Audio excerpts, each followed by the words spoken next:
century. Bearing in mind, the highest total chase, successful chase here was actually 284. So they will create some kind of a record. And actually the highest total here at the ground is 351, but the highest chasing total was 284 successful chase. This is going to take some getting for the Pakistanis, but we all know when you say Pakistan, you say the West Indies are two of the most unpredictable team in world cricket. Yes, certainly. And as we see, Jaden Seals will be picking up the attack from the southern end, and he'll be into his first delivery to Ayub.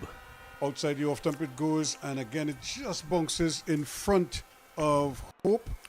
Pretty much the man of the moment for a splendid unbeaten 120, leading from in front and putting the West Indies in a strong position here to end this long period of losing to Pakistan, losing series to Pakistan, dating back to 1991 or thereabouts. So, but this series is really on the line now, and this is the final day of the series. Here's Seals again, and tucking him up a little bit, trying to maybe force a quick single there, Ayub, but deciding against it. Yeah, good delivery there from Seals right away. He's aware that his test match bowling skills actually comes into play here now in this power play time. So Ayub, he's would have dismissed him in that last innings there. Caught first slip, so getting those balls in that right channels, he would bring that first slip into play again here. Here's Seals on his way once more as he comes galloping towards us, pitches up outside the off-stump, driving, and he's gone! The outside edge found, a wide delivery, really had no right going out there. He chanced his luck and he failed. He goes without scoring, and the perfect start for the West Indies. It's 1 wicket for no run, Pakistan. Yeah, it's almost like a replay from the last game here. Jaden Seals picking up the outside edge. The last innings it went to first slip, this time going caught behind. So a repeat. Jaden Seals is really pumped up here. The crowd is pumped up here at the Brian Lara Cricket Academy, and West Indies already into the batting lineup. We see the great man Baba Azam now making his way into the middle, and again he's out here in the first over. So Jaden Seals has the opportunity now. He has 3 deliveries. Can he pick another one here? I think it would be an amazing achievement for him here to get the great Baba Azam in this first over. Well, as he makes his way out, of course, a lot is going through his mind. That he's stuck on 19 centuries. He needs 1 to equal the most by a Pakistani batsman. All sorts of trouble, but I think more importantly, he needs to try to negotiate Jaden Seals, who is with him now, and for this delivery, he's playing at it and punches it into the cover region, but he can't get a run. Yeah, Baba Azam there already taking strides. Is in very early. You would not have expected to be here, but as a number 3 batsman, it's very common to be batting in the first over. So I'm pretty sure it's not the first time he has been in this situation, and they would have had a really long innings in the field. Baba Azam, also Ayub, who would have got dismissed in 2 deliveries ago. Seals on his way once more, and for this delivery he is right in behind it, Azam. And we've seen Baba Azam in the first one day really look a picture. He was batting beautifully until he kind of lost his cool, jumped down the wicket and was stumped off Muti's bowling. But prior to that, he played almost flawless cricket. The bat looked as broad as a door. Yeah, so Jaden Seals, 1 delivery remaining in this first over, and as he bowls to Baba Azam. He's on his way once more. Azam waits and flicks that one down the leg side. doesn't get a touch, and it's going to be signaled a wide. Seals, of course, was very pumped up here. Required run rate now for Pakistan is just under 6 runs and over, so not the biggest required run rate in the world, but as you mentioned, with the history at this ground, chasing 284 is the highest total ever chased here successfully, and they are chasing 295, so the history here goes against Pakistan. Seals on his way once more, and Azam again is getting this one really. Chase was trying to cut it off at that short point position, and the ball eluded him, goes down to a wideish third man, picks up 2, and that ends the first over, a successful one for Jaden Seals. It's 3 for 1. It's a good over here by him. 3 runs off that over, but most importantly, 1 wicket, the wicket of Ayu. Very attacking batsman, but he hasn't really gotten off in this ODI series, so West Indies bowlers, especially Jaden Seals, was able to keep him in check. And Jaden Seals really doing the job for the West Indies team. And now we have Romario Shepherd, who is in this game. Jediah Blades out, so Shepherd is in, and he would be picking up the attack with the new ball from the northern end. Media center in here, Brian Lara Academy. He replaces Jediah Blades in the team, and he runs away from us now as he starts his attack. Bodes a good delivery right on target there, and Shafiq can only defend it.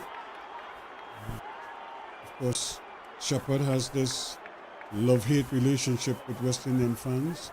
They love him when he does well, and they're not too keen on him when he doesn't do well.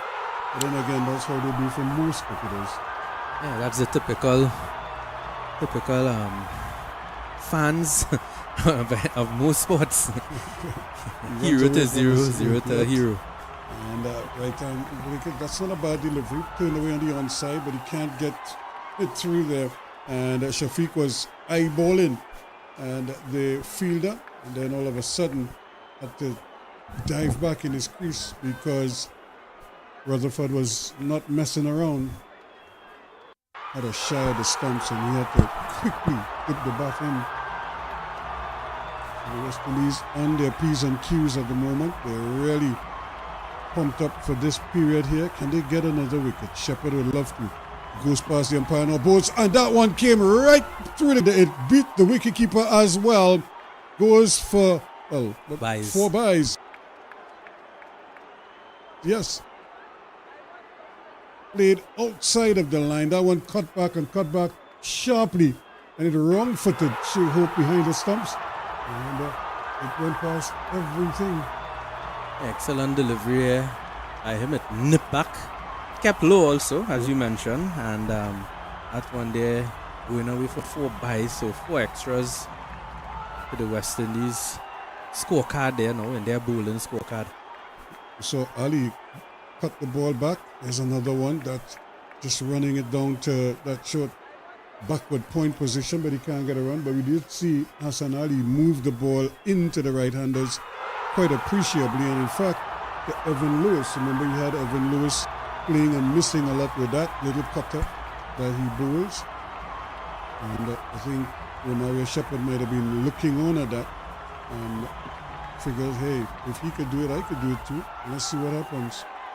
He turns again. Sunshine here at the Brian Lara. Short ball punched away, but again can't get it through. Nice diving stave to deny them that opportunity there. And again, Chase doing exceptionally well. As you mentioned there, the ball is nipping back a bit. There's a strong wind blowing from the east of the ground here. Shepherd here is bowling from a northern side, so to the right-hand batsman, naturally that ball will be tailing back with the new ball. It will swing back, so he has that ability there to get it to straighten also. There's again another one that kept a little bit low, and it might have just ducked back in off the seam, And bright ने किया सबको delight अब सिर्फ 530 रुपए में those 4 buys was a really tight over on his part. 7 for 1 after 2. A bit of inconsistent bounce you're seeing there. The Pakistan batsmen need to be very careful about that.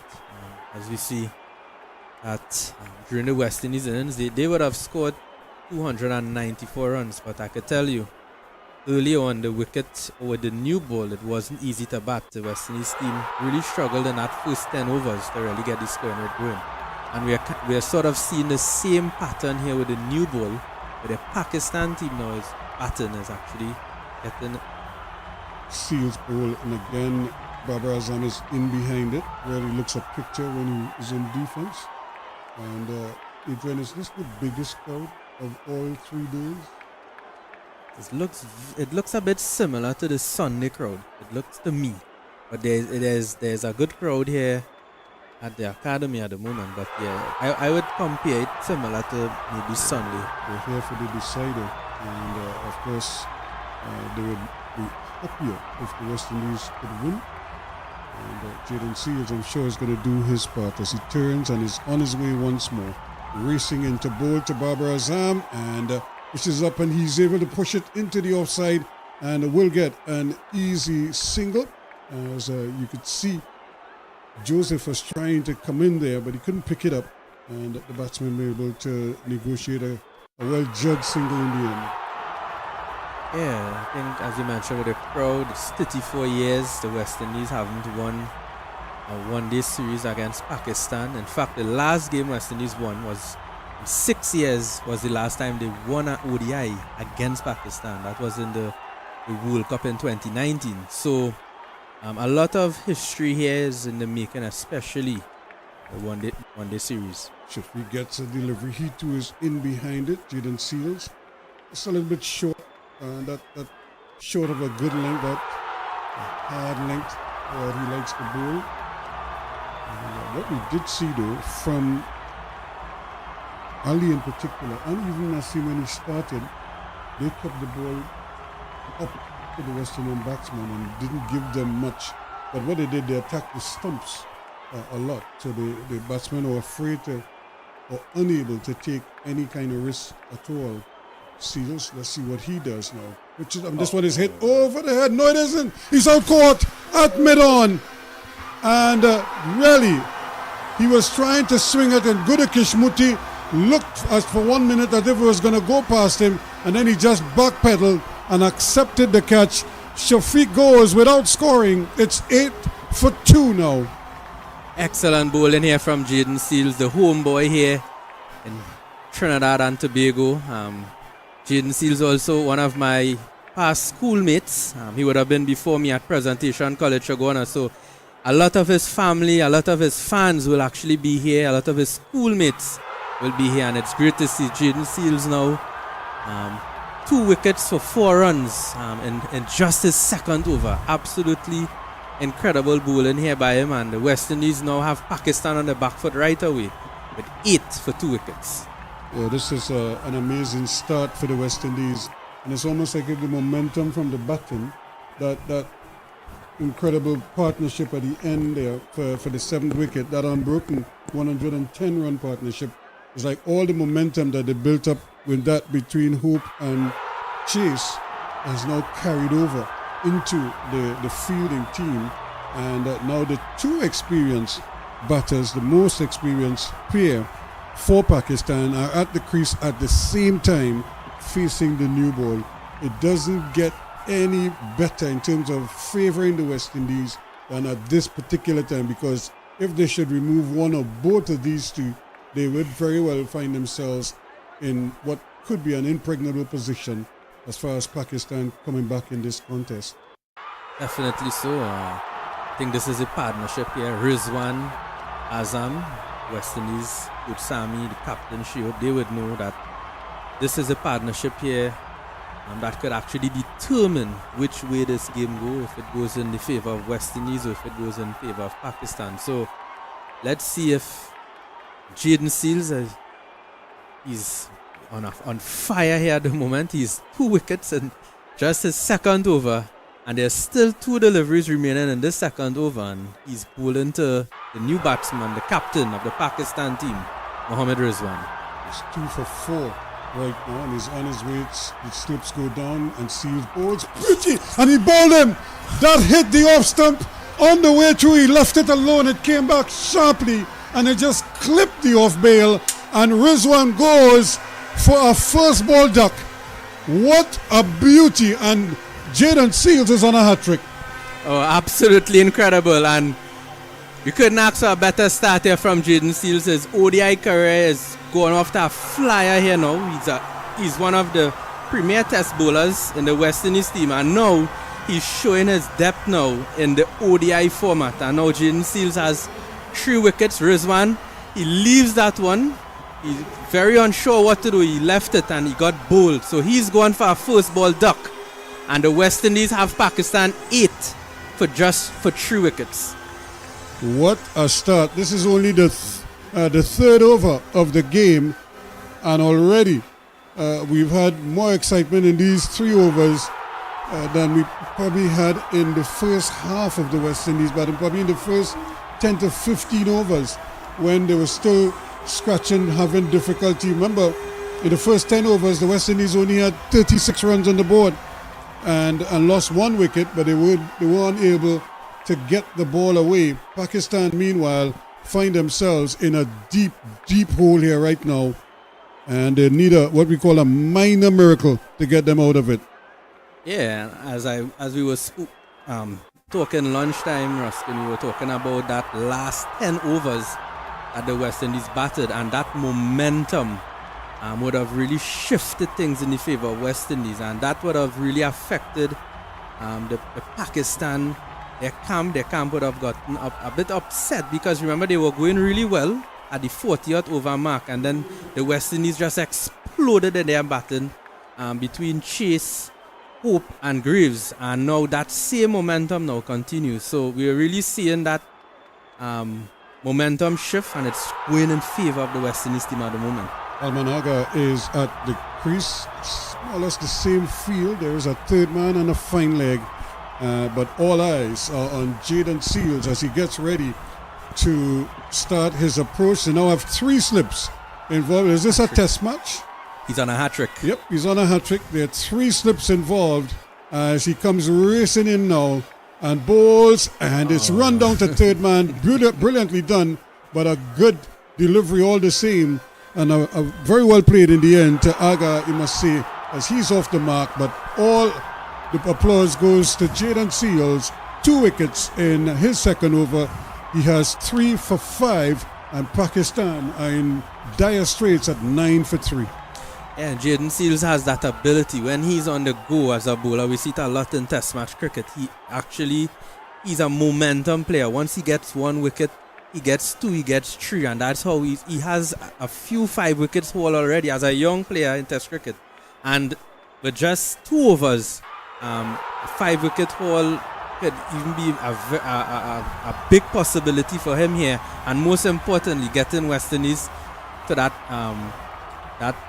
where they need to be bowling out Pakistan. So they scored 9 for 3 wickets.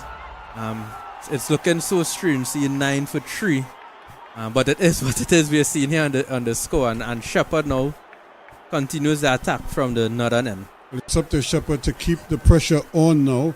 And if he could get a wicket, this place will go berserk as he goes in. Bowls at a beautiful delivery. Struck him on the pad. The umpire might have gotten an inside edge as well. But what another sweet delivery there. And Aga was almost undone by it.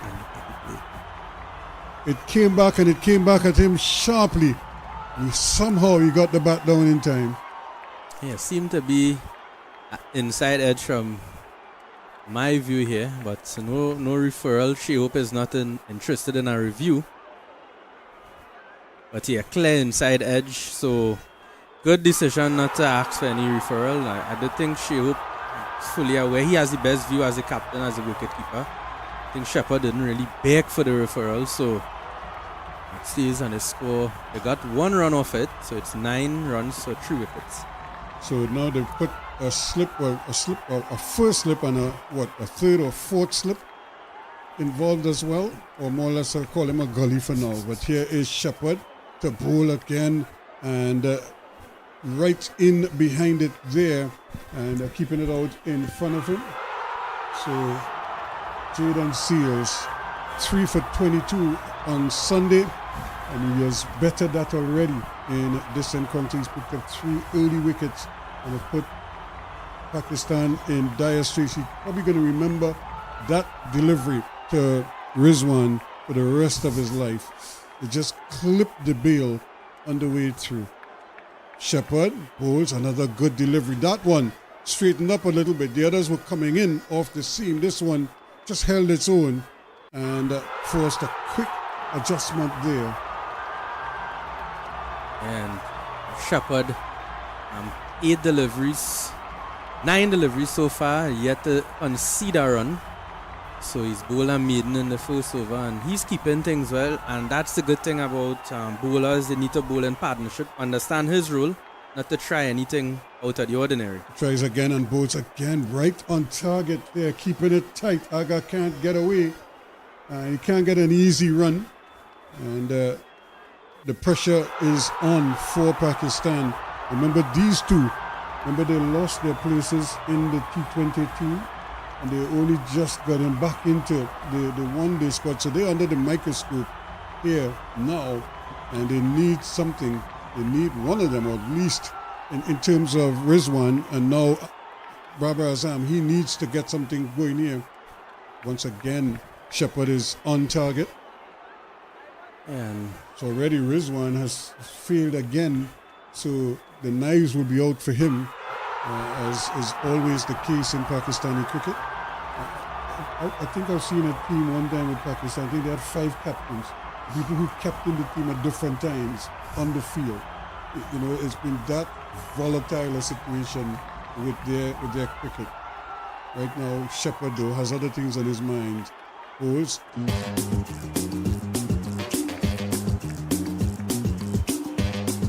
The chance of a single. So Roston Chase doing another fine save at that point position. 9 for 3 now at the end of over number 4. A maiden.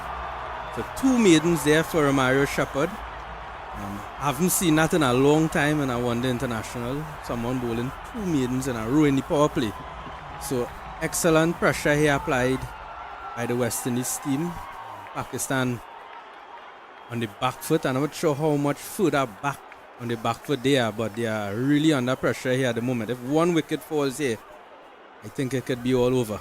Yeah, it's going to take a Herculean effort from the rest of the team. Not that they're not capable, but it's going to require something really special. And Seals is looking to rub salt in the wound. Bowls again, and Babar Azam is having difficulty keeping him out.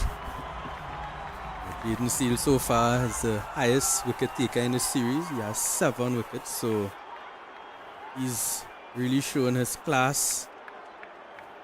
Wicket here, really using the conditions to his favor, because the new ball on this pitch has shown, the history has shown to be doing enough for the fast bowlers. And yeah, he's a tall fast bowler, and once he gets that ball in the right areas, it really does something.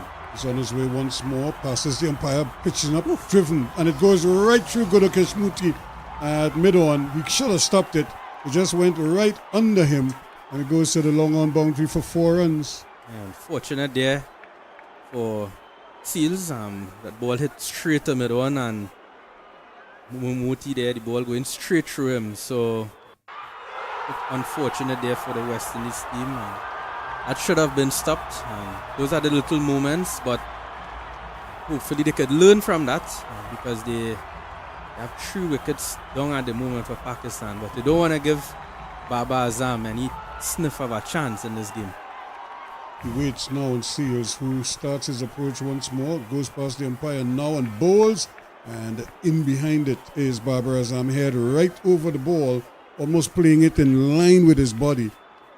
So focused is he right now, and he needs to be, because Pakistan needs something special from him. Yeah, a lot depends on him here at the moment, but he's facing up a young fast bowler, but he's really shocked the world with his career so far. He's really Jaden Seals, and it's good quality cricket here at the moment. There's 2 slips. Baba Azam is batting and Jaden Seals is bowling from the southern end. Post pass umpire now bowls and turned on the onside, but down to Muti it goes, just bounces down to him. No run. 13 for 3. And the West Indies are in the driver's seat. Yeah, and that run rate now, it keeps climbing, because when we started the game it was just under 6 runs and over. Now it's over 6, and I'm pretty sure if Pakistan don't keep scoring, it will creep up to 7, and you don't want to be chasing 7 runs and over with 40 overs remaining. So it will be a very mountainous Seals again bowls, and again just touching down in front of him, but Azam purely in defense just pushes it back along the wicket, and you can see him rehearsing the shot. Son here at the Brian Lara Academy. Really good weather for cricket, and no rain in the day so far, so we have really been blessed with a good day's cricket.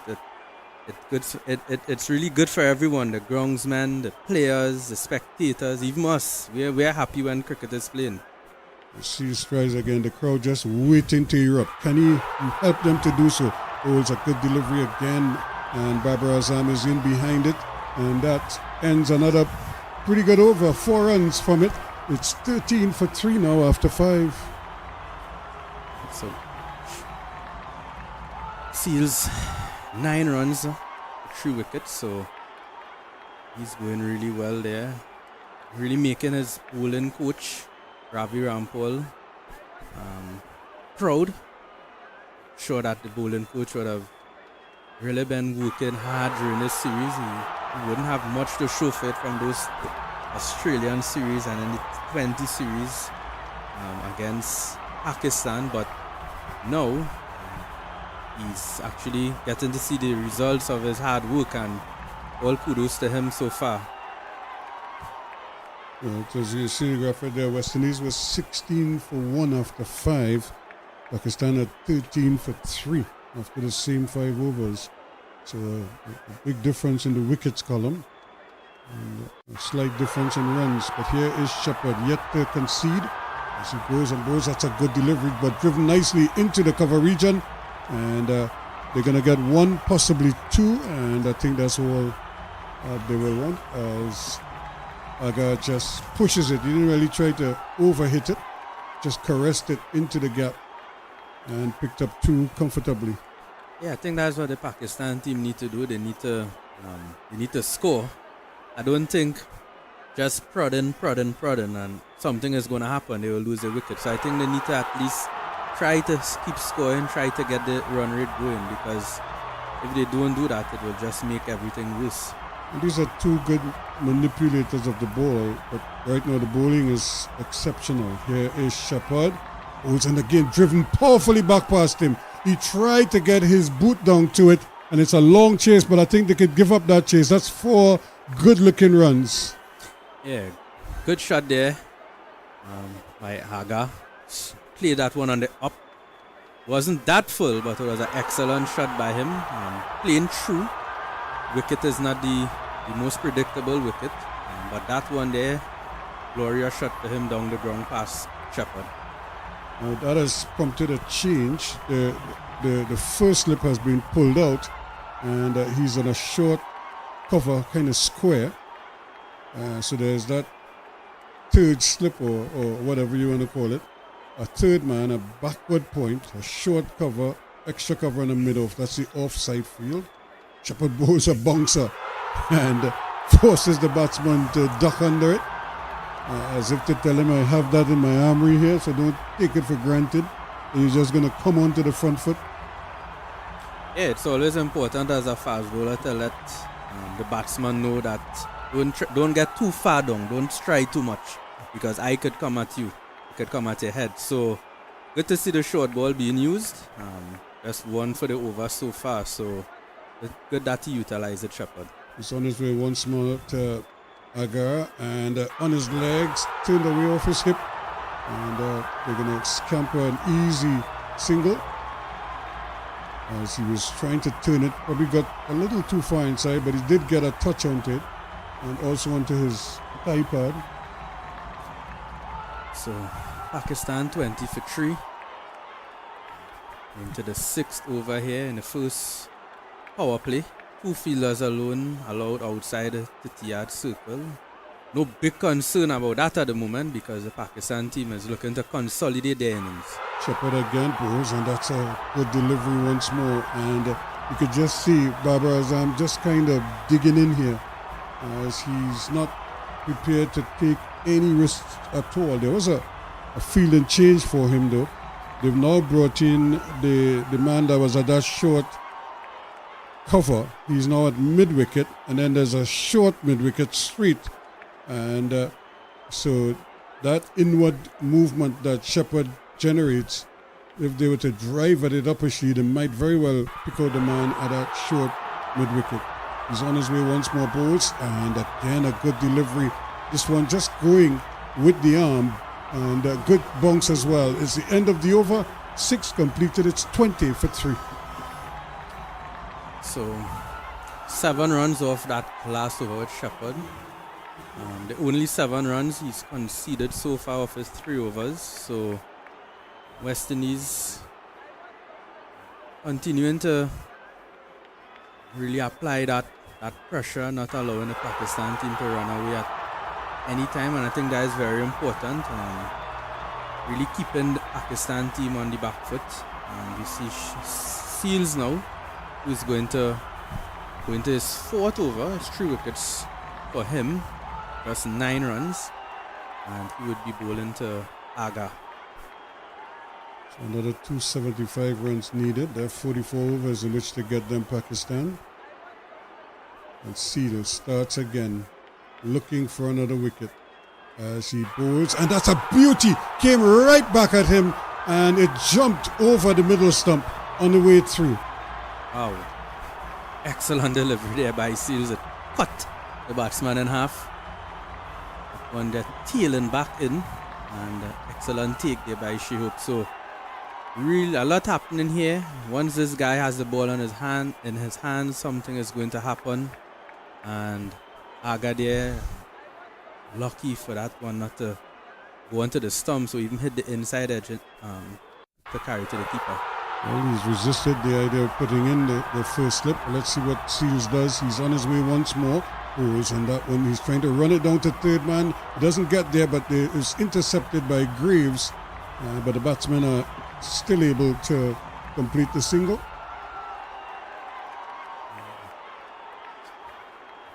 Good bowling here by the West Indies team. Really good to see. We actually seeing the pressure being applied, as you mentioned. The last over, they actually getting some guys into like really catching positions. You see the guys who normally hang out on that 30-yard circle, they're actually about probably 10 feet of the 30-yard circle. So with the luxury of 3 wickets being down, the field is a lot more compact. Here's Seals again, Bowles, and he's nibbling at one outside the off stump, and it just goes through. The crowd erupts as they thought they had another wicket in the bag.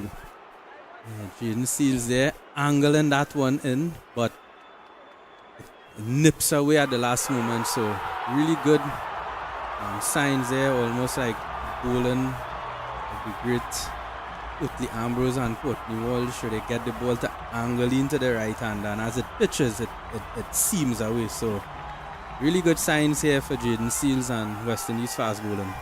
So Babar Azam, well, now he's decided maybe we need a second slip in here because if he's going to move the ball away as he did there on that occasion, chances are it's going to hit the edge at some point.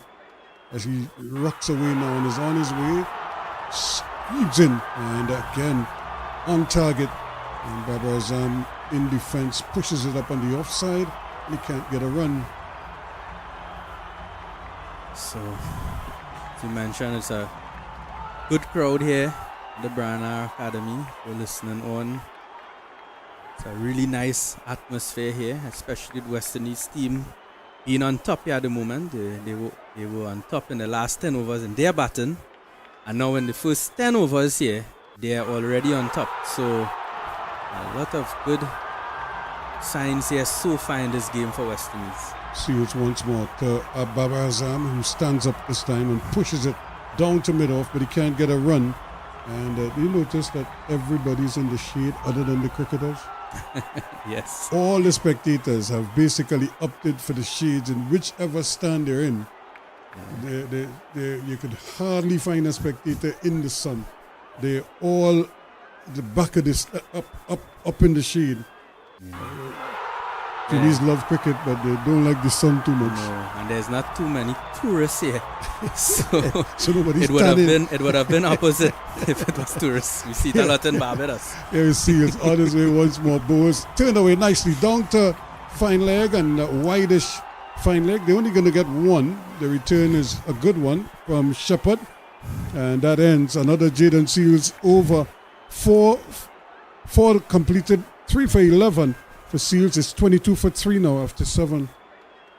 Yeah, really good cricket here by West Indies. Nice to see so many West Indies fans also. You know, for when there's the regional or CPL matches, it's packed the capacity and you only see red. But it's so nice to see the maroon now representing the region. So Trinidad and Tobago part of the West Indies. So the way our regional cricket is designed, it's islands, and it's good for the young ones to really appreciate what West Indies cricket really means, what it is for the Caribbean and the rich legacy. And it's not just about Trinidad and Tobago, but West Indies internationally. We represent the world in world cricket. Here is Shepherd as he starts a new over and again just pushes it just on that off stump, and Babar Azam is in behind it once more. So he is really trying to do his part here, trying to dig Pakistan out of a deep, deep hole. Orchestrated by Jaden Seals and supported by Romario Shepherd. Yeah, good effort here by Shepherd. He didn't play a part with the bat. Imagine we scored over 100 runs in the last 10 and Shepherd didn't face a ball. Well, he has the ball in his hand now, looking for a breakthrough. He's not going to get it there because, again, that field is nicely set there. King comes out of that cover position and assumes a position at almost a forward square leg or a very wide mid-wicket. And together with Rutherford, who's at that short mid-wicket position, they're patrolling, they're trying to plug that gap there. And if anything that goes through the leg side, they might be in a play. Here is Shepherd again. And once again, it's played on that onside. And straight to mid-wicket, no run. Sikati goes for a little jog. He obviously hasn't had much to do in the field. So he's probably trying to keep loose. And so far, Ruskin, the 3 wickets that fell, all batsmen made note. So all ducks for the 3 wickets of Pakistan. So we could have a river line. 3 ducks. And it's very good weather for a river line. Eh? Bring the fries. Here is Shepherd again. Ball pushed up into the offside. You're going to get a single as it was played just to the left of Muti. And he gets some ironic chair for cutting that one off. 23 for 3 now. Yeah, so the required run rate now up to 6.4. So it's climbing, and Baba Azam and Aga, they have a lot of responsibility here. This partnership between them, they will have to really bat deep, as you mentioned. They would try to see if they could bat all the way to maybe 20 overs and try to see at what position or what they can do from that mark. Shepherd bowls, and this one is running down, but again, it's knocked down there by Greaves, so they can't get a run. He's trying to run it down to third man in that gap between the wicketkeeper and the third slip. But Greaves, the tall man, he was able to just stop it goalkeeper style going to his left. Now, I don't know, when you played with the Vuvuzelas, plentiful in the stands? Yeah, actually, I had that around the time I was playing, and in Jamaica it was a very common feature. on his legs, turned away again, but can't get it through. Carty's in the way at middle on the end of another good over from Romario Shepherd. Just a 1 run from it. And at the end of 8, it's 23 for 3.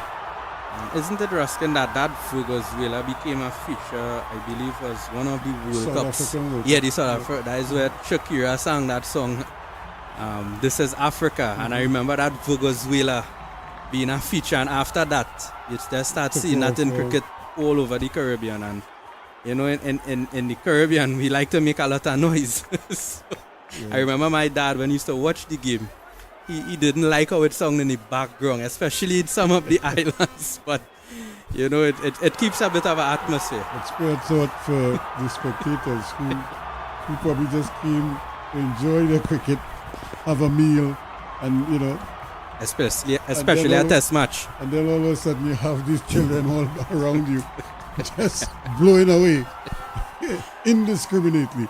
But here is Seals now, bowls, and again, watchful is Babar Azam. He's right in behind it and making sure that he has everything covered.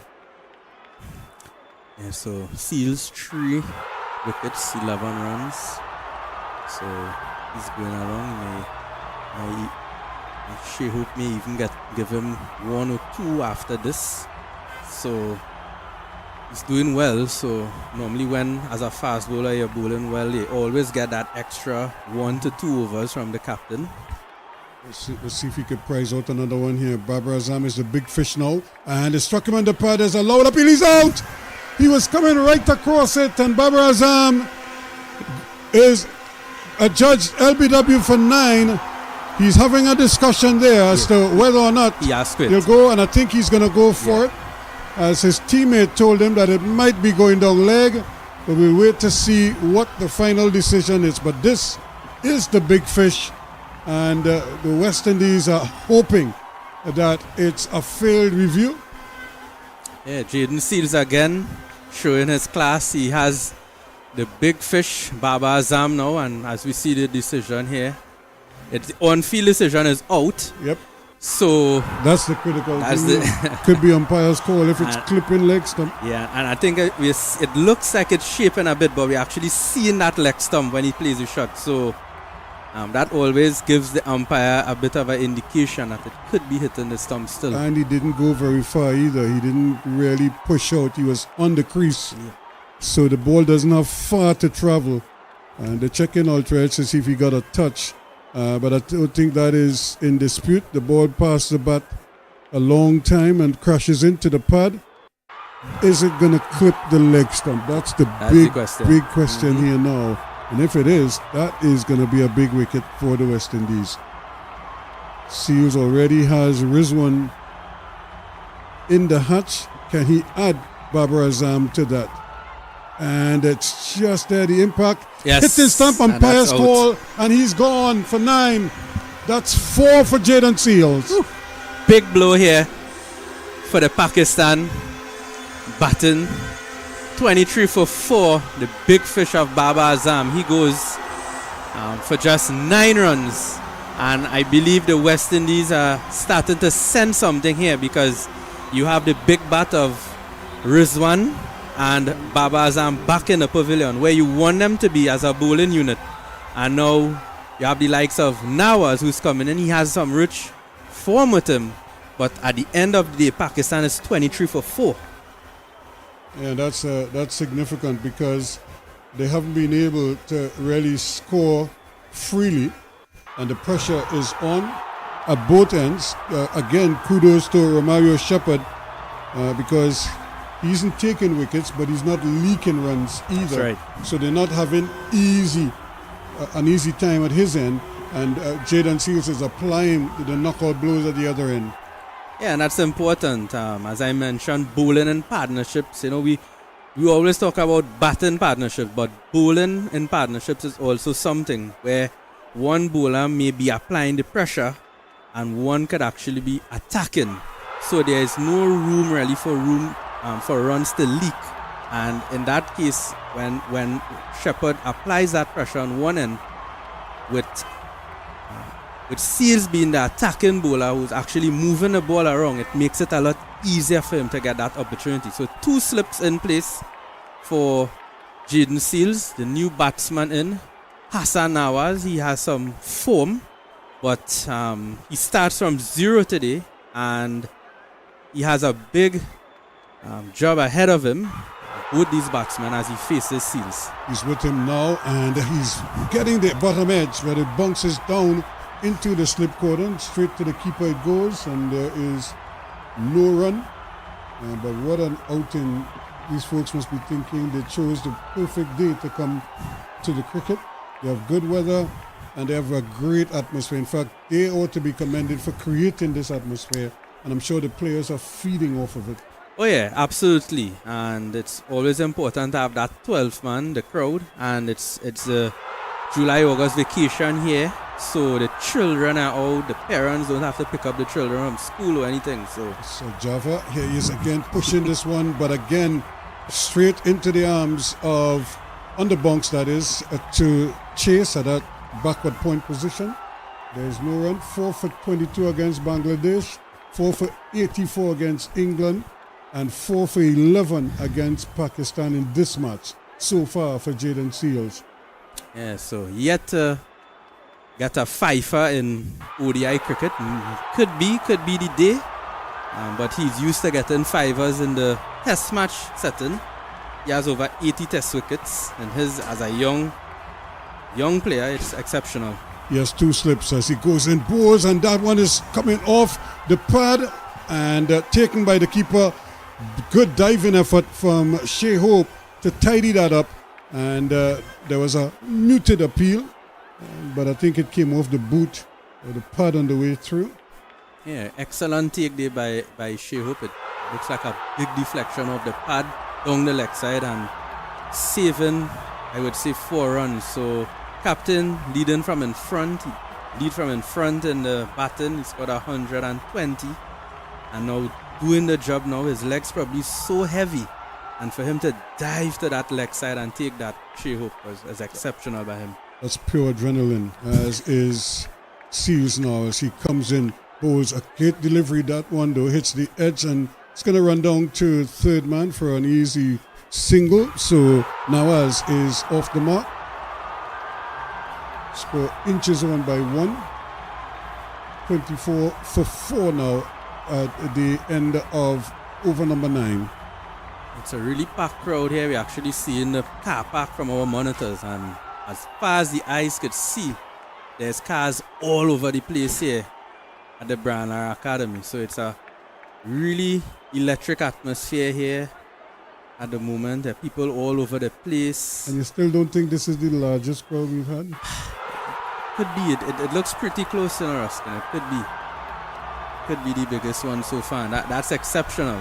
Yeah. And it's a virtual final. Eh? Yeah, well, this is a the final, decider. So they would have chosen the perfect opportunity to do that. Is that young Joel, the substitute fielder?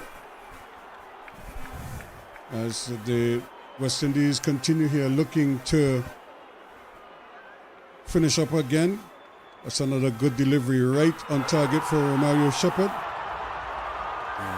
Good supporting role here by Shepherd. He's not getting too excited. Sometimes when you see wickets falling on the other end, as a bowler, you could start to say, I want to get into the act of things and try to get wickets. But Shepherd, 4.1 overs, just 8 runs off his 4 overs.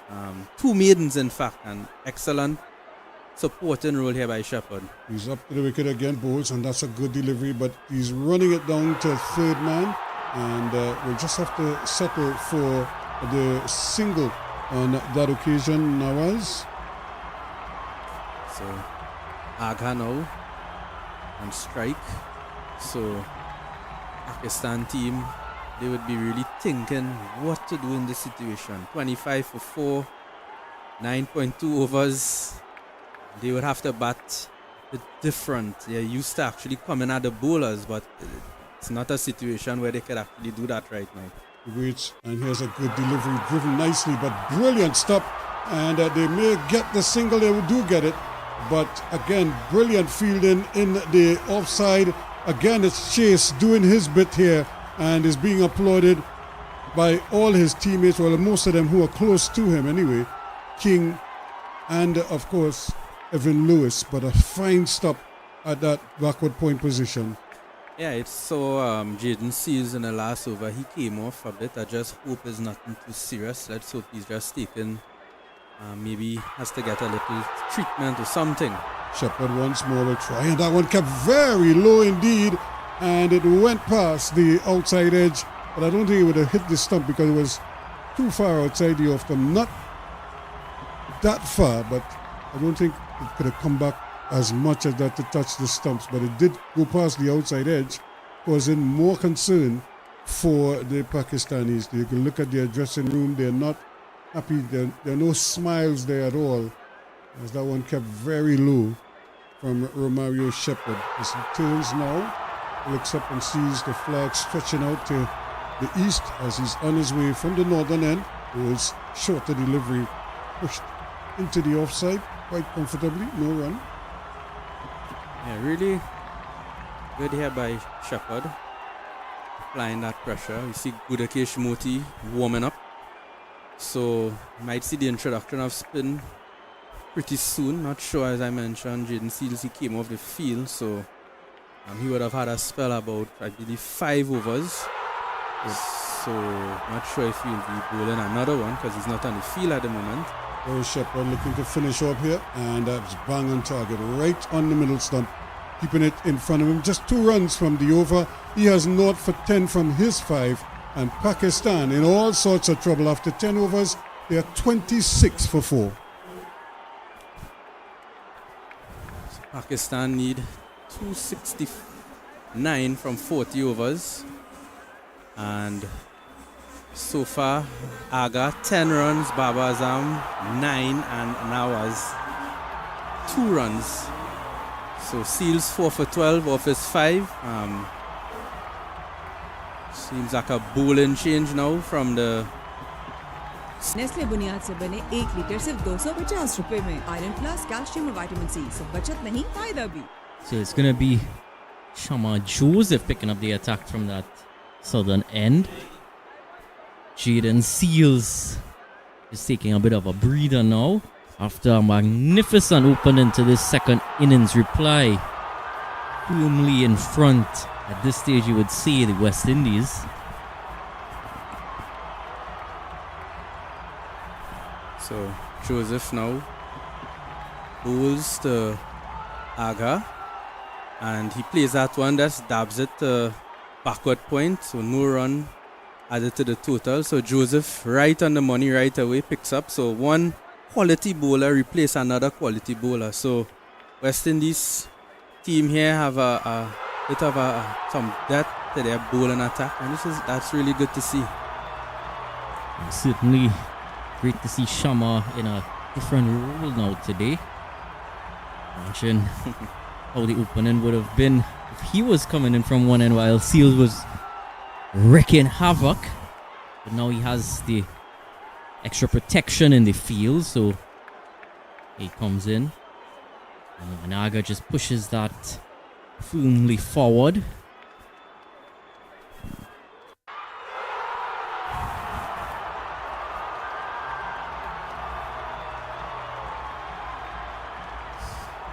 Both Aga as well as Hassan Nawaz at the crease still.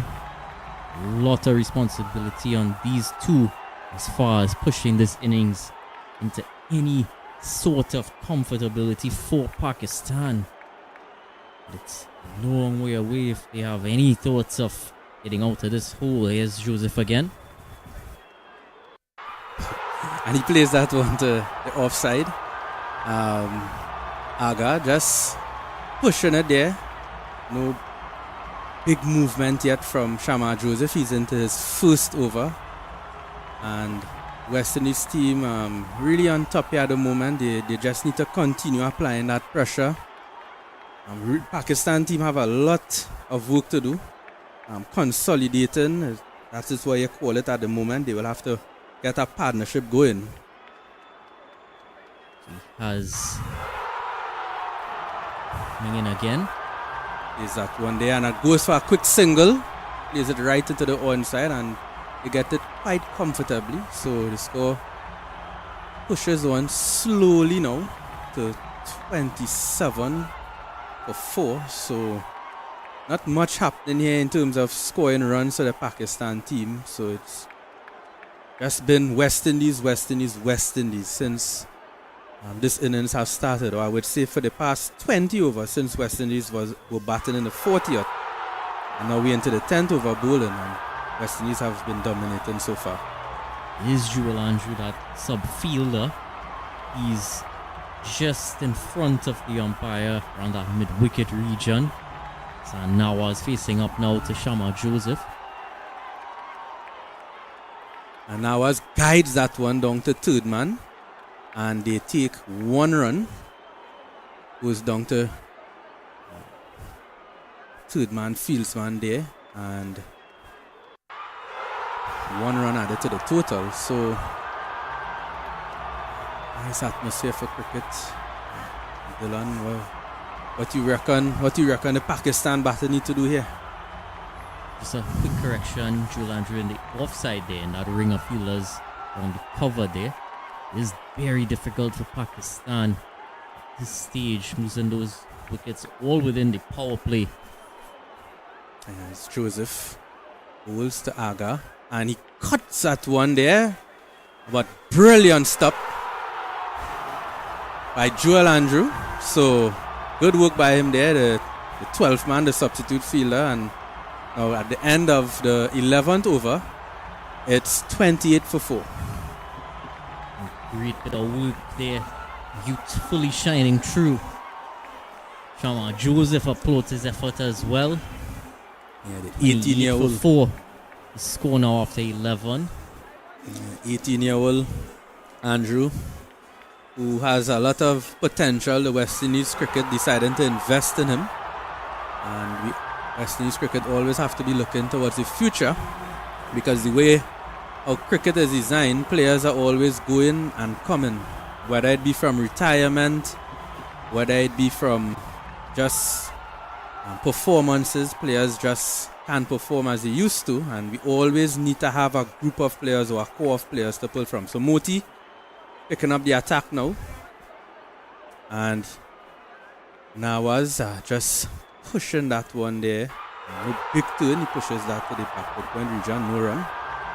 Just looking to see what Moti is able to extract from the pitch. Hassan Nawaz knows he has a much longer innings ahead of him. Moti bowls. Let's play straight back defensively to him. No run. This time just a bit straighter from Moti. Testing out to see if he can get any turn from that middle stump line. Moti again bowls. He pushes that one to long off. That's easy push. It goes to 1. Down to Romario Shepherd, who comes in and picks it up and throws it into the keeper. So 1 run added to the total there. It's 29 now for 4. And standard rotation of the strike there from Hassan Nawaz. Gap there, extra cover. Another gap between those two in the rings on the offside. 2 in the deep on the offside at the sweeper, as well as long off. Also long on. Moti bowls back of a length, and he cuts it there. Aga, and it goes all the way for 4. So 4 needed runs for Pakistan, but a bit of a on the shorter side for Moti. Gives them some room, and once you give Pakistani batsmen any room, they will make you pay. So between the slip Justin Greaves as well as the backward point, there was absolute free space there, and Salman Aga was able to just wait on that one and guide it through and get 4 runs to his name. He moves on to 15 now.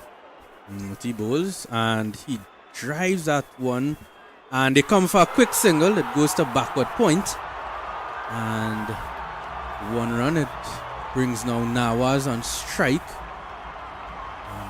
54 now total.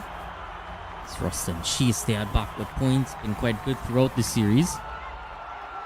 Driven to short mid wicket, and that's the end of Udakesh Moti first over, and score remains on 34 for 4.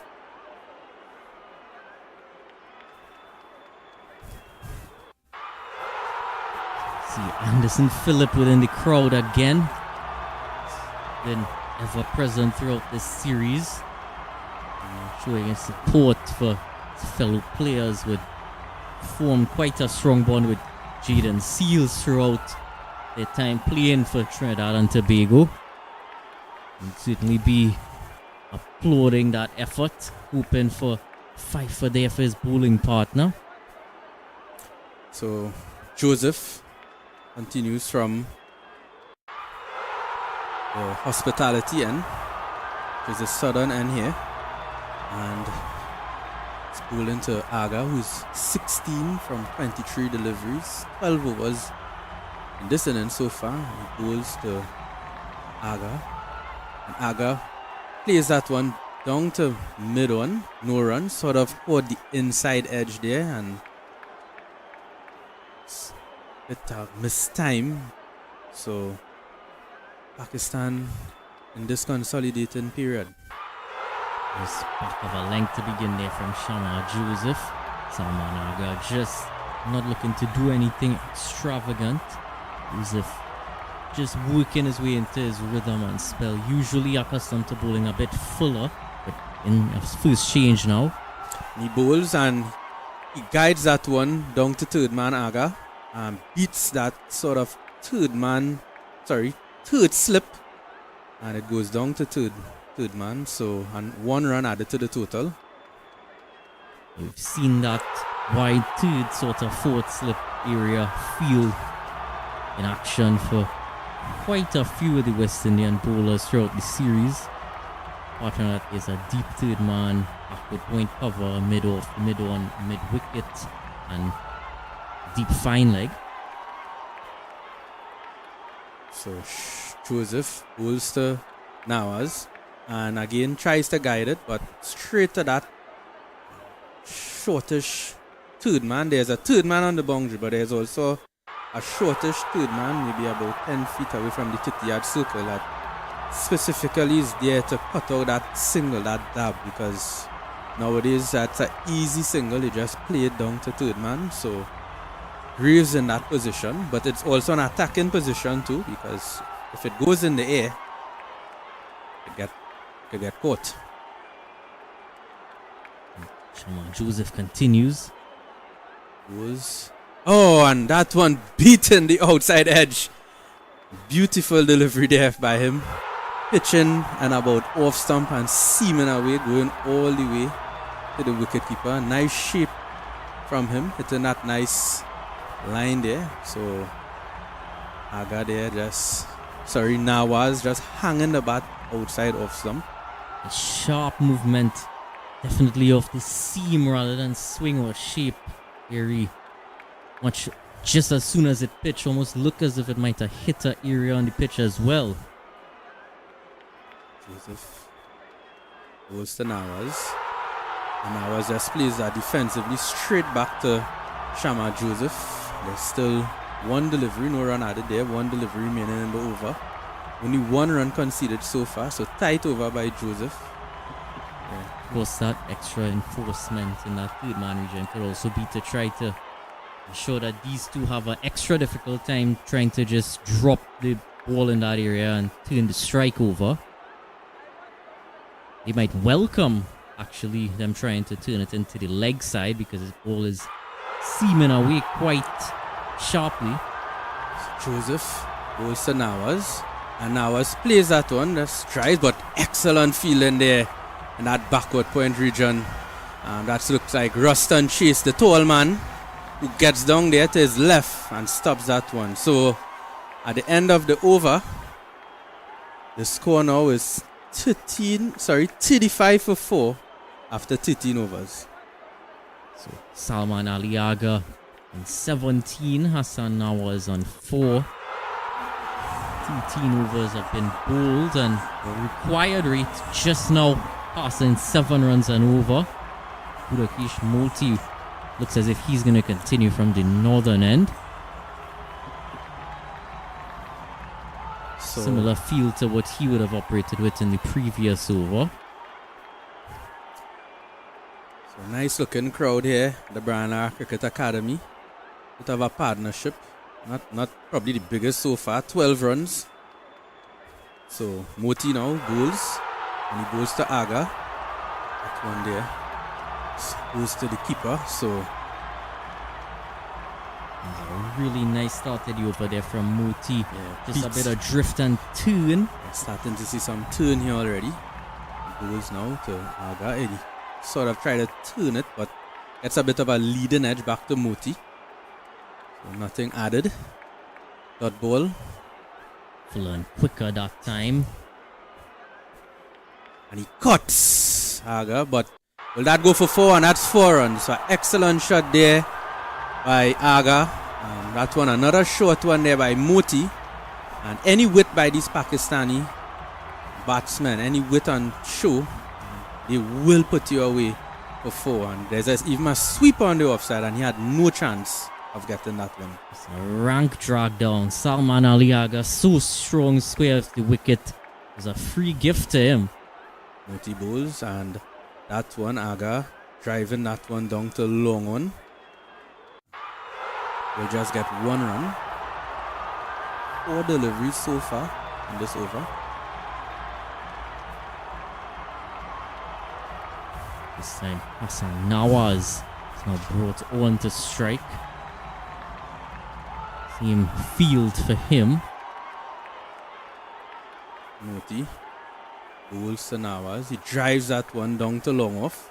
Will be an easy single down to Shepherd. 1 run, so 1 delivery remaining in the 14th over. Nice. He just played the extra cover region again. Knows he has that extra time once he is able to get it past that fielder at extra cover, Brandon King. Goes to Aga. Aga flicks that one down to square leg. They're pushing. They're going to look for 2, but no, that fields one there. Andrew really got off the blocks quickly, and they only got 1 run off of that. So at the end of the over, 7 runs off of it. It's 42 for 4 after 14. So current run rate, just 3 runs for the over. Just going over the West Indies bowling so far. Jaden Seals, 5 overs, 4 for 12. Magnificent stuff from him. Romario Shepherd supported him well at the other end. 2 maidens in his 5 overs, none for 10. Shamar Joseph just continuing in his spell at the southern end, none for 3 in 2 overs, and none for 13 for good occasion Moti in 2 overs. Joseph now continues on the hospitality end, and he's bowling to Aga. Aga now just plays that to the offside, and a quick single taken, and good backing up there by Evan Lewis to cut that one around, because if he didn't come around, it had a possibility that the guy backing up on the boundary wouldn't have come off fast enough, and that would have probably been 2 runs. So excellent backing up there by the West Indies team. In a really turn around sort of era for Jaden Seals in this part of his career. Initially, they've averaged 78.5 leading up to November 2024.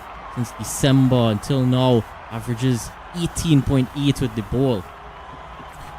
Joseph bowls to Nawaz, and he plays that one defensively to mid-off. So no run by him. So Joseph usually loves to get involved in the game, and I'm yet to see him use a short ball. So pretty soon he will look to surprise Nawaz with that short ball, or even Aga. Could really catch it unexpected. And Nawaz really held the pose on that previous defensive shot. Now Joseph approaches him again. And Nawaz drives, and he drives straight to the middle of fieldsman, but a good stop there. Looks like Brandon King in that middle of region. So big drive by him, sort of give himself some room, drive on the up, but straight to that fieldsman, but with ferocious power. No run added to the total. fielders have continued to apply pressure throughout this innings. We saw Pakistan do that so well in the first innings, and West Indies have certainly taken that cue, and no doubt from that early burst with those wickets. Joseph bowled to Nawaz, and he sort of tried to work it on the onside, but it goes straight back at Joseph, but misses Joseph. The mid-on fielder picks it up. So no run again added to the total. A straighter there from Joseph. Jaden Seals still off the field after his spell. That's why Joel Andrew has been in the field doing some substitute duties. Jaden Seals just recuperating and having a chat with Ravi Rampal for whatever he proceeds to do in his second spell. Jaden Seals. Oh, and the short ball. Oh, man. Just not in a good position there at all. He sort of expected to get some more bat on it, Nawaz, but a good short delivery there from Joseph. He surprised him there. We know that Joseph has that ability to bowl a short one. He's a very speedy bowler, and it really lines up when he goes short. It's good to see him testing him out with that short ball. Hassan Nawaz still very young, played a lot of T20 cricket, wouldn't have faced a lot of fast bowling on these sort of surfaces. Nawaz, and just plays that there to backward point, just a defensive shot. Walk down the pitch a bit, but at the end of the over, it's 43 for 4 after 15 overs, and we take a break now for drinks here at the Brian Lara Cricket Academy.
So we welcome you back here, our listeners from around the region and even around the world, our listeners who is streaming. So we welcome you back to the Brian Lara Cricket Academy.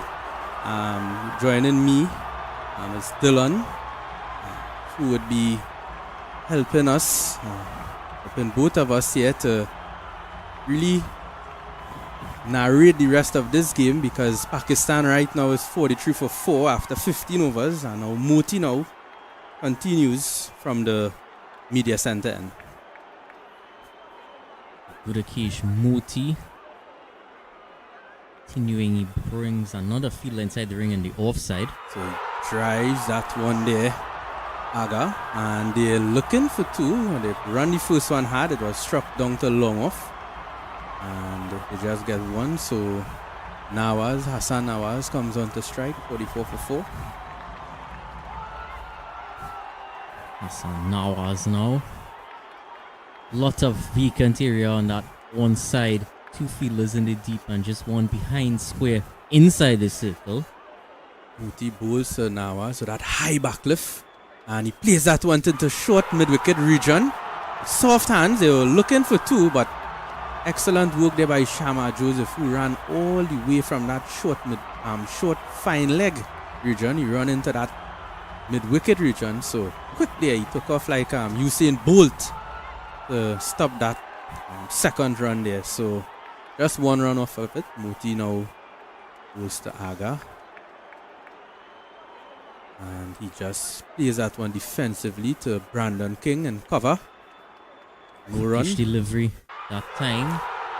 Not much doing, trying to spare it in on that occasion. Gudakesh Moti. Seven runs and over his asking rate, and he sweeps that one. He pads it behind square on the leg side, but good fielding there by Shama Joseph. He cuts it off there. So excellent work by him. Remember, he's bowling from the southern end, and he's showing a level of fitness that is extraordinary, Shama Joseph. Wonderful fielding display in general so far. Good bowling there by Moti. That one played defensively back to him. So Hassan Nawaz has some rich form, but playing a different type of role. Today he's down the wicket, but he plays that one down to long on. They're looking for two, but they don't get that second run. So good fielding there. So that's the end of that over. It was a really quick over there. The 16th completed. It's 47 for 4.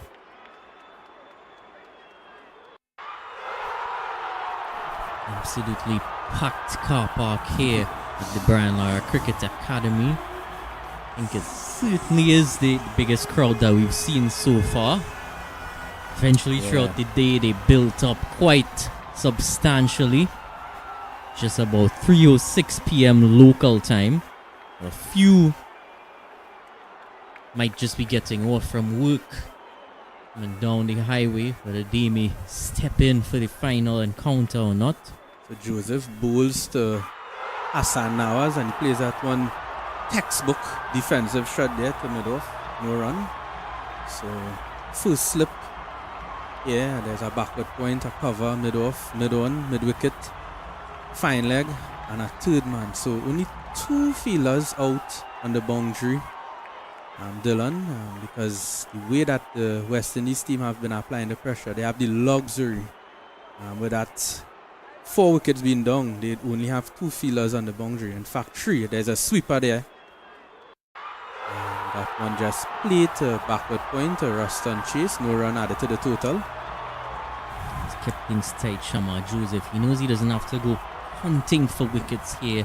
Hassan Nawaz, he knows was like the field bat on ball, more accustomed with the shorter format, so just trying to cut off his runs and then be quite effective, especially in the position that West Indies find themselves in. Gives them the allowance there. The scoring rate climbing for Pakistan. They require 7.3 now, as Joseph bowls to Nawaz. Nawaz guides that one down to third man. It'll just be 1 run down to Rutherford, who picks it up cleanly and throws it over the wicketkeeper head Hope, but well backed up there by Evan Lewis. So 1 run added to the total there. 48 for 4. It stands at currently 2 away from that 50. That's still a small dip in the bucket as far as this target. Long way to go. So Joseph takes his long run up there from the southern end and he charges in and sort of lost his run up there, and he has to walk back to his long run up. So Joseph, 3.3 overs, 5 runs, no wickets for him. So really backing up the efforts of Jaden Seals. And he's bowling to Aga. He's on 26 of 34 deliveries. So Aga takes some time to get himself organized. Joseph into Aga, and he plays that one into the cover region. They come for a quick single. They get it pretty comfortably. Carty, the fieldsman. Just going by at quite a slow pace here, Pakistan. 2 runs from the over so far from Shamar Joseph. Really not left with much other choices, Pakistan. 6 wickets remain for them. Actually seen Raja Sant in the crowd here, one of our local broadcasters. So Joseph bowls and quick single there and throws at a non-striker end, but looks like they get it quite comfortably. So that one, Nawaz taking that quick single. So 50 is now up for Pakistan. 70 dots so far. They've had to negotiate 25 singles. Only 4 boundaries in the innings so far. 50 for Pakistan, but they have a long way to go in this innings. So Joseph, who is in his final delivery of the 17th over, and that one there just pushed to Carty in cover, and at the end of the over, the score is 50 for 4 after 17. Remember, the West Indies team scored 294 runs in their first batting first, and Shea Hope scored a masterful 120 not out. Extravagant innings by him. He led from in front. Jaden Seals taking all the 4 wickets so far for the West Indies, and Moti now continues his attack from the media center end.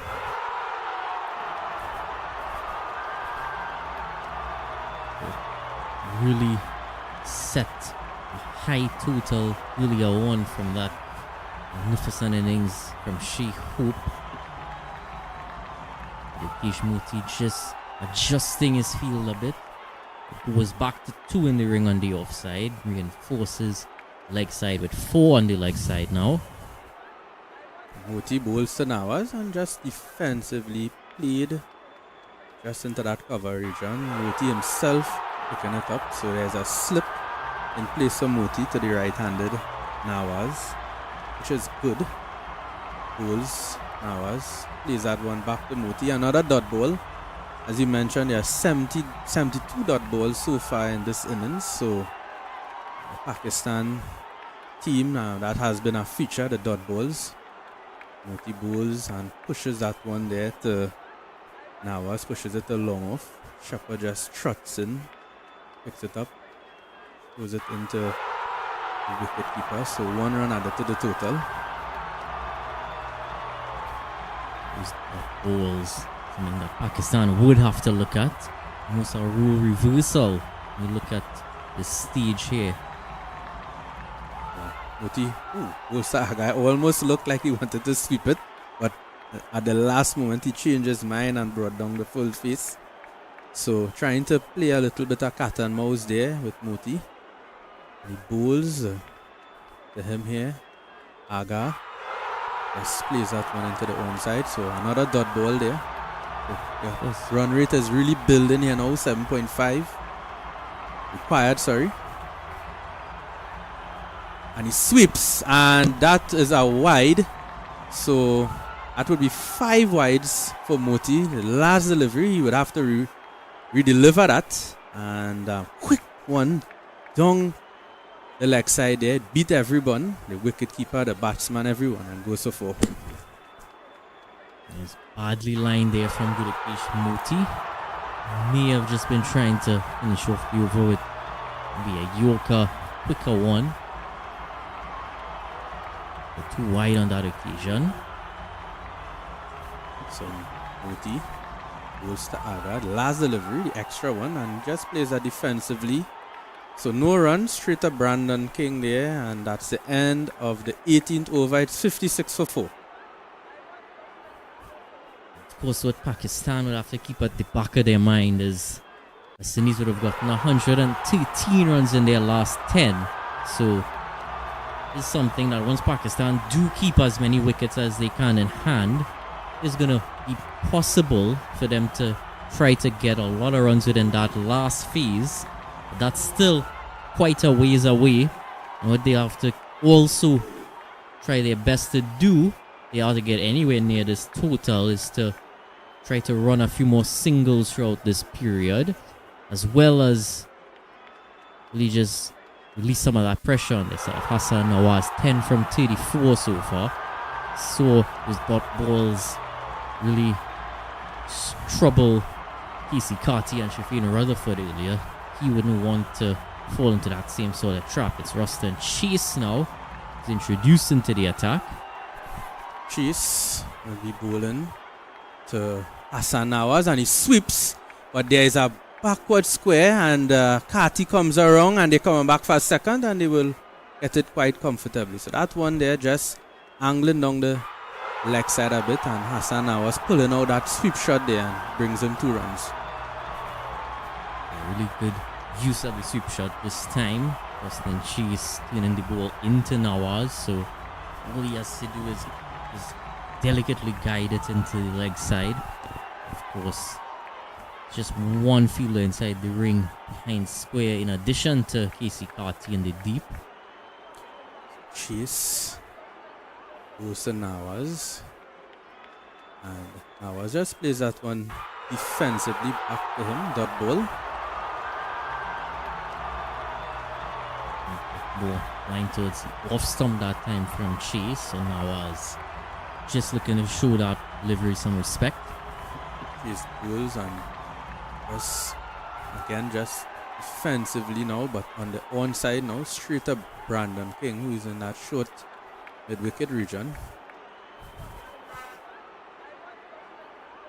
Chase to Nawaz, same sort of a repeat, same thing, straight to Brandon King defensively. So that's 4 deliveries so far in this over, just 2 runs off of it. Yeah, quite consistent so far, Rustin Chase, and getting through these deliveries quite quickly. That one there played with a back foot push down to long one, so 1 run added to the total. It's now 59, and last delivery of the 19th, and bowling to Aga, who is a deep mid wicket on the boundary to Chase, and he flicks that one there to Brandon King in short mid wicket, but he dives a run around, and they're able to just get 1 run off of it. Yes, so at the end of the over, 4 runs, last 1 run of the last delivery, 4 runs of the over. It's 60 for 4 after 19.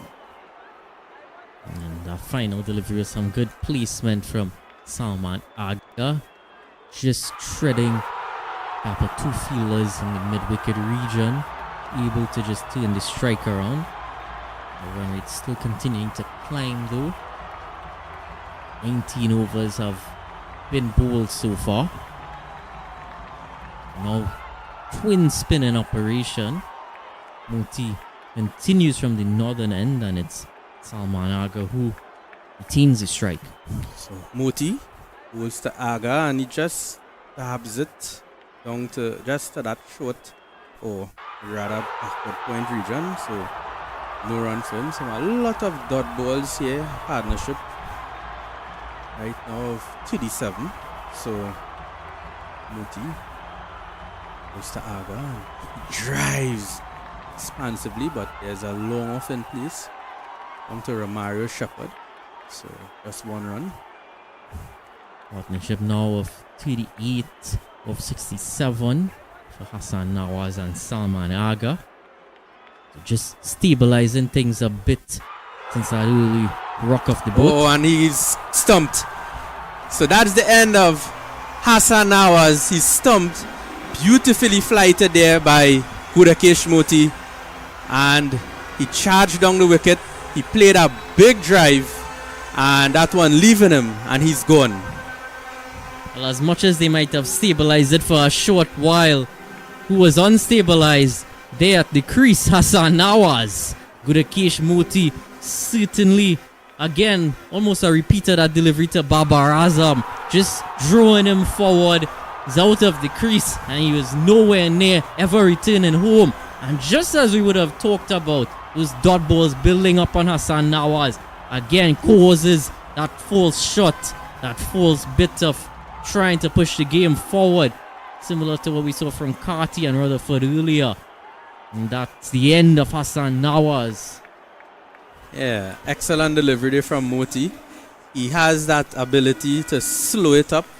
I believe that he's very effective when he slows it up, and that one there, nice flighted delivery. And Hassan Nawaz, he opened his eyes big. He actually came down the wicket. He tried to drive it, but big bounce and turn, and Shehope made no mistake. So it brings in the new batsman now, Hussein Talat, who averages 37, just 4 matches, so bit of an inexperience from him. It's best of 41, so he will have a lot of work to do here today as he will try to develop something of a partnership here between himself and Aga. And he's facing Moti now, who comes over the wicket to him now, the left-handed Talat. 3 deliveries remaining in this over. And Moti now 4 in his 5th over, 1 wicket, 24 runs. Our most recent wicket, Hassan Nawaz, 13 from 40 deliveries, LBW to Gudakesh Moti. His first wicket, his figures 1 for 24. He continues in his 5th over. So Moti bowls to the left-handed Talat, and he's off the mark. He drives that one down to long on, and 1 run to him. He's off the mark, so it's good sign for him because there are 3 batsmen so far in this innings that scored a duck. So it's nice to get off the mark. Moti bowls that one, just takes the outside edge there, beating the first slip fieldsman. So but no run, good work there by the backward point fieldsman to run around and cut it off. And delivery to go in this 20th over. He bowls to Aga, and Aga plays that one forward, a bit of bounce and turn. And at the end of the 20th over, Pakistan is 62 for 5. And there will be now a change in the commentary box at the 20th mark. So 20 overs have been completed. Pakistan 62 for 5. Just a recap of the wickets that have fallen so far. Saeem Ayub, duck. Paul Seals caught Hope. Abdullah Shafiq, another duck. Paul Seals caught Moti. Babar Azam, 9 runs to his name, LBW by Seals. Ahmed Rizwan, 3rd duck of the innings, bowled by Jaden Seals. A golden duck that was. Salman Aga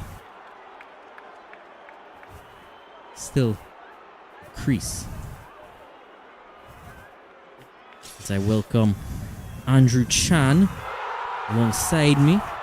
Yeah, good afternoon, viewers. Good afternoon, Dylan. Bright sunshine here at the Brian Lara Stadium as Ruston Chase continues from the southern end.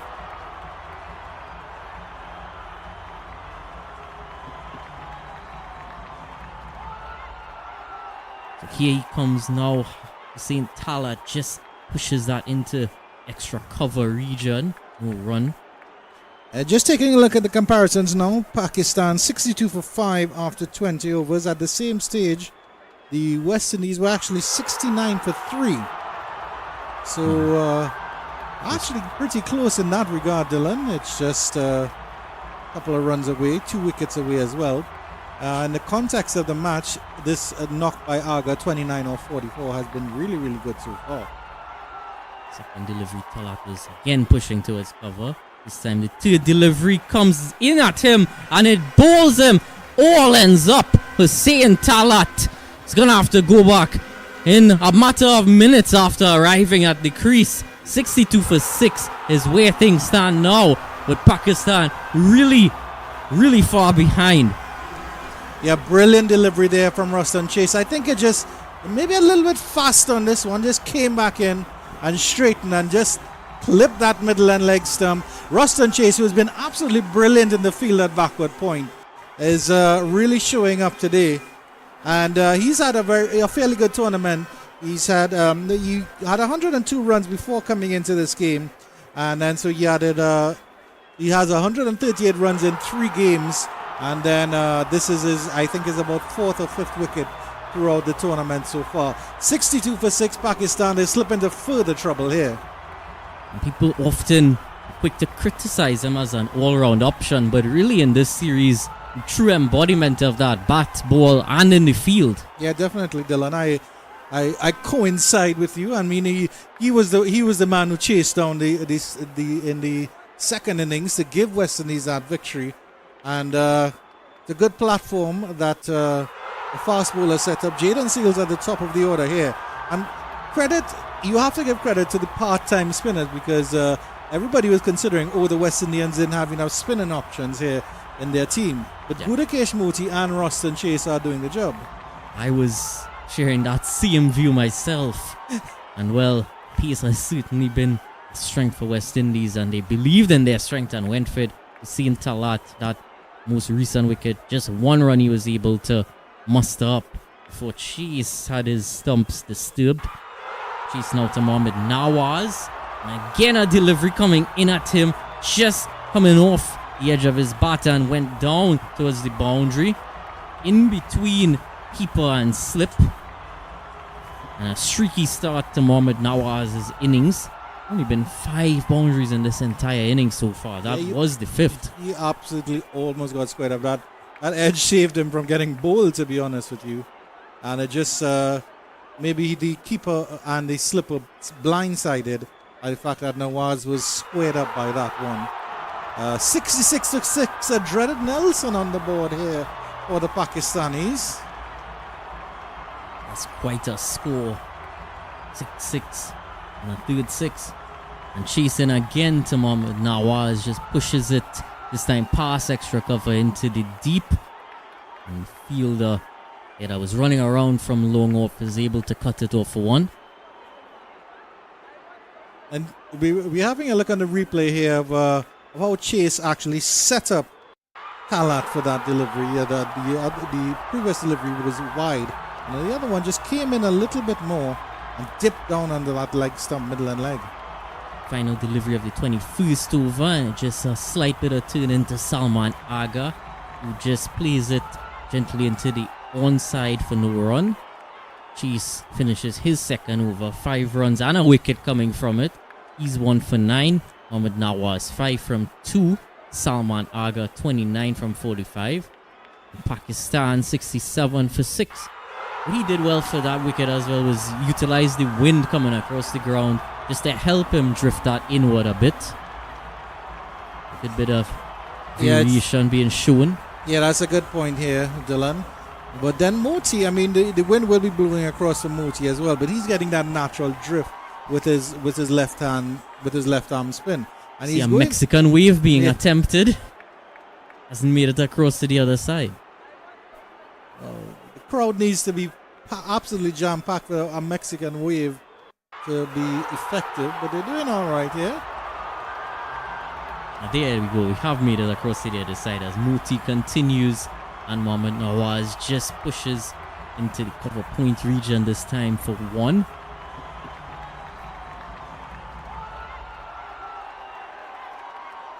It brings Salman Aga back on strike. Ball turning away from him. This time he's trying to cut it, but Ruston Chase in his way, as he ever has been throughout the series, restricts it to 1. A slight misfield there by Chase allowing the single, but we'll certainly give him that because he's been absolutely brilliant in that point fielding. Let's still run through the fall of the wickets for you. And this time, he's clipping it into the leg side and a direct hit. Has he been home? Is he back home? Well, the umpire is going for the TV replay. It was an excellent diving attempt there by the fielder. We'll have a look at the replay on this one here. I think it is a direct throw, so direct throws are usually a little bit closer than you expect, Dylan. I think that's Brandon King who got the throw in, and no, the batter is safe. Got in a tangle there with Shea Hope, but the bat was definitely grounded. So no harm done there. And the Pakistanis get a streaky run. They need quite a few more of those. Truly positive intent in the field, ensuring that they take every possible half chance available to them. West Indies. Muti in again, and this time she just pushed down into the offside. There's no run as it just drifts toward Ruston Chase. Yeah, just taking a look at the field here. Shea Hope does have a slip in place. There's also Ruston Chase at that backward point. Brandon King at extra cover. Muti in this time, and it's a Yorker-length delivery to Salman Aga. Can't do much with that. A bit of drifting on the wind again as well. And that's Kesey Carty at mid-wicket. It looks like Shamar Joseph at backward square leg. Long on and long off in position.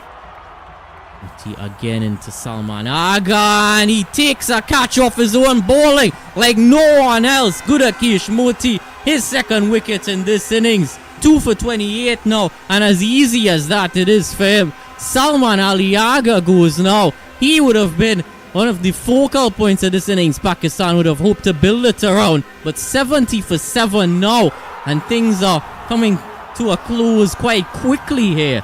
Required rate now over 8. Yeah, just bunted back up there, Salman Aga. He's probably trying to maybe flick that through the leg side, but he just got a leading edge here. It was the easiest of catches for Gudakesh Muti. I have to say that Gudakesh Muti has bowled so well.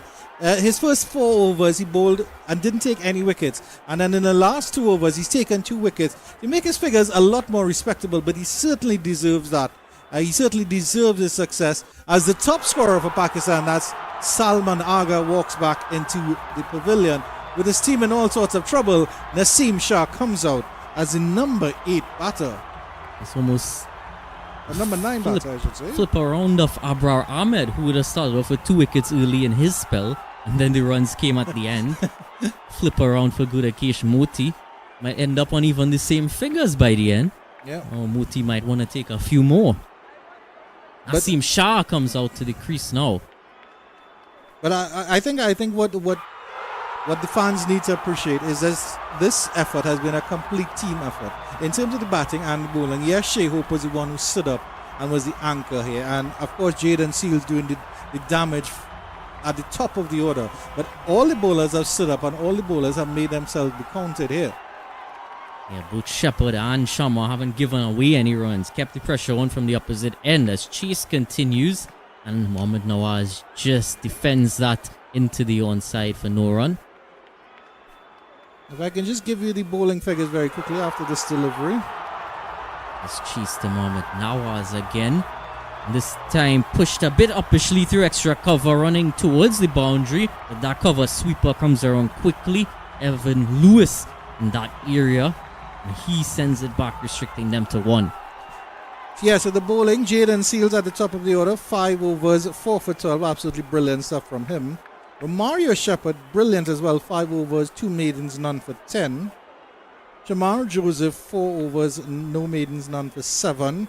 Gudakesh Muti, 6 overs, 2 for 28. Austin Chase, 2 overs, 1 for 9 into his 3rd over. A brilliant all-round team performance here from the West Indies. Chase over the wicket to Naseem Shah, who just pushes it down into the pitch, completely pulling any piece of that delivery. No run to him.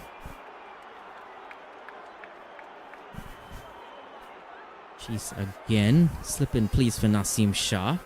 And this time pushed into the offside. He gets off the mark now. That one run down to long off. That required run rate now going above 8 runs and over. The target is 295, 72 for 7, so they are a long way from that. Last 30 balls, 21 runs and 3 wickets. So the West Indies turning the screws very, very nicely in the middle over. Chase now to the left-handed Nawaz and officially into the offside. Slip thought he was in with a place. Backward point thought he was in with a chance too. Unfortunately, this is the white ball cricket, so there's no silly mid-on in position. Would have been a doddle of a catch there for a silly mid-on. Mid off, that is. Mid-off, correct, yeah. Chase this time to Nawaz, just defended directly back to Ruston Chase. Showing him that full respect now. 1 for 11, his figures. Just 2 runs coming from that over. It's 72 for 7. 72 for 7 after 23. That run rate continues to climb here. I really don't think that Pakistan at this point can mount a comeback. But they really have to try their best. And I mean, I know the West Indies wouldn't want to bowl a complete allotment of 50 overs. But you have to give the West Indies credit, because while in other ODI matches they've started well, taken early wickets, they've never tightened it up in the middle overs, and it's good to see that the middle overs have been tightened. Moti again to Naseem Shah, just playing it into the onside. Eager bit of running from Naseem Shah at the non-striker's end, but sent back. Certainly, even from the first game, you remember Seals taking that early wicket of Saim Ayub, well, pretty much every game. Then not quite having that support to get quick wickets thereafter. This time, Naseem Shah pushes it back towards Moti. Still no run yet from the over. And I also want to talk about the curious case of Shamar Joseph. Bowled well in this series. Moti this time a bit shorter. Waited for it, Naseem Shah, and just guided that one down to the cover boundary for 1 run. Yeah, Shamar Joseph, I mean, he exploded onto the test team, and he's done really, really good with the red ball. But the white ball, he really hasn't come to the party as much as you would think that he has. This time Moti to Mohammad Nawaz, and he greets that one. He comes down, hits that over, long off for 6, all the way for Mohammad Nawaz. Well, that was a 6 certainly against a runner play, but it was a beautiful connection by Nawaz, dancing up the pitch and quite Moti deep into the long off region, just past where the West Indies players gather. Moti again to Nawaz, push back to him, proud catch almost, but just that bump ball. And well, you think about earlier when Nawaz was bowling to Moti, that's all Moti would have needed to do. Trying to hit it into the leg side though. This time just pushed down to the long on area. Jewel Andrew in that region. Just a slight fumble allowing them to come back for 2 comfortably. Mohammad Nawaz finishes off that over on 16. Naseem Shah still on 2. 9 runs coming from the over from Moti, and score 81 for 7 after 24. Yeah, good stuff by the West Indies. They still want to make sure that they close this down as best as possible. After 25 overs, the West Indies were actually 88 for 3. So again, not much different in the scores. It's that wickets column here that is really hurting Pakistan, with Jaden Seals almost breaking the back of their batting early on. And it looks like Ruston Chase will continue from the southern end. No real surprises there, 1 for 11 off 3. Yeah, similarly, as we would have looked at that comparison, I would have mentioned earlier that really Pakistan just need to try to keep it together until they get later on into the innings. Chase continues to Naseem Shah, tries to play that into the leg side, but just sort of hits him high up on the body. No run to him. Of course, if Pakistan were to get to, say, that last 10, West Indies scored over 100 runs in that phase. Chase again to Naseem Shah, and just able to get that into the leg side down to long 1 for 1 run. Yeah, there was an interesting stat that appeared on the TV screen, and it said out of all the national teams, I think since Cricket World Cup 2023, West Indies have had the best average run rate in the last 10 overs, and it's over 10 runs, and the other teams are, I think the second was Australia with 8.7, something like that. Chase to Mohamed Nawaz this time, and just delicately defended towards extra cover. Of course, also have to consider that Pakistan would have had the advantage of chasing on this wicket, which Indeed. tends to be the preferred option. Chase again. Nawaz pushes it this time to the right of that fielder and is able to get the single down to long off.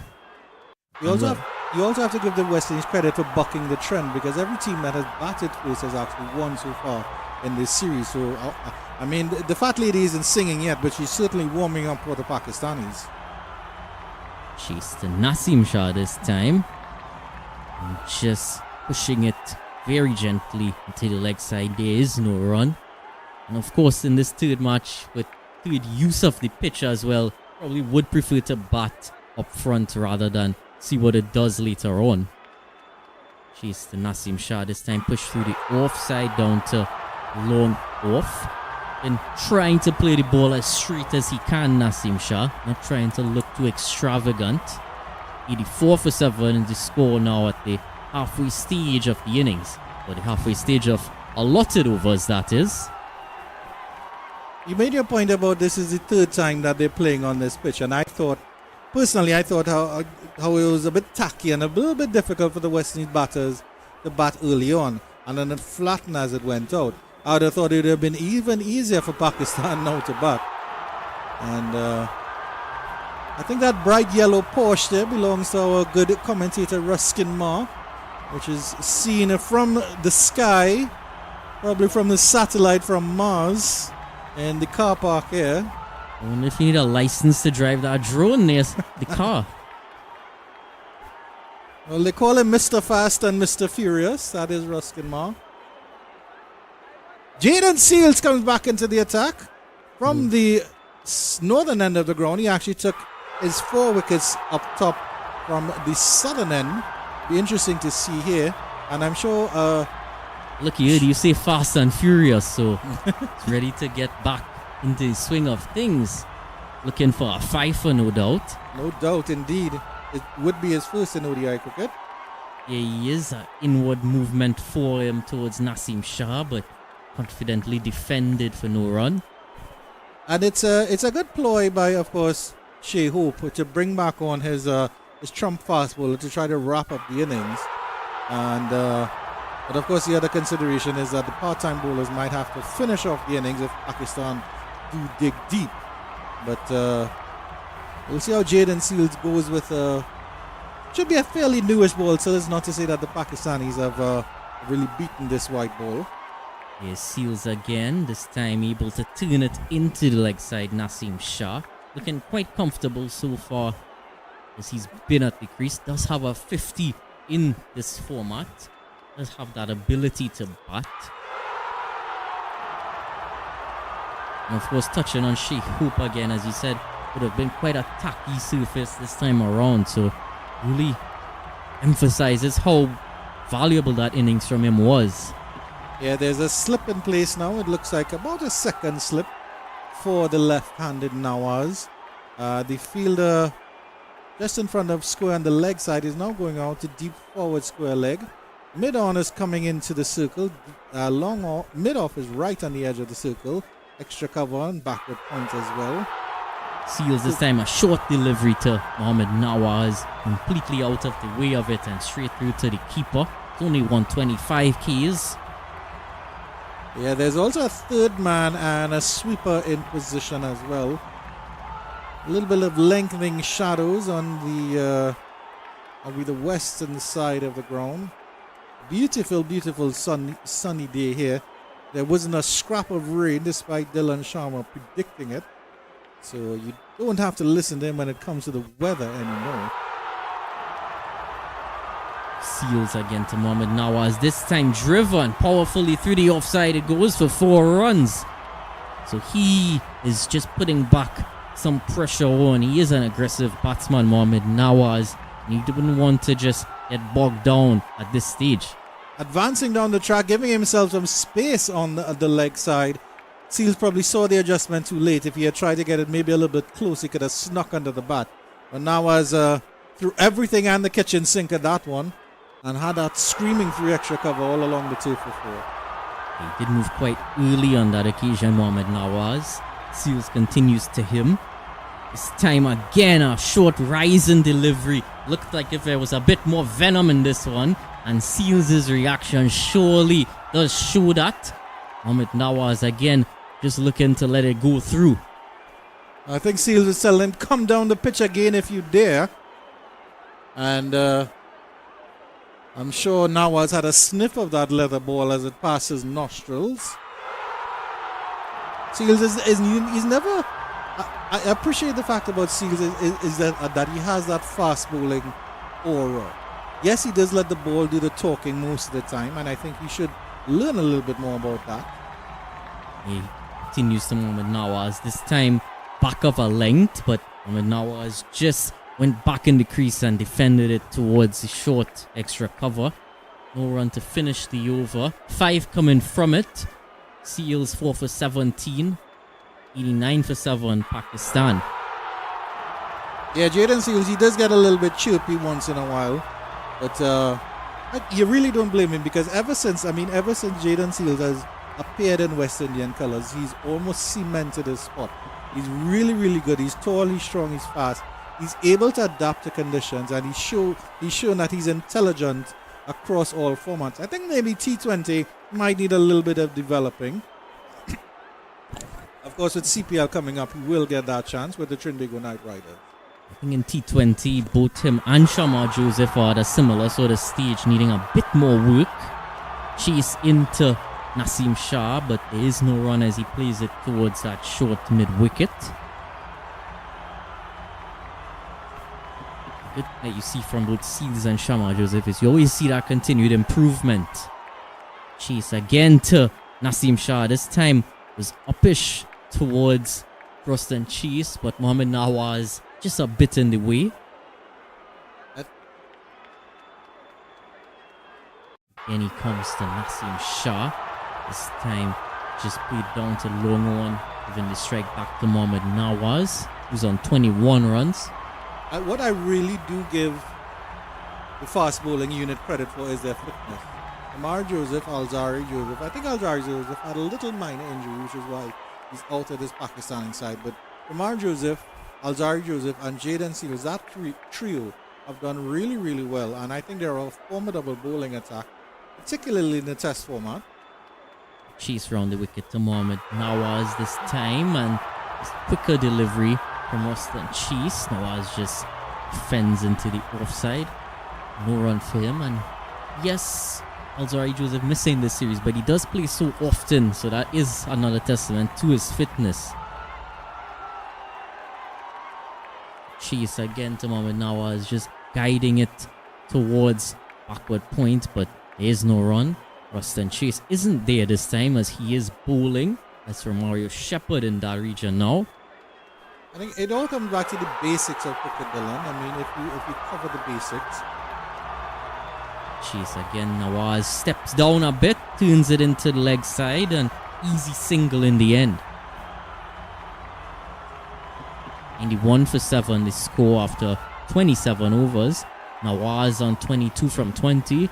Mohamed Nawaz, that is. And Naseem Shah 6 from 14. Yeah, again, it comes down to the basics of cricket. I mean, even a team that is now coming into the international arena, while they might not be world class in terms of batting or bowling, in terms of fielding, that's where you can be 100% fielder. And the effort that you have to put in and the fitness that you have to put in. Simple things like grounding the bat when you're running between the wickets. It's a skill that has to be mastered, and it's a skill that is those are skills that are translated throughout all formats of cricket. So you have to develop those basics, and if those basics aren't developed, then you're really going to struggle throughout your career. You always need a strong foundation coming into the game. Sometimes when you go through those periods of tough form, it is something that you need to return to. Seals the northern end round the wicket this time. And was fending at that. Seals feels off his own bowling.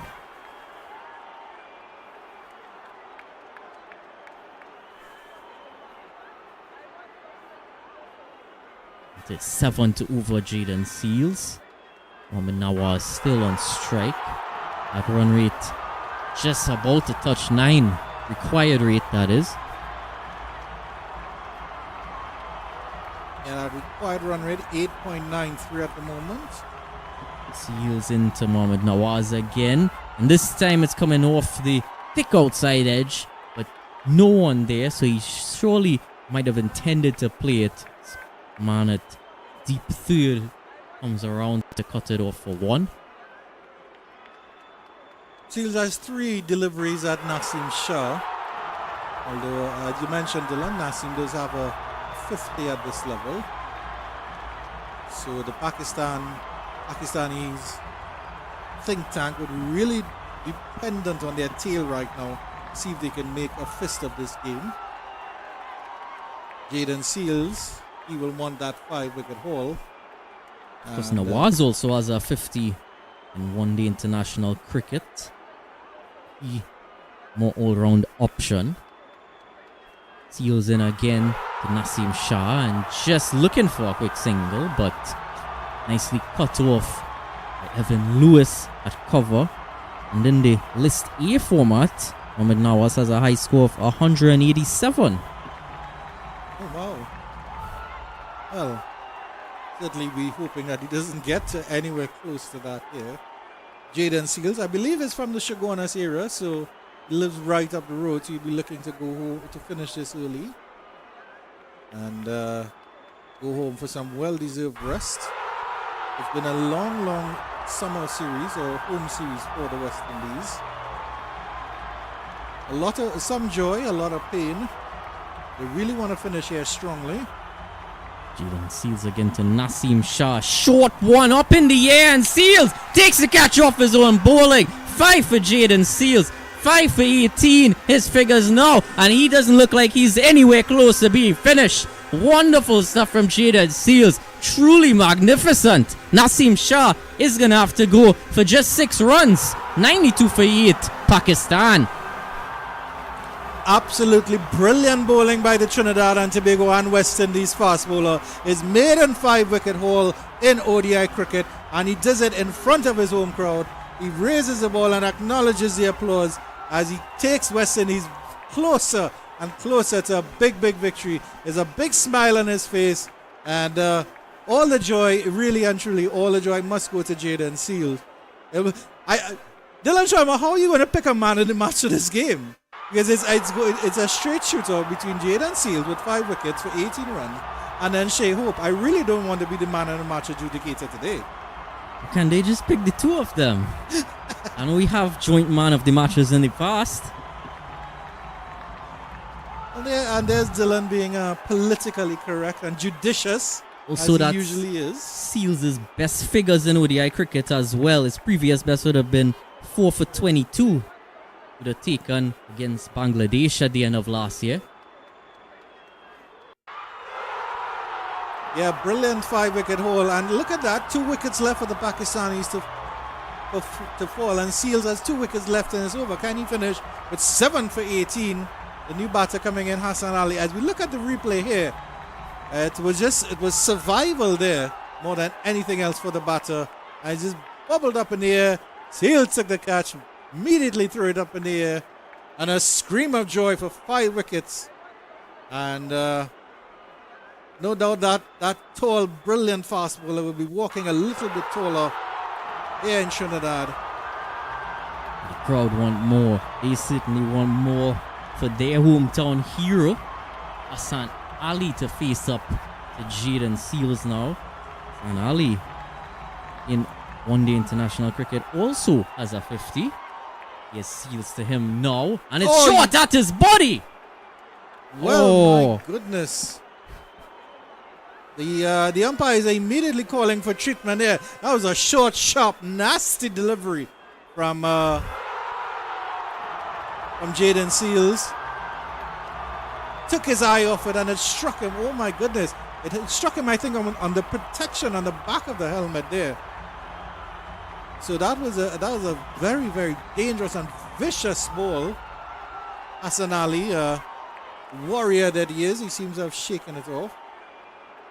Right away, as soon as you see that delivery close to the helmet, they called for those physio just to check things out right away. I want to mix matters with that nowadays. Hassan Ali, though, he's having chat about his hair earlier. It's in full flow now.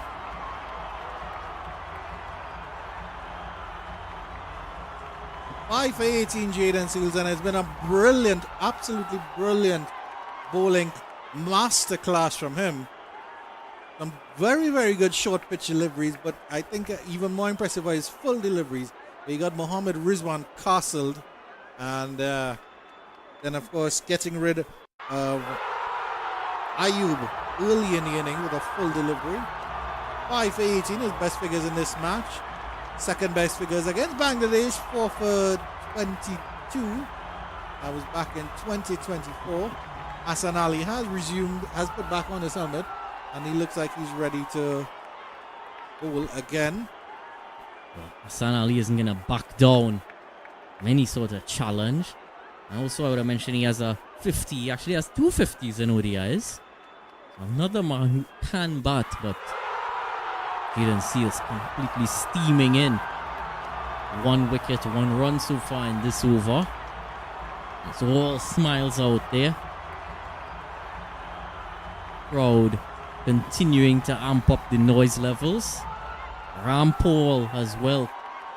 Applause for Jaden Seals. He's back in now.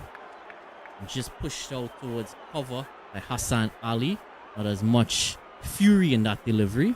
It's the end of the 28th over. 92 for 8 Pakistan. Yeah, that required run rate is going above 9 runs and over now. 9.2. Jaden Seals, a masterclass from him. 5 wickets of the 8 of all. He's taken 5.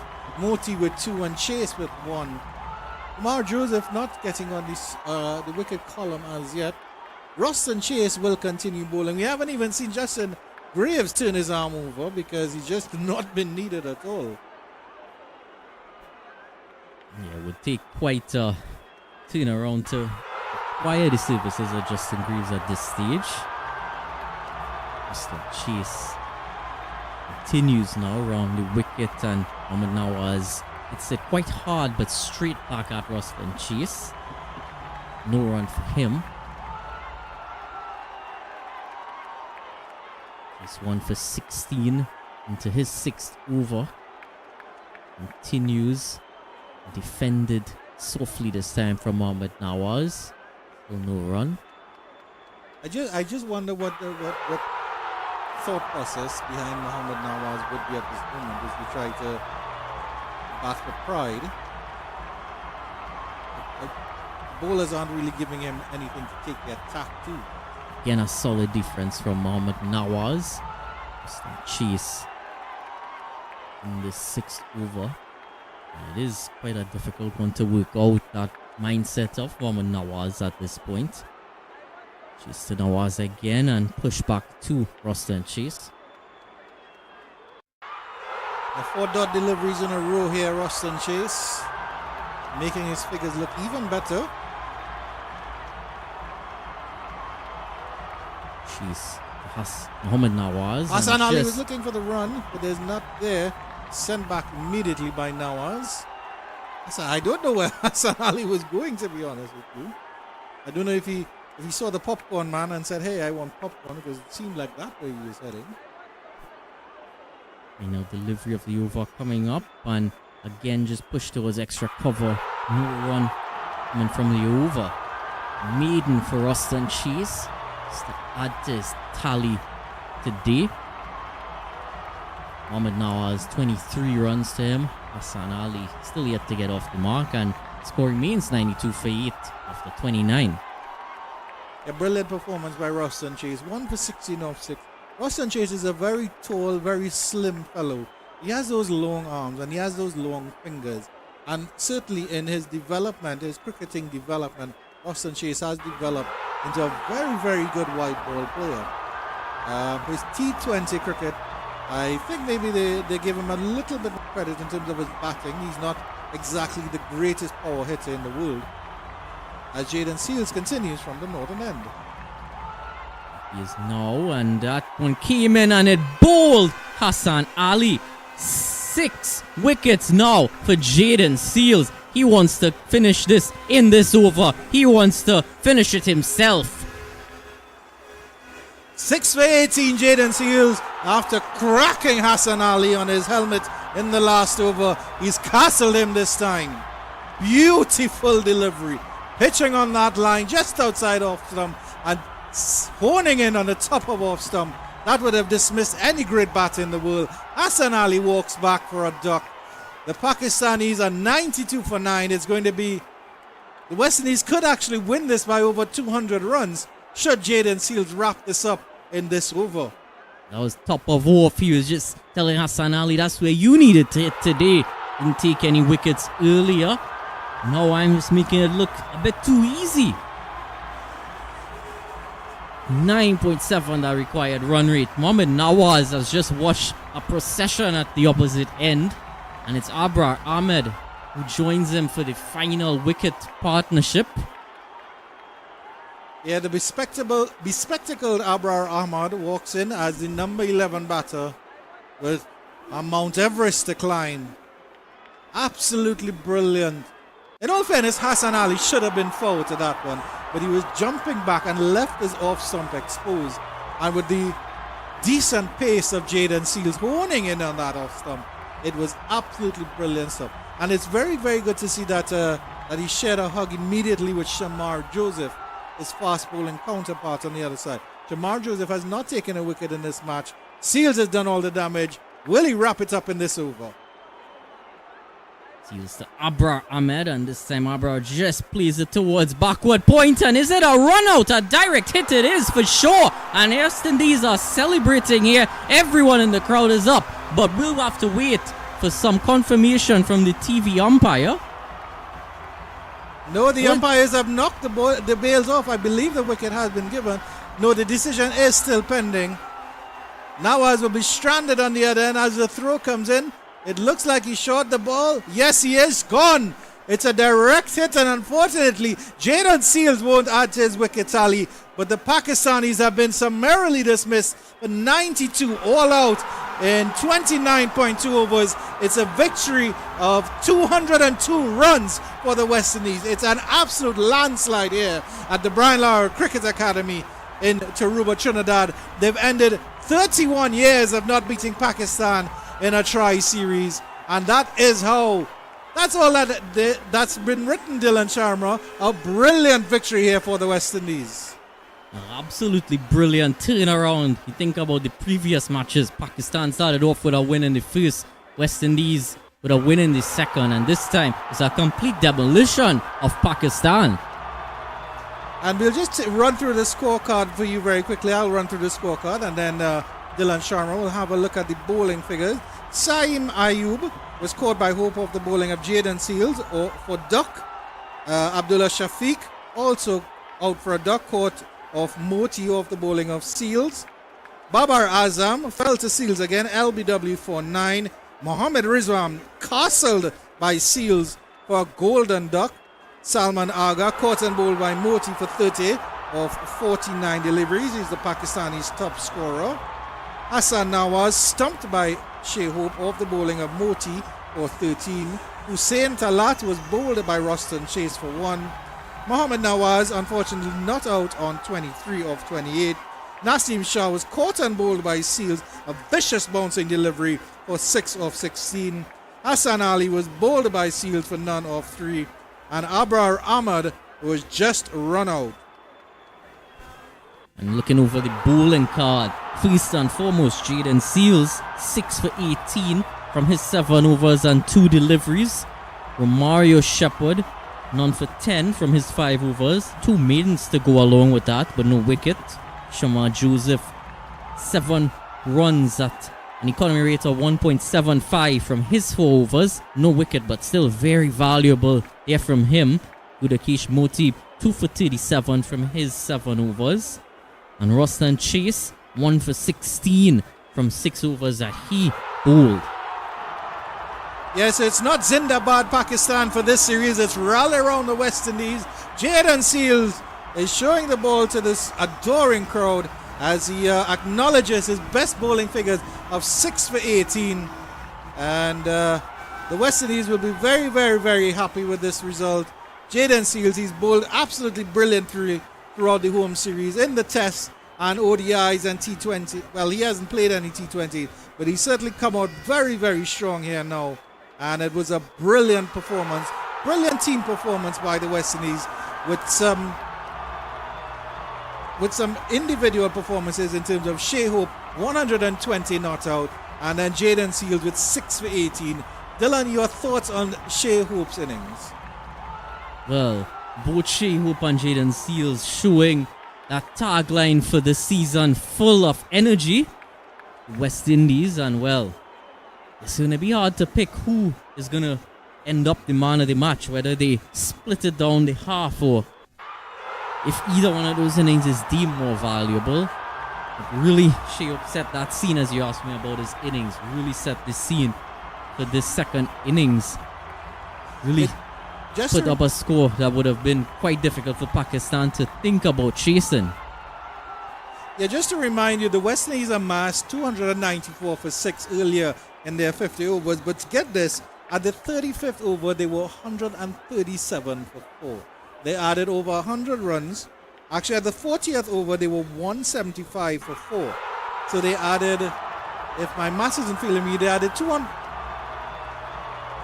No, my maths is failing me. So they added 25 plus 95, which gives you what, Dylan? 120. 120. They added 120 in the last 10 overs to get them up to 294 for 6. And that was on the back of Shai Hope's 120. And of course, it was a brilliant inning of 43 of 24 from Justin Greaves. Yeah. So we await presentation. As our statistician Ruskin Mark tells us, the last pair of Shai Hope and Justin Greaves added 110 and 50-odd deliveries. It really was brilliant stuff from them to get the West Indies up a very, very competitive score. And then I think it was really that momentum, Dylan, that the West Indies built towards the end of the innings. They took it into their bowling effort against Pakistan. And that momentum, it really crushed Pakistan. Yeah, I don't think Pakistan would have expected that sort of onslaught at the end from West Indies, especially from Justin Greaves, who they would have witnessed that last match just being a supporting act. He really took the forefront coming to the end of that partnership when Shai Hope was just starting to tire a bit. So it was really that momentum shift at the end that Pakistan could never quite recover from. Yeah, and the ground staff are getting their ceremonial photos. Good for them. Resplendent in their blue shirts. They had a lot of work on the second game just last Sunday. Didn't have too much to do today. No rain interruptions, and certainly a game that every West Indian fan would be quite pleased with.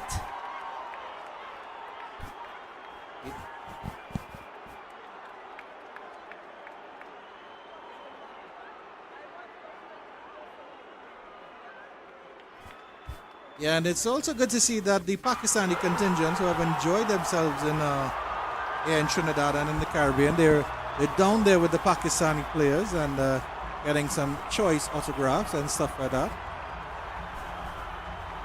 And look at this! I get a chance to commentate with Adrian Boris Barath, and an absolutely clinical victory by the Maroon Knights. Oh yeah, it was absolutely West Indies written all over it. 34 years, I'm sure you all would have mentioned that the West Indies winning against Pakistan in a one-day international series.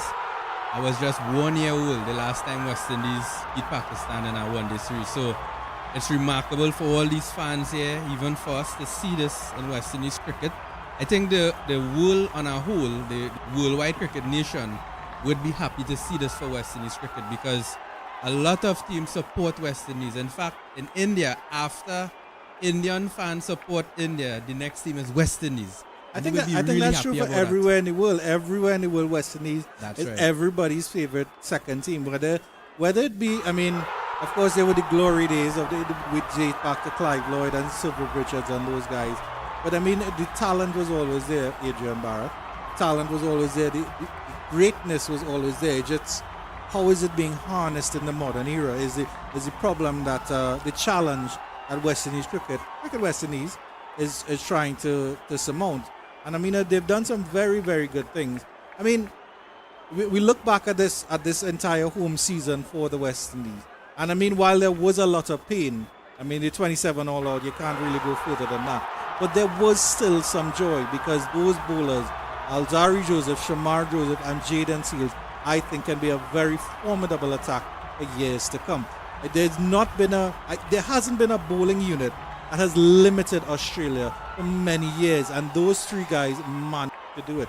Yeah, excellent observation, and that's good. It's always good to know that there is always, even though there is a defeat or a loss in a series, there's always a strong point. And I think the West Indies team, they have some really good bowling talent at the moment. There's batting talent, of course, but the bowlers, we have always had, or the backing of West Indies cricket, or a strong West Indies team is reliant on fast bowling. That's always the case, and we have seen that here with Jaden Seals, Shamar Joseph, and it's excellent victory here for the West Indies, and this would be a real confidence booster for all these players. We know that we move into the CPL now, so for the next almost 2 months, everything would be CPL, and it's nice that the West Indies players, these players here, would really take that confidence into the team. So congrats to them. And of course, the other thing to consider, Adrian, is that West Indies started this series 9th in the world rankings of the ODI table. Pakistan 5th. Well, they actually started 10th. That's correct. And then they've jumped up to 9th. Yeah, they jumped up to 9th. Pakistan are currently rated 5th, and they need to get up to 8th place for the World Cup in 2026. Yeah, that's right. So this is a very important series. Yes, because this series here by West Indies winning, they're actually beating a team that's higher than them. It will do the world of good for them because it would actually help their points. So we yet to see how this, when they do their calculations, where would we be if we would be at 9th position or 8th position. So it's a good victory for that sense. But West Indies cricket, they have a long break. I think the next series, I believe, is it November, December? I think it's October. Yeah, in India. So there's a long break for West Indies cricket. We're not sure if they will have anything else in between there. But remember, CPL goes straight to September. And then from that and so on. And the Pakistan team goes into the Asia Cup next month. So that's another big series there for them. But I think what fans of both teams can be happy of is that we know Pakistan and West Indies are two of the most mercurial teams in the world. You can actually say that until this game, the honours were about even. The games were very competitive. It wasn't to say that either one ran away with the other. And a credit to Pakistan, their fielding has gotten really, really good. The fitness standards have gone up quite a bit. And I think the West Indies can be proud of that. There are a lot of things that they can take from the series. I think they really should have won the T20 series, but at the end of the day, I think they've struggled in ODI cricket a little bit more than T20 cricket. So it's good to see an ODI win, an ODI series win happening. Oh yeah, this version of the game, sometimes it gets left out a bit. You know, it's either Test cricket or T20, but it's nice at West Indies because remember the major World Championship is 50 overs. That is where West Indies have 2 World Cups in that version. Yes, we have 2 wins in the T20 World Cup. But the 50 overs World Cup is where the whole world really looks at, and that has this rich legacy behind it because the first World Cup in 1975, as we were seeing today on the monitors, that 1975 victory. So West Indies team would want to get into that. They don't want to be into the qualifying aspects of that because remember, a year they were there, a World Cup we didn't qualify for it. So and a champion trophy as well. So we missed out a lot of competing on the global stage in terms of those global tournaments. So yeah, it's some good things happening here, and I think another thing that the Westies can take some positive from is the depth. There is depth developing. Yes, we have these players on paper, but there are players on the wings. The Alec Athanas, the Amu Jangus of this world, even Jewel Andrew is a very, very young player, but he really is a bright jewel that has to come up. And then there are other players around who might emerge. Yeah, definitely so. So as we look on at the presentation, we're still waiting to see who would be the man of the match. We seeing both Shea Hope out there and Jaden Seals. So we yet to see what is the action here. But we know for sure West Indies have won the ODI series here. The CG United one-day international series against West Indies and Pakistan here at the Brian Lara Academy. Well, Jaden Seals has taken 10 wickets in this series at an economy of 4.1, and his second closest competitor was Naseem Shah with 5 wickets. So I think more than likely Jaden Seals would be man of the series. Yeah. And then Shea Hope will probably get man of the match for setting up the day. Yeah, that's right. That sounds pretty plausible. Yes, at this moment in time. So we have to see. Yeah. So presentation is currently. And all the officials are out there as well. There's Dr. Kishore Shallow, president of Cricket West Indies. Of course, they had a 2-day function at the Hyatt Regency where they broke down West Indies cricket. Basit Khan, that former Pakistani player, is leading commentary here at the moment. So great series here. The fans, I must say, from since last week Friday to now, the West Indies fans from the region and even right here in Trinidad, because there's a lot of West Indies fans here and there was a bit of emotions. And as we could see here on screen, Shea Hope here getting the player of the match, scoring that brilliant 120 not out. He lead the way for this West Indies team. And kudos to Shea Hope as he receives the man of the match for this third ODI at the Brian Lara Academy. And yes, Jaden Seals is man of the series. My goodness, I really need to play a little bit of lottery this evening. Adrian Barrow. If I am so right with making these calls. So well done to Jaden Seals. He bowled well this entire series. He bowled well in the test series. And he came up trumps in this series here. So the West Indies team, even Ravi Rampal will be really happy about this. He's a local boy here from Trinidad and Tobago, Jaden Seals. He actually went to my alma mater school presentation, College Dragonas. I went to that school. Well, so the Press Boys, yeah. That's right. So. Which is why he's so intelligent. No, but I think one of the things that you have to admire most about Jaden Seals is, yes, he exploded on. He came onto the international scene and he was immediately a success. But he has grown from strength to strength, and you can see that he thinks about his bowling. In the conversation prior to the match, he said, "Yeah, no, I'm trying to bowl a little fuller. I'm trying to aim at the stumps a little more." And he knows what he's doing. He really does know what he's doing, and thinking about, because even his wicket haul today, he got an LBW, he got I think 2 bowled, he got a caught behind, and of course the bumper deliveries, the harsh deliveries that got that caught and bowled as well. So it's a nice mix for Jaden Seals. Yeah, so really fine stage for Jaden Seals here. His parents, I believe his girlfriend was here also. So I think he made everyone proud. His family, his friends, his fans. The fans are still here. In fact, it's almost looking the same way before the last wicket fell, because the fans, I don't think they have enough. They have a lot of memories. They're taking photos. They're waiting probably to meet their favorite players from the West Indies team, and they deserve this victory, the West Indies fans there. Yeah, they definitely will be holding on to those words of Jaden Seals. He's really a bright and shining spark here. As Mohammad Rizwan comes to probably and commiseration between the two Pakistanis as they conduct that interview.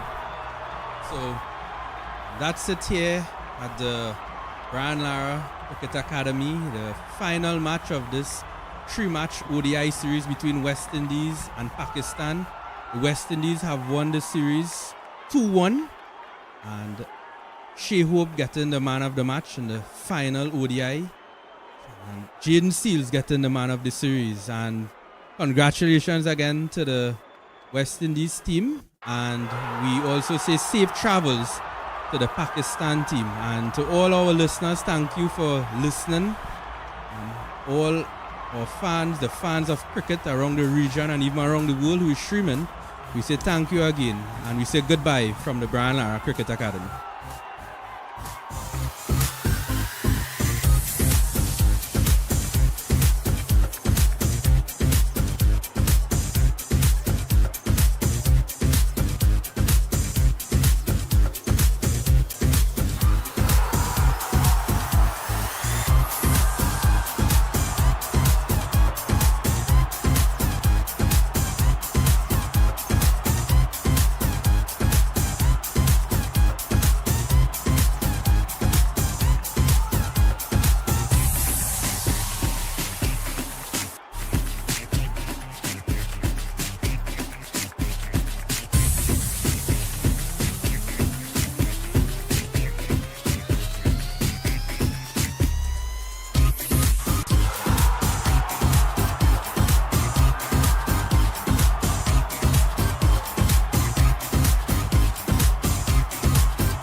Well, you don't see this often. 11 a.m.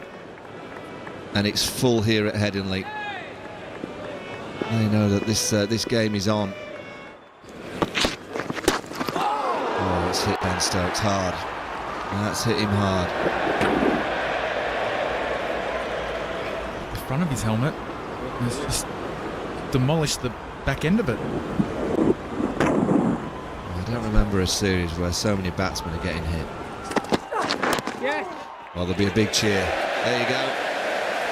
The first run of the day for England.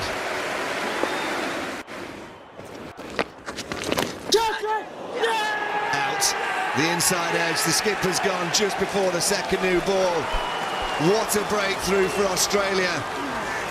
And with that, is it the Ashes? Beautifully placed. And it runs for 4. Well, I think the point following on from what we were saying a second ago is that the opposition are nervous of Stokes the batsman, not Stokes the blocker. 4 runs. Lovely stride into the ball from Johnny Bairstow. We've seen very little of that throughout the innings. That's the Johnny Bairstow the Yorkshire people are used to. 4 more. Well, it's certainly creating a buzz around this ground. It's Coliseum-like, I'd say. Not quite where they want it to go, but it's off the face. It's 4, that's all that matters. Oh, it's a fine stroke. Yorkshire crowd are going to love that. One of their own. Oh, this is good from Bairstow. You can see it in his eyes. He's fancying this. He's just got to continue to stay in his bubble. Keep waiting for the right balls to hit. Well, that's got to be wide. And in fact, it'll be 5 wides. The 50 partnership is up. And more to the point, it's come at a pretty quick rate as well. Look at that, off just 58 balls, considering Ben Stokes was 2 off 50 overnight. Bairstow's come out, he's injected some real energy into this. Cracking shot. Into the gap and away for 4.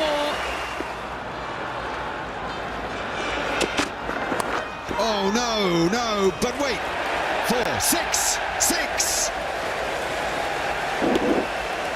Into an ecstatic crowd, nothing more than a flick of Ben Stokes' wrists. Good hit. Power sweep from Johnny Bairstow. Bairstow wants to play this sweep. He's very good at it. He's hit that one extremely hard. Good balance. His head's over the ball.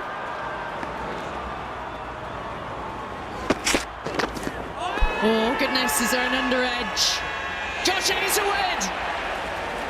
Well, Bairstow's not convinced. That is an immediate review by Bairstow. It's Hazelwood's first ball after lunch. Well, this one stayed low. It's gone on the inside. It's shaking the heads. 2 English batsmen that are out there. It's a massive moment. It's dead silent out there as well. Did it brush the glove on the way past? This will tell us. Oh, no bottom edge. Bairstow right to review. He looked a little nervous though, as if he wasn't entirely sure. Oh, off the edge. Well, it's a chance. Oh, that is out though. No question. That's a huge moment. With the Ashes on the line, this was the partnership England were looking towards. 114 shy. Johnny Bairstow gone. Well, it's a disappointing shot from Bairstow. If you're an English supporter, it was a bit of a half-hearted shot. And it was there for the cut. The ball wasn't a great delivery by Hazelwood, but Bairstow has to go. What a partnership. He goes for 36. England are now 245 for 5. Oh, he's taken on the short ball. And to good effect. Oh, how the crowd love that. It takes England past the 250 mark. Oi! Come on! Oh, now Butler, little slip in the follow-through. Oh, no!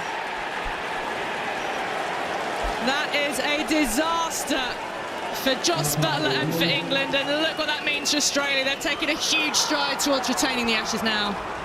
Well, you've got to feel for Butler here because he was called through and then Stokes said no. They originally called him through and there's no run there at all. Well, this innings of Ben Stokes now has just taken on even more importance for England. That's a fine stroke. I wonder if he'll start playing more strokes here because he's in the position to do it. He's faced 142 balls, seeing the ball well enough.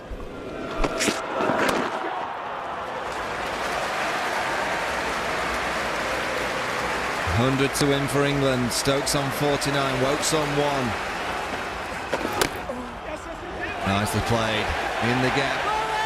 50 for Ben Stokes. What a summer he's having. What an ovation he'll get. 152 balls it's taken him. 3 hours, 32 minutes of batting. Well played, young man. Look at the crowd. They're up for him. They love him. Isn't it wonderful to play cricket and be a cult figure, loved by the crowd? Out. Another mistake. And it's that man Hazelwood again. It's a good catch by Wade at extra cover. Well, congratulations to the bowler, pitching it up, having a man in a catching position. Full credit to him there. Ball straight, puts people under pressure, but you know, look at this. This is on the up. The man's there. It's saying, oh, catch it. Not great, that, is it?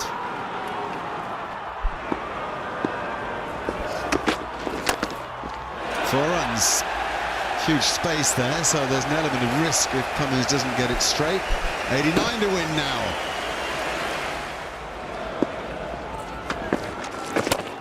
Oh yeah. You won't see a better shot than that. You can watch cricket all year. Lovely from Stokes, takes him to 60. Oh, Joffre's gone for a biggie.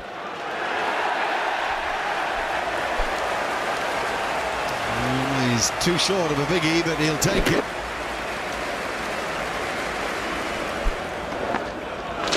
Oh, Lyons buying one. Is he? 4 more!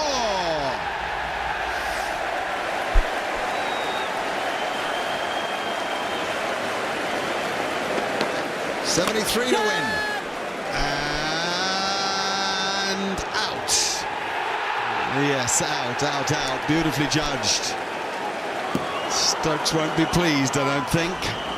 Neither is Archer by the bow of the head. Well, the umpires are going to look. I'm really sure that the field has done this well. Yeah, he's judged this well. It's something they practice, all teams around the world. So what they're going to look at here is just to check he wasn't holding the ball as he stepped over the line, but he lobs it back there and steps back inside.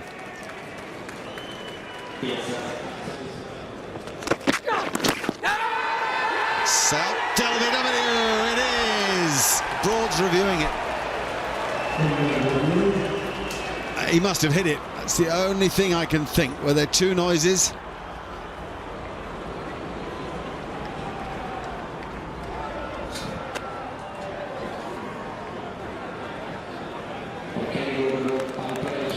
They're going to have a look at Ultra Edge. The umpire's clearly decided he hasn't hit it. And it's hitting off stump. Australia closing on victory here at Headingley. Big shout of catch it and a big mow down the ground. And a 6. It's been tossed out wide by Lyon. He's put everything into this. Ben Stokes. And over it goes. It's fun, isn't it? Might not knock off 56 more to win, but it's fun while it's going on. Oh, what a shot this is. Oh, my word.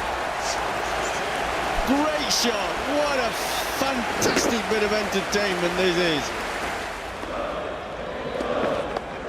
Can you possibly do it single-handedly? The quick single, and he's home. The noise is deafening. It's all for that man. But Fleet has got to keep this one out. And he does. More Ben Stokes for next over. And don't the crowd appreciate it? Pat Cummins is brought back into the attack instead of Nathan Lyon. And now Stokes wants two as he found the gap. This is taking us back to the World Cup final and the way he played that situation. It really is something. It's game awareness. Well, actually, cricketing intelligence, that's what it is. He's done it. Incredible. Wait for this signal. Well, this guy is a freak. Bangs it in, and Leach is tucked in behind it, resolute, as he was at Lord's against the Irish, so he now defies the Aussies. Giving it a big hit, hard hit, boundary hit, 100 for Ben Stokes. An all-timer, an innings for the ages, an innings that keeps the Ashes alive. When you have Jeffrey Boycott behind you in the commentary box clapping, you know you've played well. A six! Oh, Ben, what are you doing to this cricket match? 27 for England to win it. Could it be? It couldn't, could it? He's gone again, he's gone again! It's six more! No way, man! Ben Stokes, you beauty! Oh, wait a minute, is this catchable? It is catchable. It's dropped, it's dropped. Very difficult. Marcus Harris, the man, sprinting at the ball and throwing himself forward. Takes me back to Simon Jones at Edgbaston. It's a fine shot, and it's a boundary. Oh, is it? It is. It is. It's another boundary. Thunders it back down the ground for four, I think. Yes, it is. This is incredible. Keep your cool, Ben. 9 to win. You're on the brink of greatness if you aren't already there. If Leach survives this ball. That's missing leg stump. Pitching outside leg stump. Survive it he does. Stokes will have his moment. Well, they have a review left. And will they go for it just as a bit of desperation? Well, they do. You'll see it pitch outside leg stump. Probably not going on to hit the stumps. I don't think a 14-ball not out has ever meant so much. Catch! There's a man back. There's a man back. It's six. It's six. Ben Stokes has hit it for six. Two are needed to win the Test match. One to tie the scores. Incredible. And he's picked out a fielder again. Oh no, there's a run out. No way. Oh, dropped it. Nathan Lyon has dropped it. It's too much for everybody. It's as simple as that. It's too much. Well, has he dropped the Ashes? Has he dropped the Ashes? That's as easy a run out as you will ever get. And all this is pressure.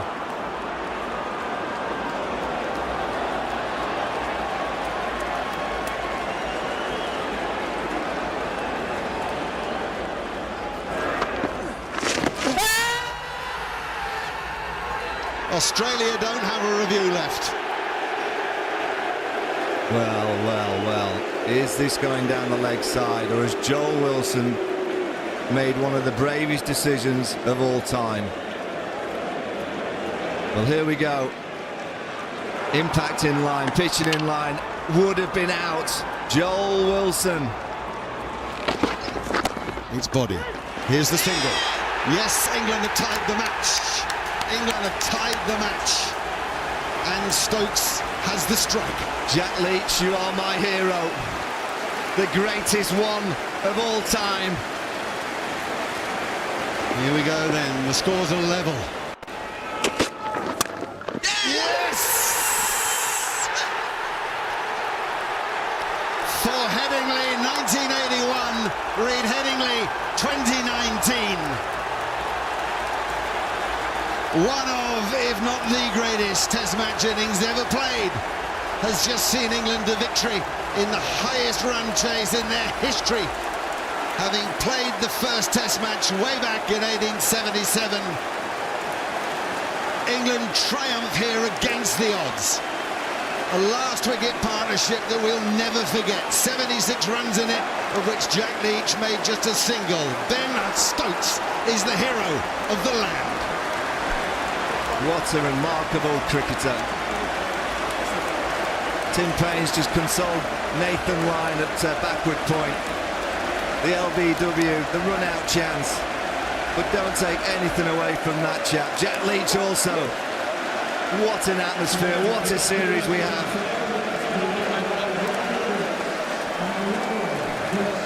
We've done so much for the game of cricket here today. As Test matches are threatened by all around them, so even that Australian will wake up tomorrow and surely understand that what Stokes has achieved is so special, so unique. It can inspire every young person in the country.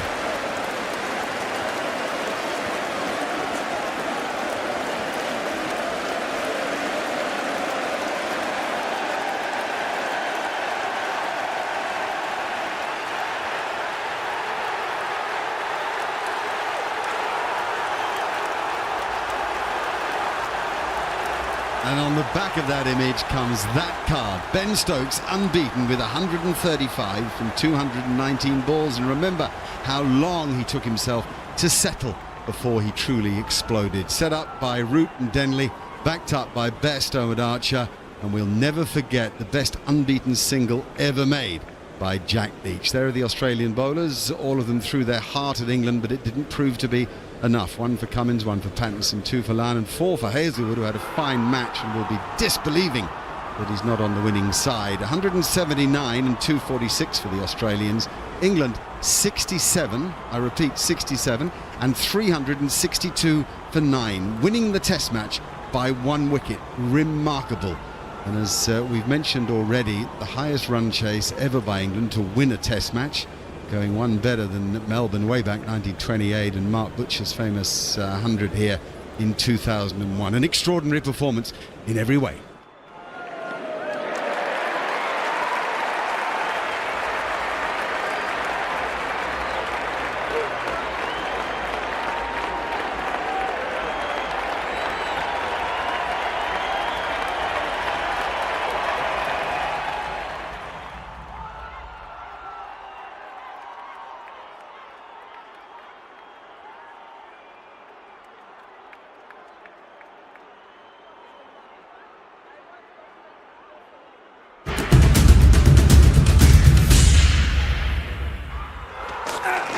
Oh, that's a beauty.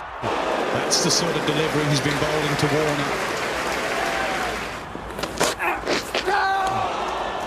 Great thing in Test match cricket, continuation of a batter. Oh, has he nicked that? He has. What a beauty. It's that man Archer again. You can't keep him out the game. And they might all go here. I said it was going to rain. It is raining. That's good. Once you get across onto off stump, you can clip it away leg side.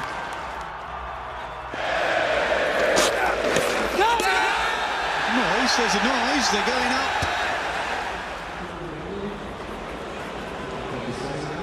Yeah, an inside edge caught down the leg side.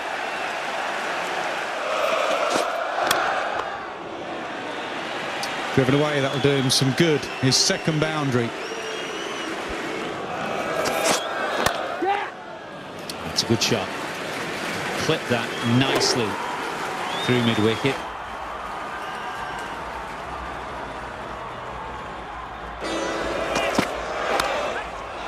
Big gap down the third man.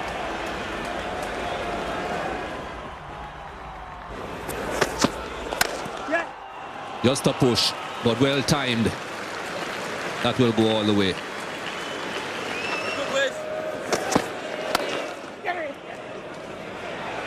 Again, good running. Ball and not such good throwing. That will be 5.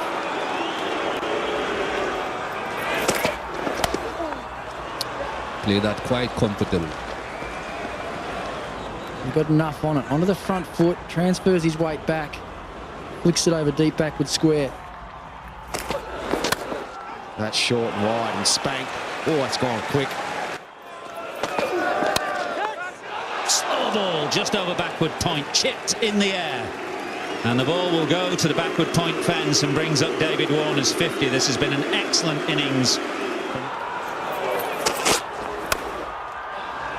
Runs really well played, short and wide, climb in on a pitch like this when you get one of those. 131 for 2.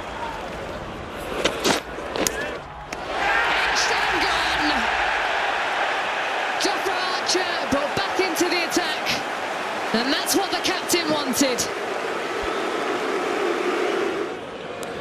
Bam!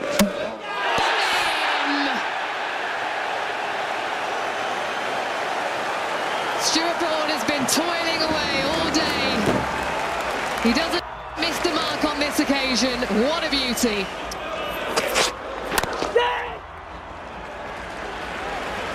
Well played, Marnus Labuschagne.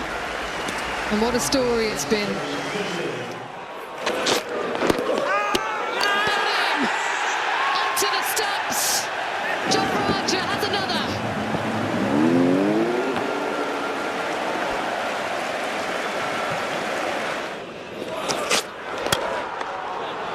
That's a very, very good shot. Nice balance. Simple execution. Slightly wider of the crease. England have got the opportunity to review. And the Australian captain has to go. The England captain has used his review beautifully. Edged. Yeah, taken. Joe Root took slip and Archer has 4.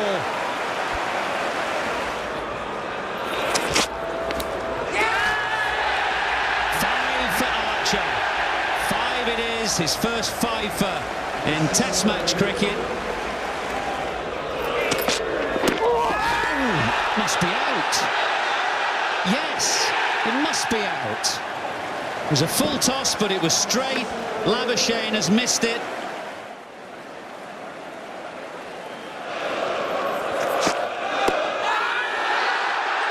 Gone. Archer has 6. So the day is done right on time at 7:30. Jofra Archer in his second Test match has 6 for 45, and Joe Root, having put Australia in today, sees his team having bowled them out for 179.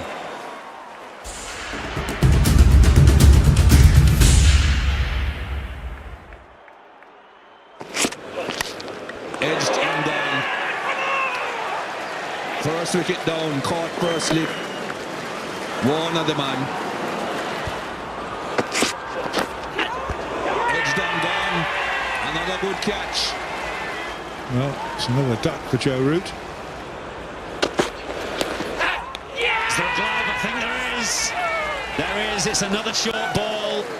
Burns has had a flap at it and gloved it down the leg side. England 3 down. Finally, Joe Denley gets off the mark, and he does so in good style. Edged and gone. A wide rank delivery from James Pattinson, and Ben Stokes has reached for it. Full wide, net gone. It's another one. And Australia strike again. They get the 5th wicket. Oh, Nick gone. What a catch. Warner takes another screamer at slip. Excellent bowling and excellent fielding from the Australians. And what a day, what a morning so far. The Australian bowlers have dominated. Glove, is there glove? There is glove. What a start after lunch for Cummins, for Australia. Well, here's Hazelwood. Gone, short extra cover, brilliant. What a position that is that Payne set there. A man at short extra cover, Butler driving in the air. And play some shots now is Jofra Archer.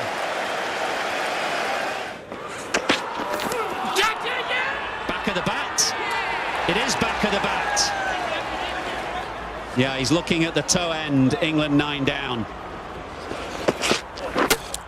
Yeah, there it is. So far across his stumps, that leg stump Yorker did the trick.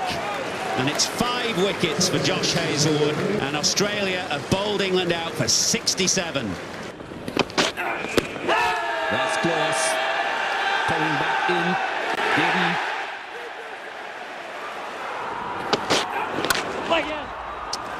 No worries with that, to use a very Australian expression.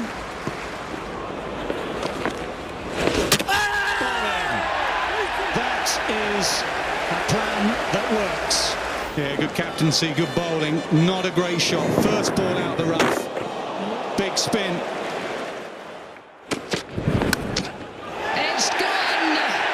Jason Roy takes the catch, and Chris Wokes is into the game. Very full, driven away. What an eventful session. 7 wickets in it. England lost 4 for 14. And they've managed to prize 3 Australian wickets at the end. Catch that. It's a good shot. Pressure relieved.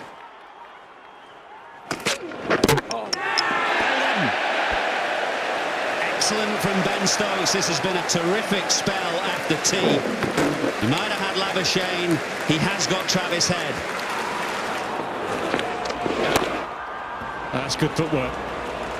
Really good footwork. Preemptive stuff from Matthew Wade. Wide, full and 4. Full toss.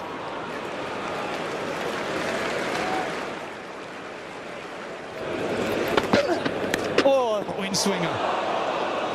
Did that carry? It was low, it was going quickly, just didn't stick.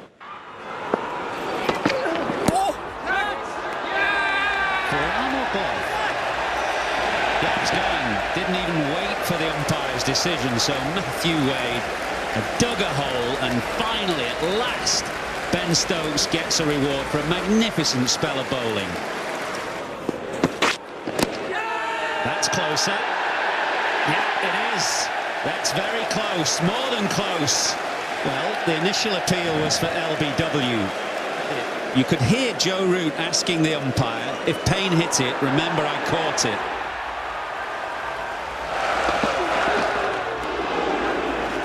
Pattinson survives. Well played, Marnus Labuschagne as well, to take Australia into this position where they lead by 283 runs. They've had a fantastic day today.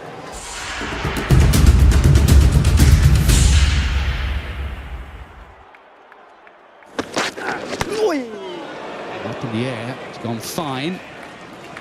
It's gone away for 4 runs given. Can you take those 4 runs off, please? So it's going to change his signal. It's going to give it as leg buys. Nice drive. We did a feature in the zone this morning about the cover drive. There is a classic example. Oh, edged. And then that's been put down as well. Between Bairstow and first slip Root, Bairstow went for it, and it's been shelled. Edged and gone, right on cue. 100 test catch for Joe Root. Stop nasty. Oh, that's clever. It's a good shot. Good catch. Will Burns very quickly down low to his right. Very safe pair of hands there.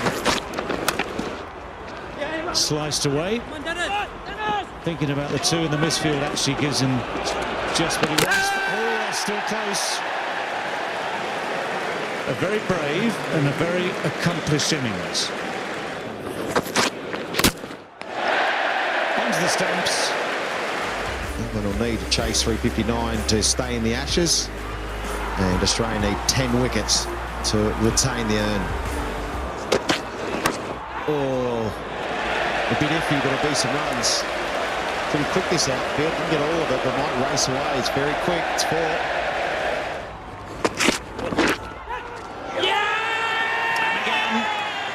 And again, it's David Warner. Bowling beauty, an absolute beauty from Pat Cummins. Fantastic delivery from the world's #1 fast bowler. Jason Roy was a bit stuck on the crease. His footwork was all in a tangle. Down the pitch. And just nice little check drive. Over mid-off. Didn't try and hit it too hard. Shot. That'll be 4. Couple of bounces, a race away. First one, Denley's got away.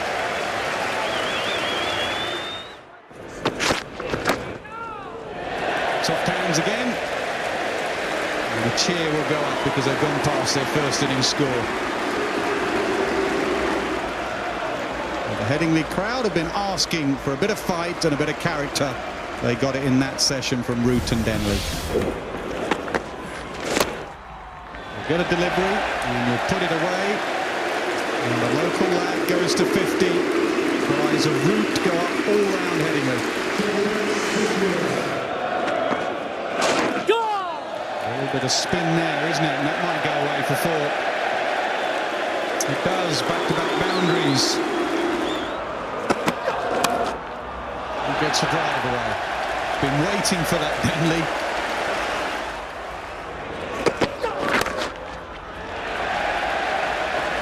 Under partnership.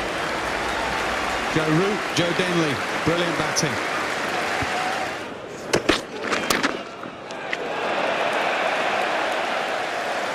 Doesn't want to bowl it there with this field.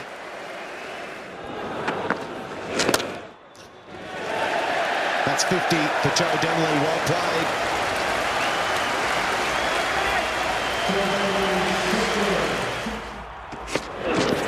Oh, well bowled again. He beats the bat. Frustration. Oh, he's been hit again. Has that come off the glove? He's been given. He's not reviewing. He must know straight away.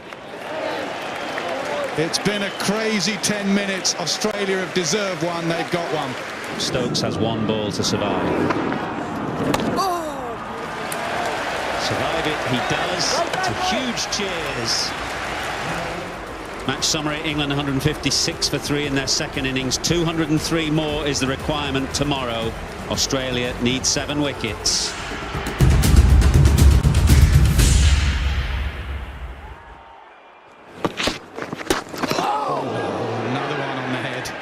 How many is that in this series?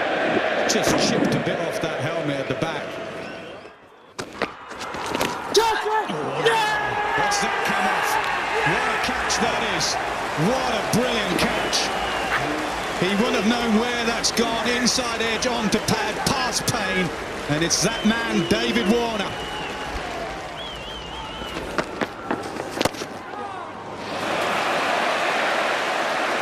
Runs for Stokes. And it will be 4 as well.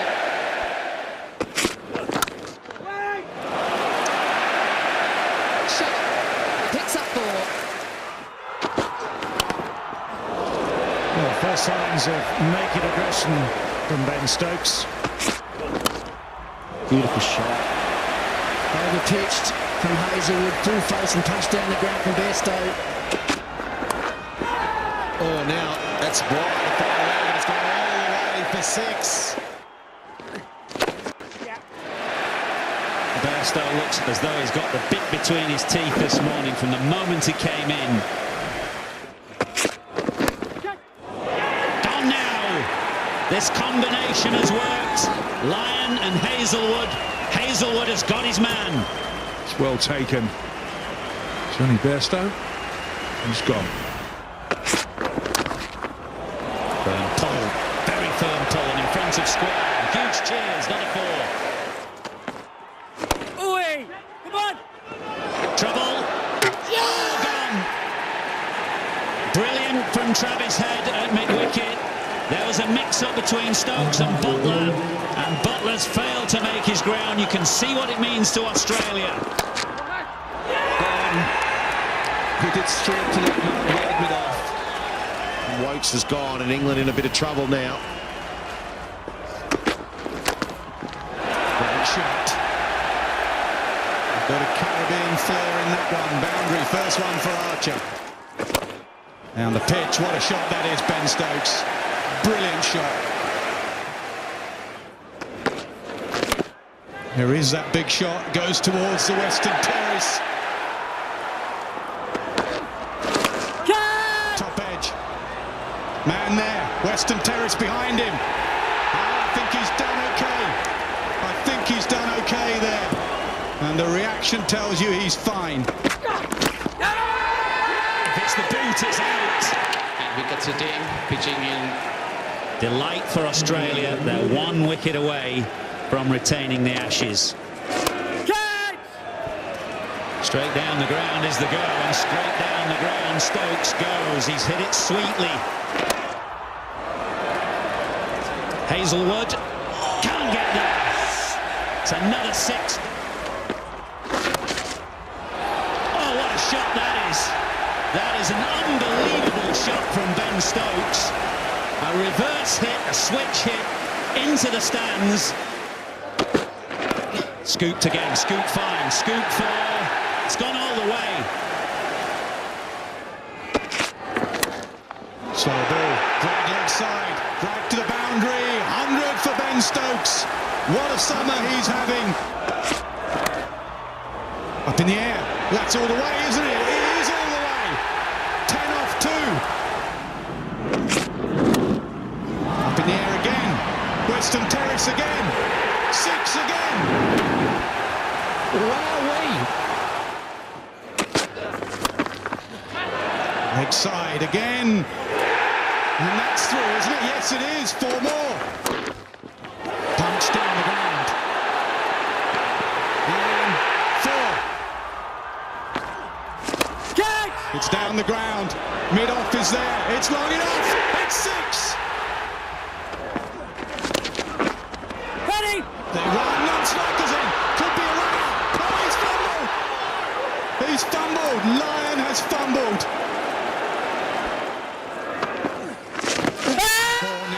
Now everyone looks. They needed that review. They needed that review. Yes is the call. Their sneak run. Scores are level.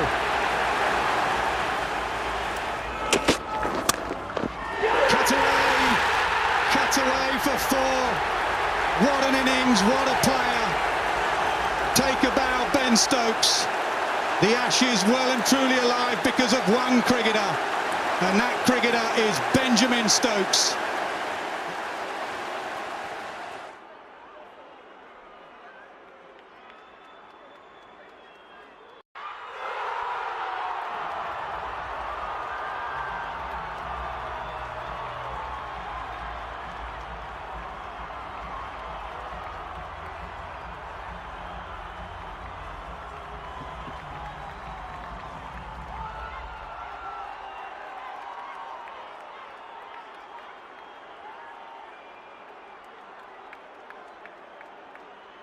Is that. What a sight at the 5-wicket haul for James Anderson. He will receive the cuddle from everybody in sight because he is a star in the making.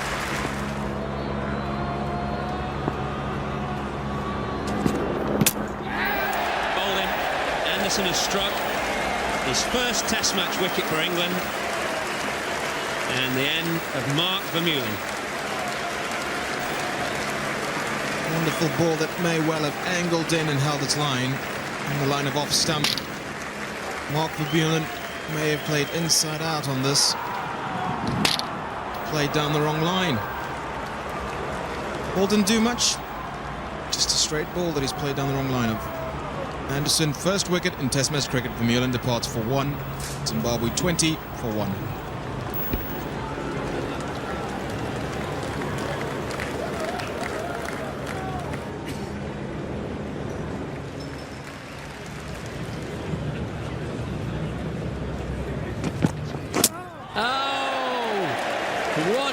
Jaffa, Heathstreet was aiming to leg, and that ball has swung back late and hit bang on middle. This reminds me of the ball that Anderson bowled at Newlands to dismiss Mr. Johanna. It swung away, it struck. Oh, wasn't quite a Yorker, but it straightened on Heathstreet. It did. It swung late. Look at the position of the seam and the shine. It is a good ball, that.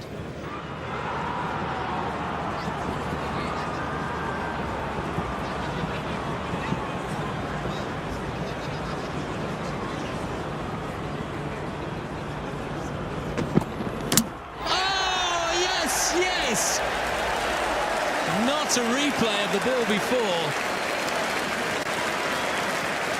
It's a golden duck for Travis Friend. Brilliant, brilliant bowling from James Anderson. My, he's done it again. 2 wickets and 2 balls. He's on a hat-trick, this young man. He can bowl.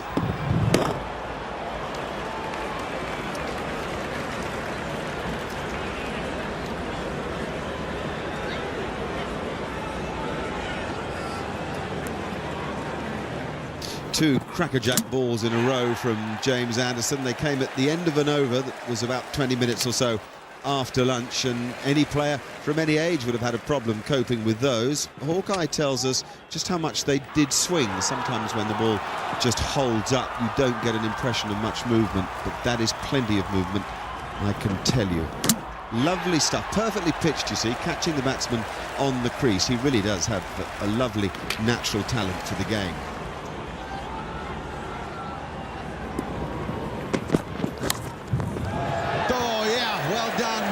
What a wonderful catch. For a lot of reasons that we'll examine in the replays, that was very well taken from Butcher, who's having a super game. Andy Blicknott has no chance to show us what he's capable of, but James Anderson surely is.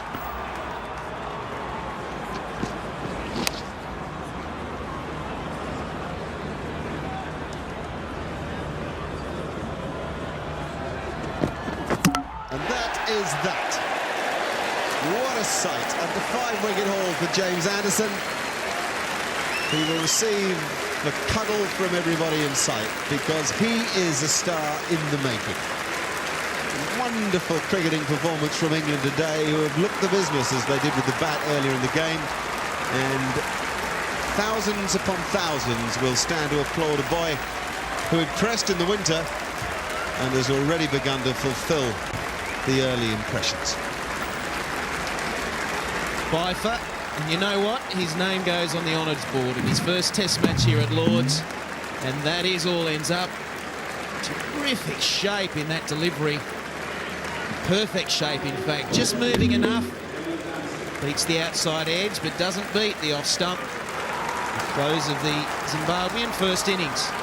They'll be rocking in the aisles in Burnley right now because a year ago he was playing club cricket for him.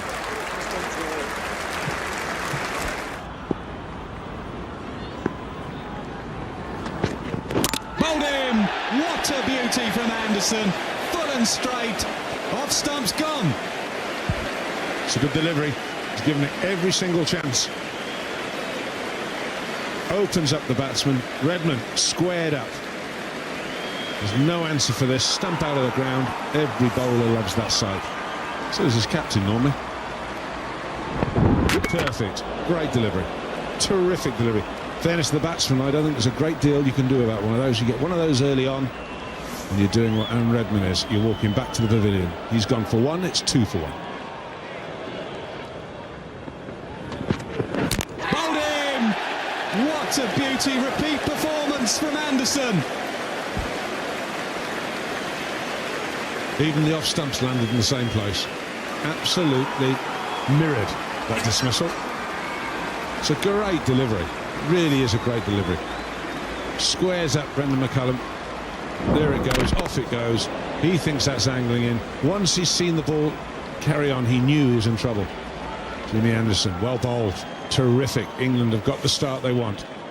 And they're getting the batsman in with the new ball working for them. Brendan McCullum, the dangerous Brendan McCullum's gone for 9. It's 14 for 2.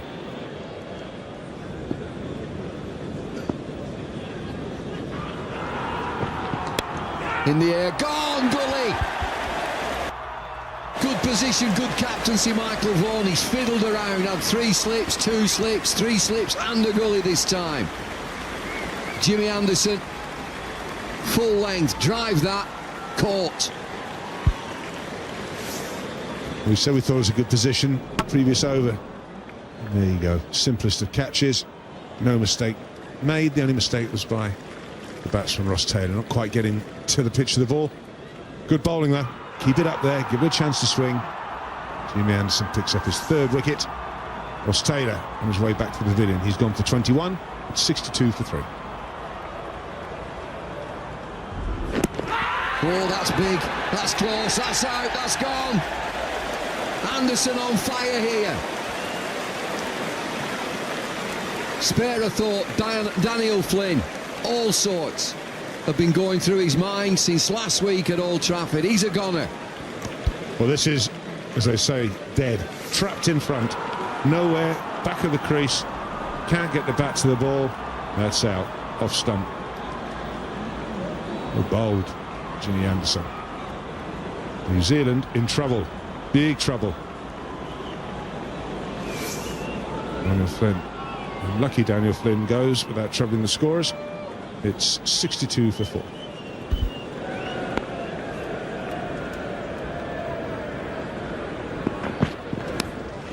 Oh, has it carried? I think it has.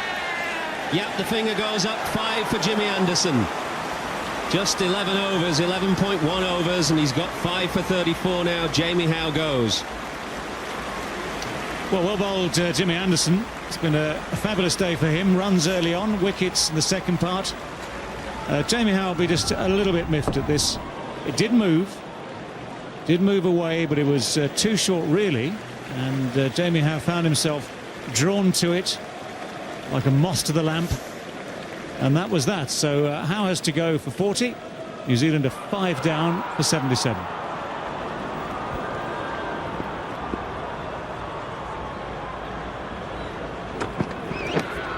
That's gone. Finally found the edge. Another wicket for Anderson.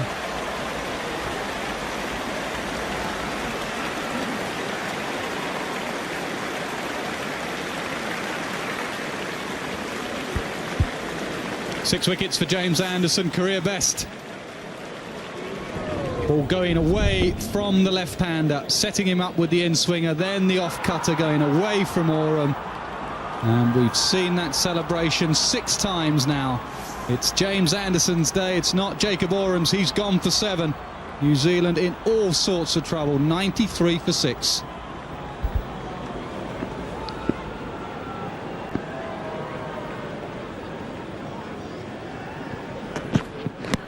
It's close, it's full enough. Darryl Hare, yes! Gone, 7 for Anderson. New Zealand have been blown away in their first innings. 123 all out. Hopkins the last man to go. Take a bow, James Anderson. Swinging again. Again looking to play towards the mid-wicket region. Have a look at this delivery. It's full, it's heading towards the leg stump and then it straightens. Not as much as the rest, but because it started on a slightly different line, but that certainly would have hit leg stump, you'd think. Bang.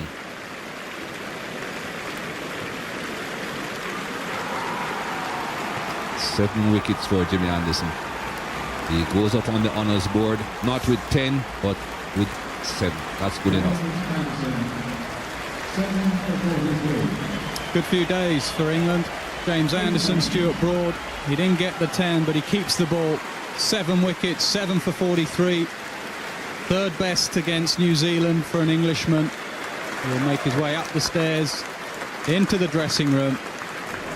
Who've they got striding in? Monty Panesar, number 11. What a monumental job he has to do alongside James Anderson. England trail by 6, 1 wicket left. 11.3 overs are left in the game.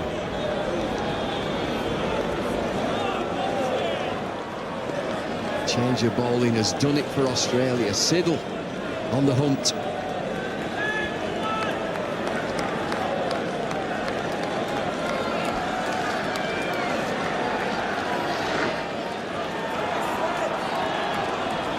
Short, it's wide. It's a thick outside edge from Collingwood. Hussey.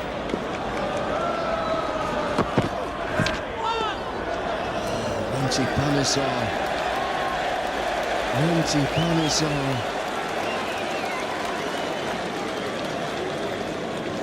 Well, you can tell that Peter Siddle means business here. Run-up was full of menace. Panesar thinks he's behind the line, but isn't quite.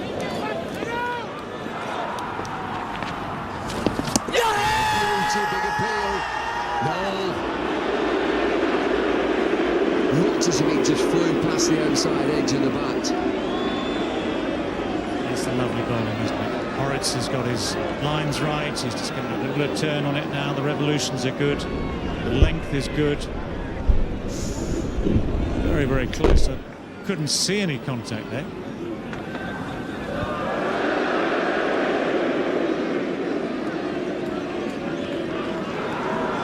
Nothing from hot spot on the bat.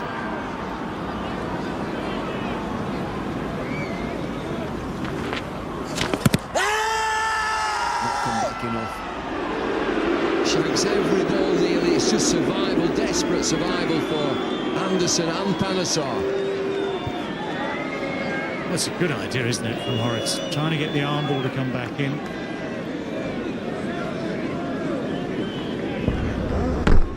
Turns a little bit, it's not anywhere near.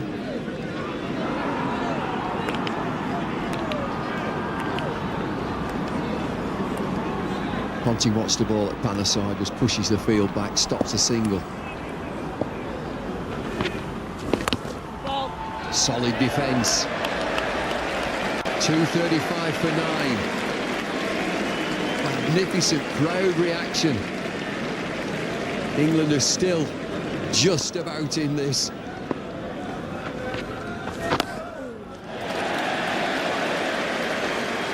Oh, it's countdown time, isn't it? You're right, he can bowl that quicker one. And again outside off stump. England survive again. 8 overs are left, minimum 8 overs. 2:36 for 9. Well, it's 6:15. The scheduled finish time is, give or take, 10 to 7. That's when the last hour will finish. So you can say, right, there's 35 minutes, which England, let's face it, they have to see it through. They're still behind.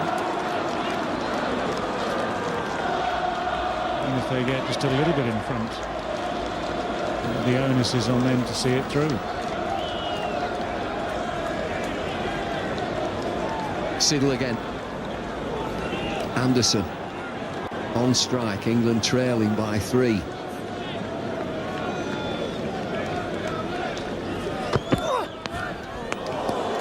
It's a dart at that, Jimmy Anderson. It's so wide.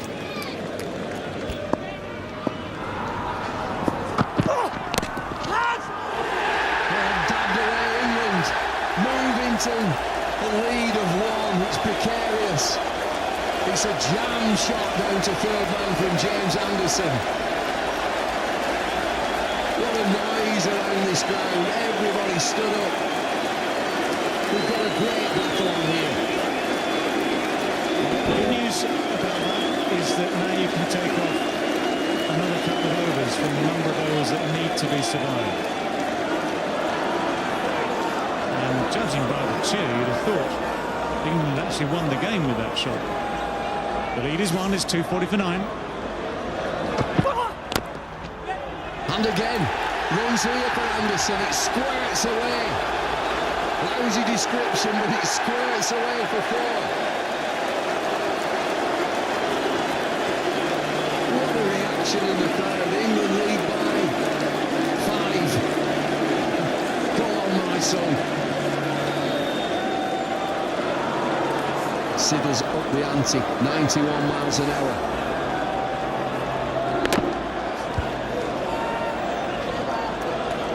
Well, this is where it all gets so precise. Sidders' line just sliding. England survive again, 2:45 for 9. You've got to be so calm on that balcony, but you're twitching like mad, I can promise you. Big appeal against Patterson, it's going down.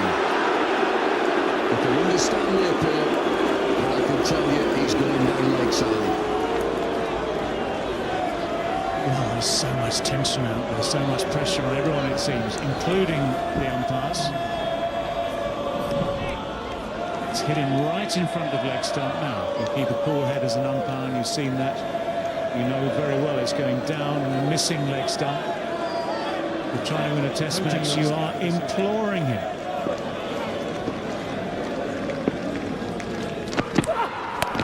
Short ball, well played by Palliser. 2:45 for 9, 5 overs to go.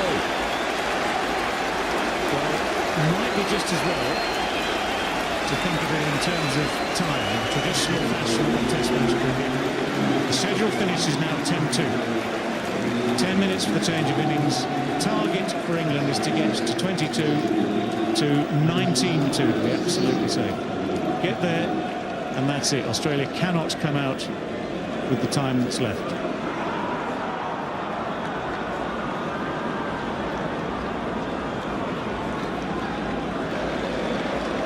I wouldn't have given threepence.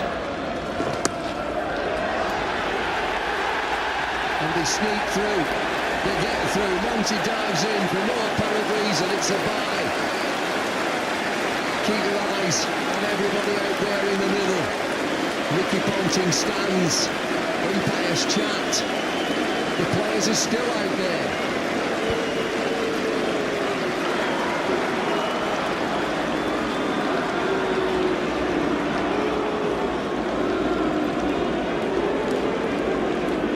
Handshakes. They've done it. They've worked it out. They've realised it. Monty Palliser and Jimmy Anderson, 10 and 11.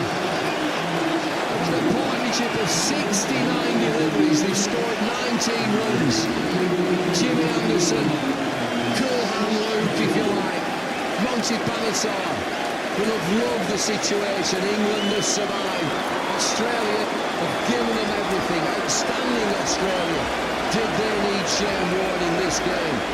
R.I.P. Shane Warne. But it's been an epic game of cricket. They go to Lords on Thursday.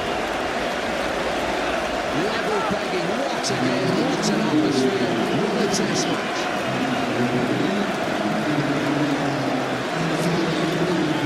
Ricky Ponting so near, yet so far. He'll have to start again at Lords on Thursday as well. These two. And the congratulated, applauded, hugged, you know, the all happening there. Look how cool Monty seems to be. God knows how fast that heart is beating inside.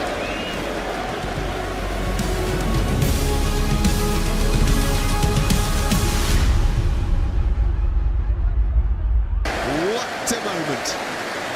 And amongst the most glorious moments comes with bat in hand. Trent Bridge stands to James Anderson.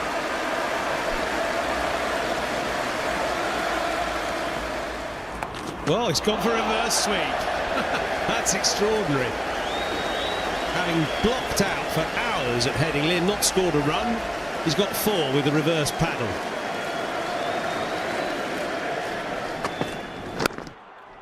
Well, that just shows what a good pitch this is. Jimmy Anderson plays an authentic back foot drive. That was classy. That's not quite the shot of the day, but almost. Golly to get. Well, actually, that's a great shot. Just picked the right ball. It was the last ball of the over. Don't know whether Joe Root will particularly like it, but it worked. Jesus, Jimmy Anderson, what about it? Just leathered that through mid-off. Well, the partnership's 47. I don't know how to describe this shot. Tennis, baseball, all into one.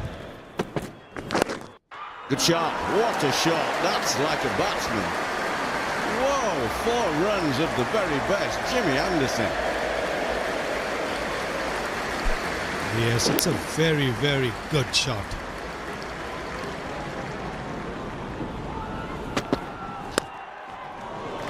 Well, can you believe it? There is a flashing blade from the number 11, Jimmy Anderson, just like a batsman. Scream to the boundary, that. Shot, Jimmy. Up and over. Test best score for James Anderson now, in its way every bit as good an achievement as the one just established by Joe Root. Oh, that'll go for 4 as well. Look at this pair. 400 come for England. It's the first time in cricket's history that the last wicket pairs, both last wicket pairs, have put on 100 in a test match. Oh, he's given it a slap. And you know what? He's done it. What a moment. All those years as a test match cricketer, hour upon hour, toiling away with ball in hand. And amongst the most glorious moments comes with bat in hand. Trent Bridge stands to James Anderson.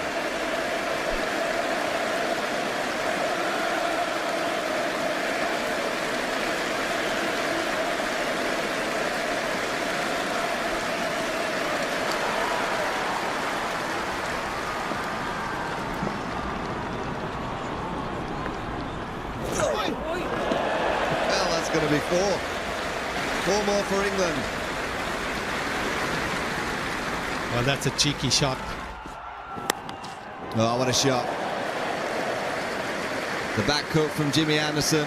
4 more in the same tactics for India. Everything's exactly the same. 2 short.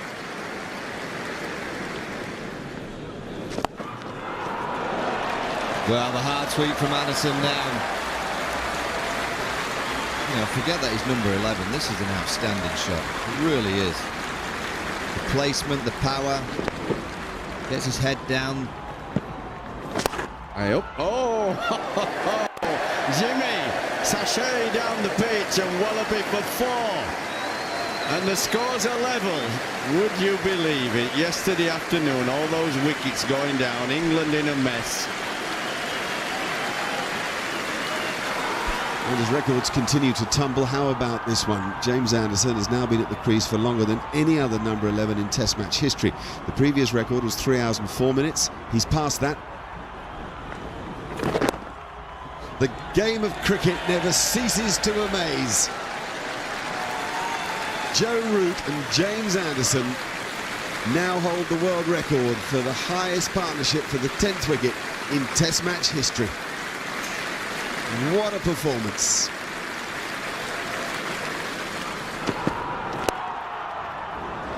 Four more. Well played on drive. There's no stopping it on this outfield. Well, the fielders didn't move. One positive from Stuart Binney, at least he's trying to hit the stumps. 4 more for James Anderson. He moves into the 80s. Moments until lunch here, and England hold all the cards. Well, what a morning this has been. Jimmy Anderson on 81. Yeah, pint of lager, wave of the hand. And divine intervention.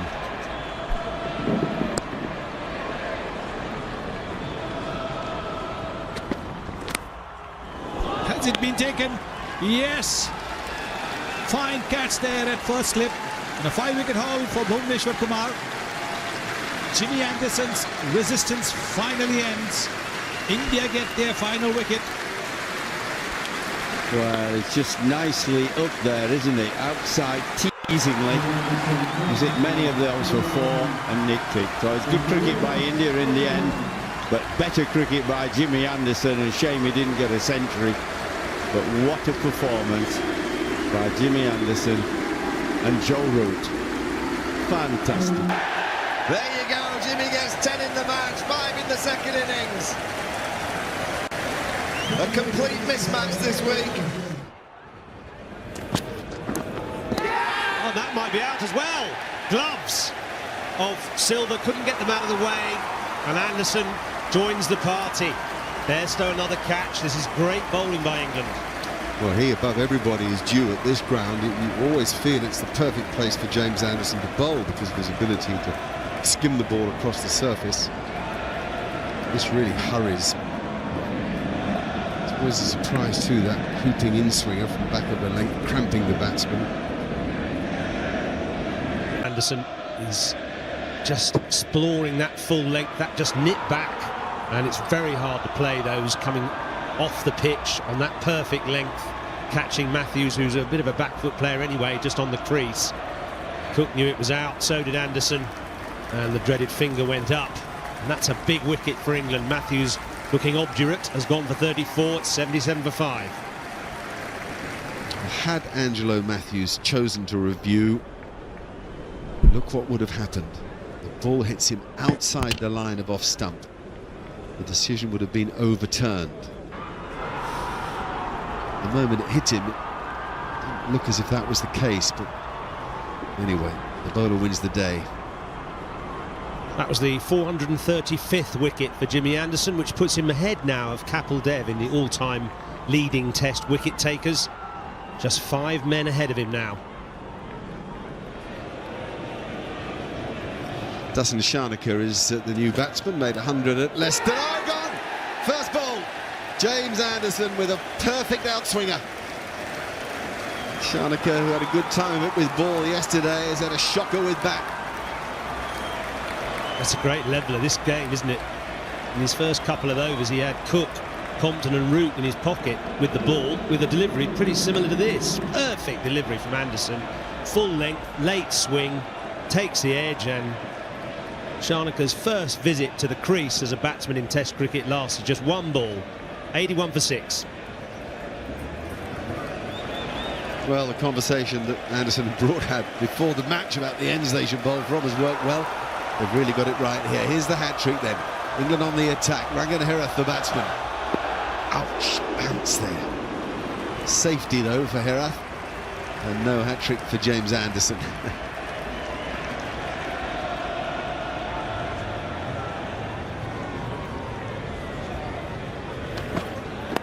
Catch, that's out. You've no chance at Herath. You can't see Jimmy Anderson. He's bowling like the bowler we know, the top-class performer. And batsmen have a problem, so tail-enders coming in. It's just a question of time before they nick one and give the slips catching practice, and that's what it was. It was just purely catching practice. Look, here, see if you can hit this. You can't. Can you catch it? Yeah, sure I can. Ben Stokes, no problem, good cricketer. Super bowler Anderson, and Herath goes for 1, 83 for 7, and they still need 18 to avoid the follow-on. No doubt that's off the pad. Feeling. I think that's pad. We reviewed it. Whoa, whoa, whoa. We wait and see. Johnny Bairstow's not sure. What's that? Is that a little inside tickle? Will this be Johnny Bairstow's 5th catch of the innings? Yes, it is. There's a hot spot.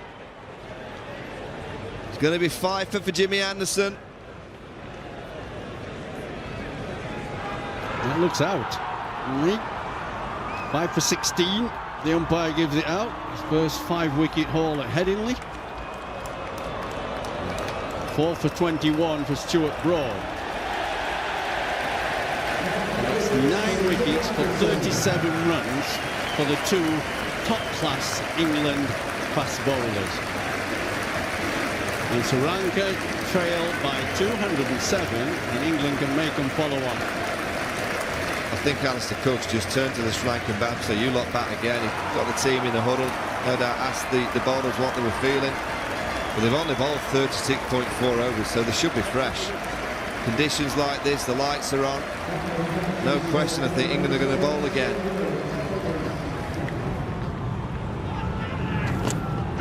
Oh, that's the first one that's gone, hasn't it? And it's out. Watch the bounce here. I mean, everything else has looked fairly innocuous. Nothing leapt at the batsman, nothing zipped a great deal. And then suddenly one is at you like a snake stinging you. Well, this is a firecracker, it really is. Just watch the bounce off the length. It's the angle across. It's that steep bounce. Runaratne, I think, could have left that. Yes, he could, but he wasn't expecting it to bounce that high. Wonderful bowling once again from Jimmy Anderson. And it's the worst possible start to Sri Lankan's second innings. Runaratne goes for 7. It's 10 for 1.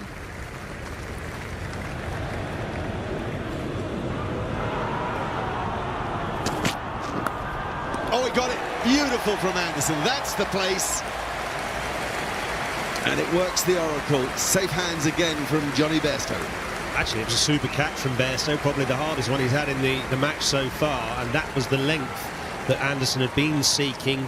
It hadn't been swinging so much, so he bowled a few a little bit shorter, but that one was just in the right spot. The batsman trying to pull his bat away from the line, but too late. And another one for Johnny Bairstow. What a match he's having. 35 for 2 now, Sri Lanka.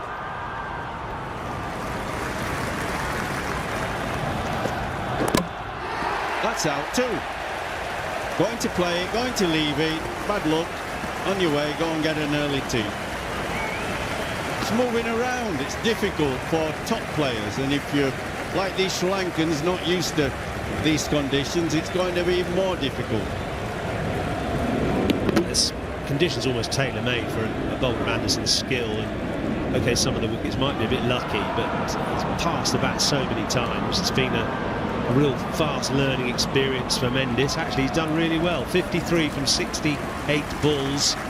Top scorer in this match for Sri Lanka, and more than half the runs, 93 for 5. Janaka's on a king pair. Oh, Jimmy, what a ball to bowl him. He'll be nervous as hell out there. Let me tell you, I've been there when you're on a pair. It's not funny. Oh, fancy you're on a pair and you get one of those. Oh, your heart's in your mouth as it passes the bat, I can tell you. The best thing he should do here, batsman, is just go down to his partner at the other end and say, listen, if I hit it, run like hell.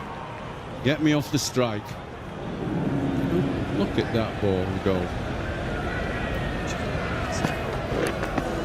Yep, that's got it. Jimmy Anderson. Wicket number 4 in this innings, number 9 in the match. Well, this is just too good for the debutant. He's just been teasing him. He's such a wonderful exponent of swing seam. Johnny Bairstow gets his 9th catch in the match. And I think that's the best by an Englishman at Headingley. He's closing in on the 11 that is the best by any Test wicketkeeper ever. So Dustin Sharnak are okay with the ball when England batted, but had a tough time with the bat. It's 101 for 6.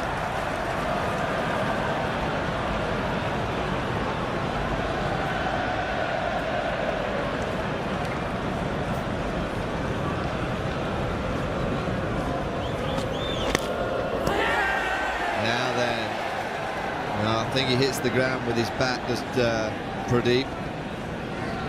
I'm afraid with him backing away to the leg side, I suggest you probably don't need a short leg. Get another one in the slip corner. They've been very poor, Sri Lanka, when you think Ben Stokes has been injured, Finn's been off form, Broad's been off form, Anderson's bowled superbly. First innings you could understand. Wonderful bowling by Anderson and Broad.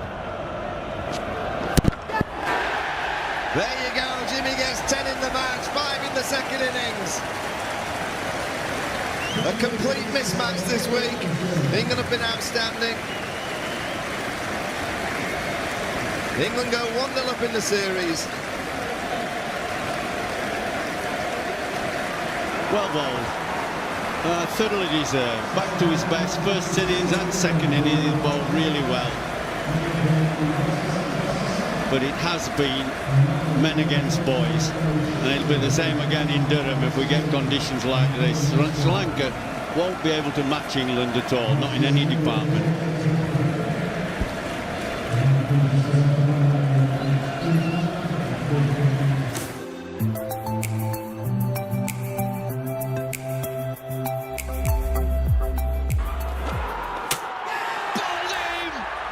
It's an elite club, and Anderson's just joined it. Fabulous moment. Shane, you got a new member. Yeah, welcome to the club, Jimmy Anderson. What a delivery to get it bowled out the middle stuff. Excellent stuff. His teammates get around him. The crowd's on their feet clapping, and well done, Jimmy Anderson. 500 test match wickets. Great stuff. There'll be a bit of relief from him too. See that smile, that's 500. And what a dismissal. Demolished the stumps. Great emotion for him and the team. And to do it at Lord's. Standing ovation. And then he gets it absolutely dead right. It's moved a bit, it's moved enough.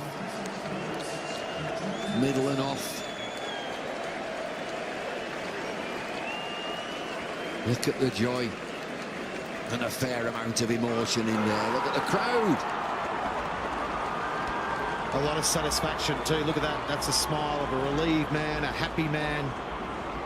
Excellent stuff. Holds the ball up to the crowd. That's just wonderful stuff. That's a moment he'll never ever forget. His family, his friends. 500th wicket at last. Let's just have a look at how it all started. Go right back to the beginning. Mullen, that's his #1 wicket. Big moment for him. He'd have enjoyed that. He does enjoy it. That's his 100th. Jack Callis, not a bad wicket to have. And then he went past myself, and Ramden was the man to give Jimmy the 384th. Martin Guptill was his 400th wicket. And we saw earlier today, Brathwaite completely beaten by the skills of Jimmy Anderson. Oh, bowled him! What an absolute ripper! Well, it is. It's a great bowler producing a great delivery. And Powell looks back. Really not much he could have done about it. He's played really well. With great determination, but he's been beaten by an absolutely cracking delivery from Anderson. Round the wicket, angling in, moving away, and just clipping that off bail. An absolute cracker for his 501st Test wicket, and coming at a very important time with the West Indies still trailing by 2. Powell played well, but he's gone now for 45, 69 for 3.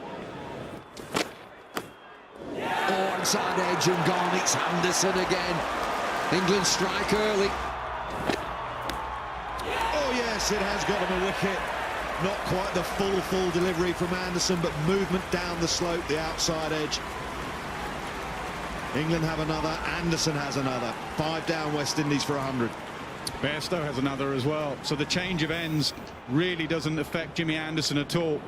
All it means is it brings the outside edge into play because of the ball going away from the right-handers. That's twice this morning. Different end, same result. High-class bowling from Jimmy Anderson. Blackwood goes for 5. It's 100 for 5. Inside edge and gone. Oh, that is a big wicket. Anderson once again 5 for. Terrific stuff again. 5th 5 for at the home of cricket for James Anderson, and that is an outstanding delivery to get rid of an exceptionally good young player. He was well set. He was starting again after the break, but he'd got the hang of the pitch and conditions, and that's an absolute beauty.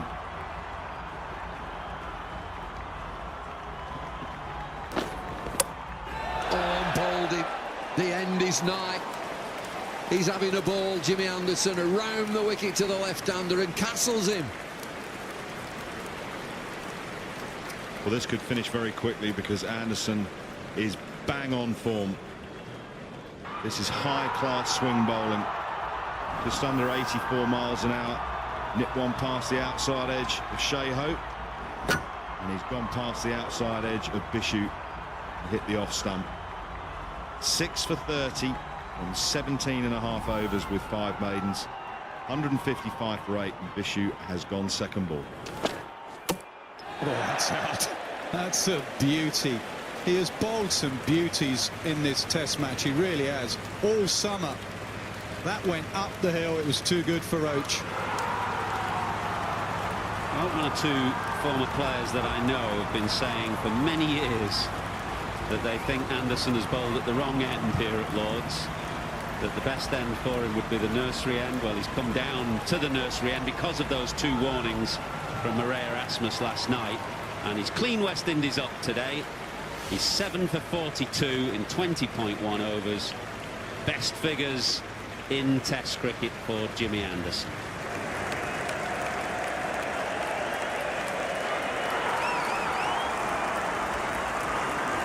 Bit of relief there, you know, trying to get it as early as I did in the innings. Obviously I wanted to do it yesterday, but Stokes obviously bowled brilliantly, and so I didn't do it yesterday. So to get it out of the way today was good. Obviously my main focus is the game situation, so trying to get something like that out of the way was nice to do early on. You know, I got my first wicket here, first Test wicket here. To do it somewhere this special, the crowd were amazing as well today. Yeah, it meant a lot, and my family and friends were here as well. So to do it somewhere steeped in history like Lord's is extra special. Well bowled, Jimmy Anderson, not just today, but over the last many years. That is it, Jimmy Anderson. Test wicket number 564.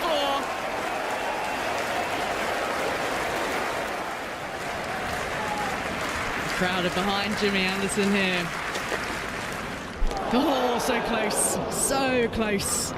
Mohammed Shami is living life on the edge, as are most of the crowd here at the Oval. Now just listen to this crowd. They want it as much as he does. Oh, got it! That is it, Jimmy Anderson. Test wicket number 564.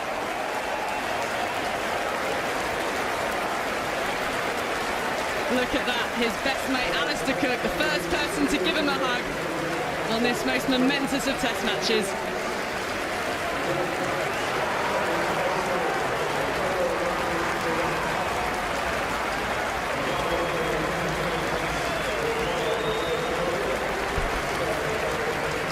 What a bowler, what a performer. The greatest of fast bowlers now, Jimmy Anderson, going above Glenn McGrath. Well, he's a champion amongst champions, isn't he? I mean, there's so much goes into this, so much physical and mental effort. The longevity is remarkable in itself, but it's the skill level, day upon day, that is, I guess, what stands out most about Jimmy Anderson's brilliant, brilliant performance in an England shirt. Look at the man he hugs now. One of the great smiles and one of the great cricketers. Another one whose longevity stands out. To keep doing this, churning it out in an era where there's so much international cricket, is an achievement in itself. They rank amongst the very best. We have guys like Geoffrey Boycott and Michael Vaughan in our commentary team. We've seen Anderson go past Glenn McGrath, who's an all-timer. This is a great, great scene. It's Cookie's wife, Alice.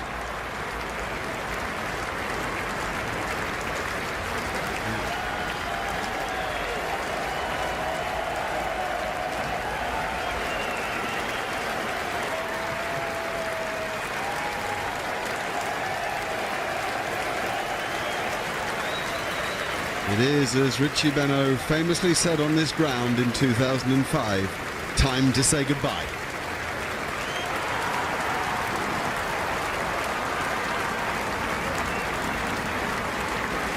And a splendid lineup here, because Virat Kohli leads all the Indian players who wait on the steps. Each one of them in respect of a man who's made life very difficult for them. His record in Asia, and actually particularly against India, is extremely good. His Annus Mirabilis was in 2012 when he made 300s in test matches there.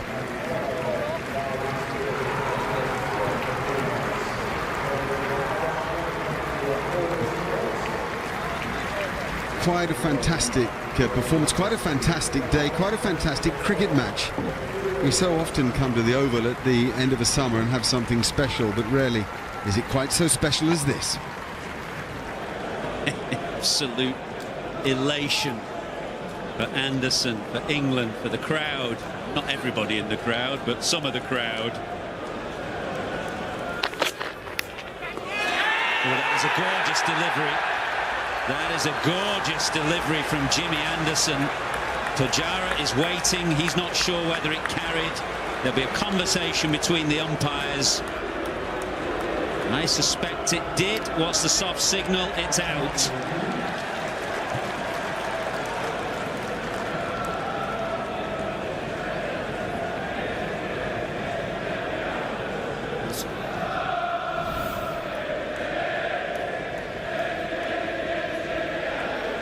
Okay, looks like we've hit that ball.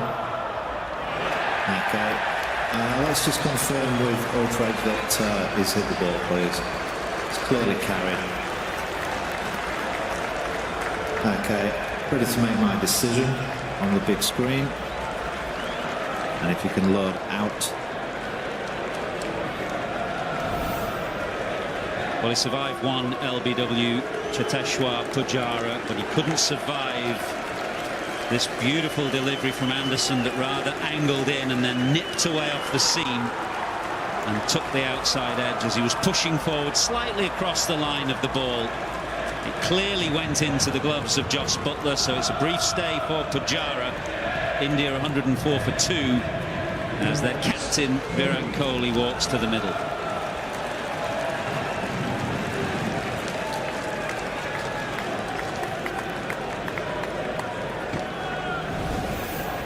Sometimes in England you can get some unplayable balls, and Anderson has bowled a few of them. This one, again, an in-swinger coming in, pitches and straightens. Well, Pujara, bad luck for today. That's an absolute peach of a delivery to get. Anderson is smiling at it.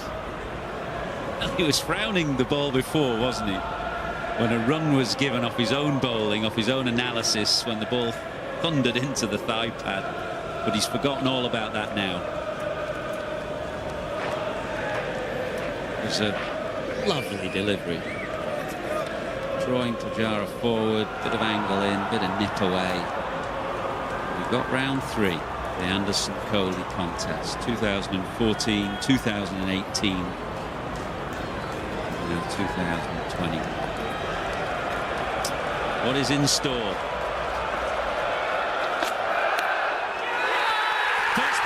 Has him. He is on a hat-trick. He has picked up Kohli. First ball, the outside edge, straight through to Buttler, and England back in the game.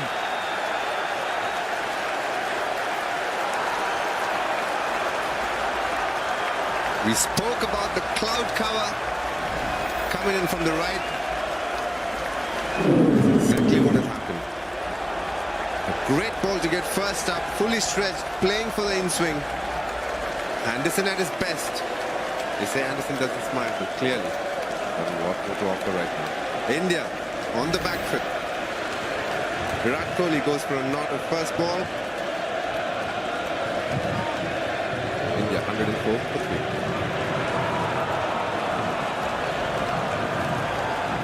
What a moment that is. These two great players who've gone at each other hammer and tongs over the years, and Anderson has had some success against Kohli. Kohli has had his measure of success as well against Anderson, but on this occasion it is Anderson. The Anderson-Butler combination does for Kohli. First ball.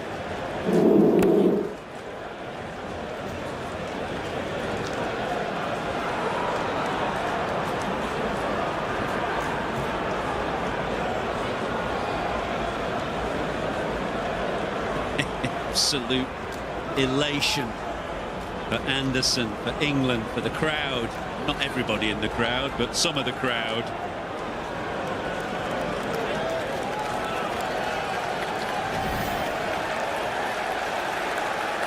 Well, he likes it. The crowd like it. Great moment of theatre as Anderson gets rid of Kohli and finds himself on a hat-trick now. Last England player to get a hat-trick, Moeen Ali, at the Oval. It's a wicket, a vital wicket that takes him level with the great Anil Kumble for wickets taken in a test match. You won't worry about that right now. He'd dearly love to go past Kumble with a hat-trick ball. Rahane, India's vice-captain, at the crease. Root has set 5 slips, a leg slip and a short leg and a short extra cover. So only Stuart Broad is not a close catcher. What do you take at this? Hat-trick is happening. Make him play. Anderson, hat-trick ball. Oh. Sent it down the leg side.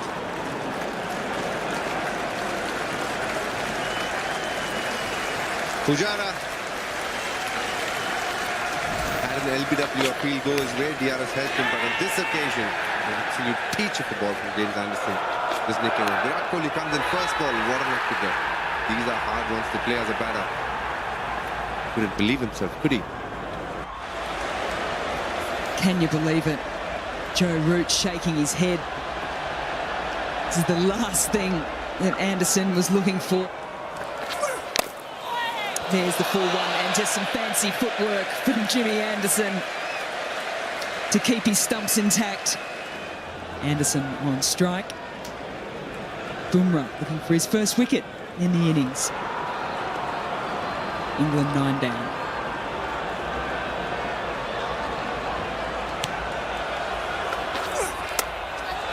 Oh, that's risen sharply on him.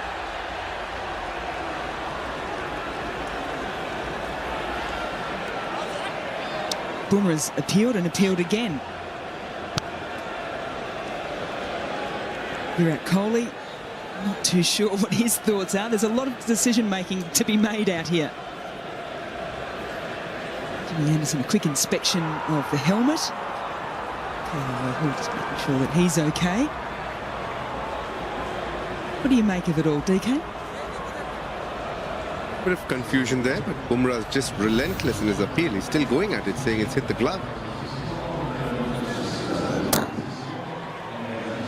I do think Anderson was looking for the Yorker, and he got exactly the opposite, a proper bouncer. Bumrah touched too quick. It was definitely helmet. You could hear the sound of it. It's just whether or not it's touched the glove on the bat handle before the helmet, and there's nothing there. If it had touched the glove, the left hand, that wouldn't have made a difference because hands need to be in contact with the bat. Bumrah, so good bowling to the tail, still searching for his first wicket.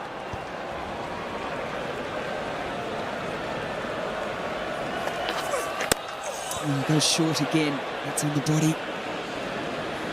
That could seriously hurt Jimmy Anderson. You could hear the exhale from him after it got struck.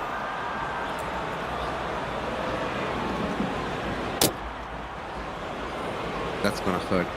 Even though he has a chest guard in there, you do get the feeling, got the meatier part of the body. That can hurt. Where Jimmy is right now, I don't think it's the bowling is the problem. Sometimes when he does get out to bat, if there's a hard new ball or something like that, that can be hard work. So 2 short balls from Bumrah to start with to Anderson.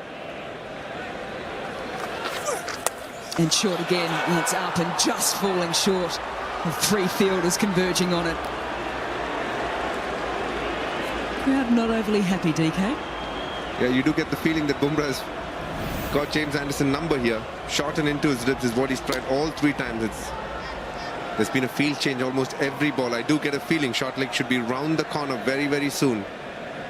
But I also get the feeling the Yorker is a ball that Bumrah is very good at. He got Anderson with a Yorker at Trent Bridge. And there's a similar ball coming up very, very soon. 3 deliveries has been struck in all 3. The helmet, the first one, the rib cage, the second, the left hand on the third. There was a leg slip in play.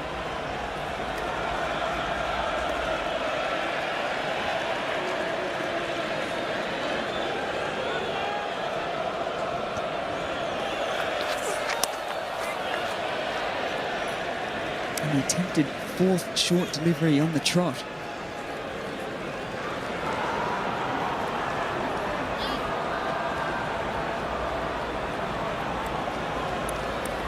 Had some issues with the front foot today, Bumrah.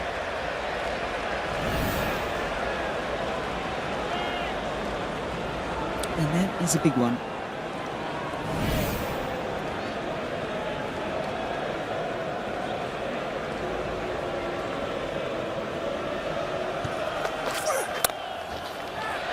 First real full at length delivery. And you can see that Michael Goff has just moved to the other side as well to take up his umpiring position. The sun is setting here.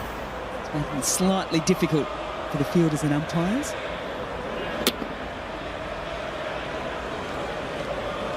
You do get the feeling that Jimmy is looking for the one that's shot and into his ribs. As a bowler, it's a natural tendency to do that. Well, he's got a couple more balls. Bumrah. The Yorker is going to be coming soon.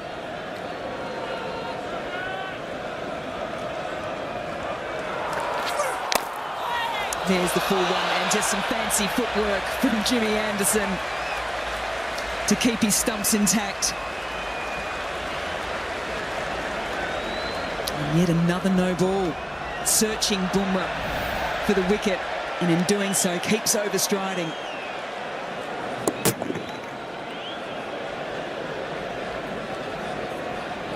Bumrah going for a double bluff and trying hard, and hence the no balls coming through. He's just trying that much harder as a bowler to get that wicket, so he's stretching that little extra. You can feel a Bumrah here, hasn't got a wicket yet in this inning.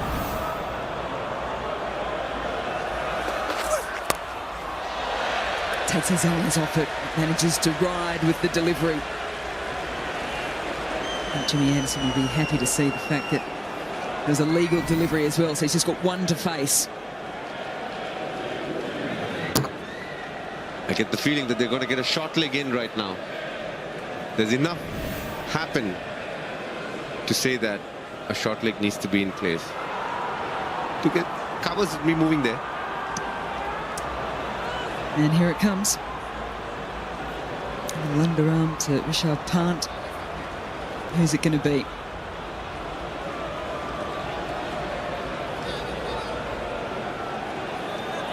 Pujara takes off his cap. Puts on the helmet. So leg slip comes out of play. Pujara comes in at short leg, and then you've got a short catching cover as well.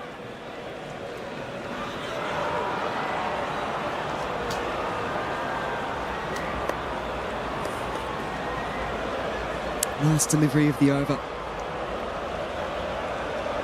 Yorker again, I feel. Short ball to finish things off. Jimmy Anderson survives. 378 for 9.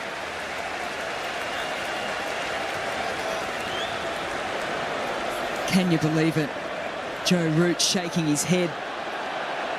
This is the last thing that Anderson was looking for. He thought he'd survived this over. Bumrah's worked him over, and then just shy of the legal delivery. So once again, he has to face up. At the fag end of the day, Bumrah has bowled 8 ball over, and this one's going to be a 9 ball over. It's hard work being a fast bowler.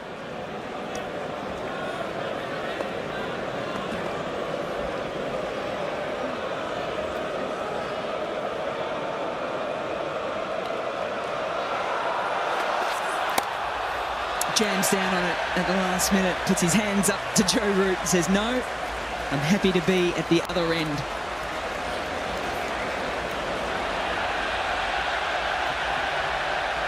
This is unbelievable, DK. Have you ever seen something like it? Have you ever seen something like this from Jasprit Bumrah? I don't know who to feel bad for. Jasprit Bumrah or James Anderson here. Well, I'm going to go with James Anderson because it is all in Jasprit Bumrah's control at the moment.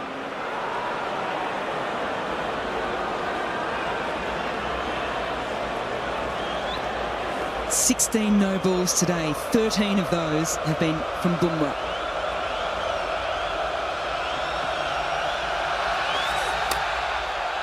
Does well.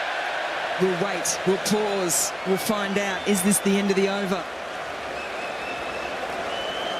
Finally, the 126th over is done, 380 for 9.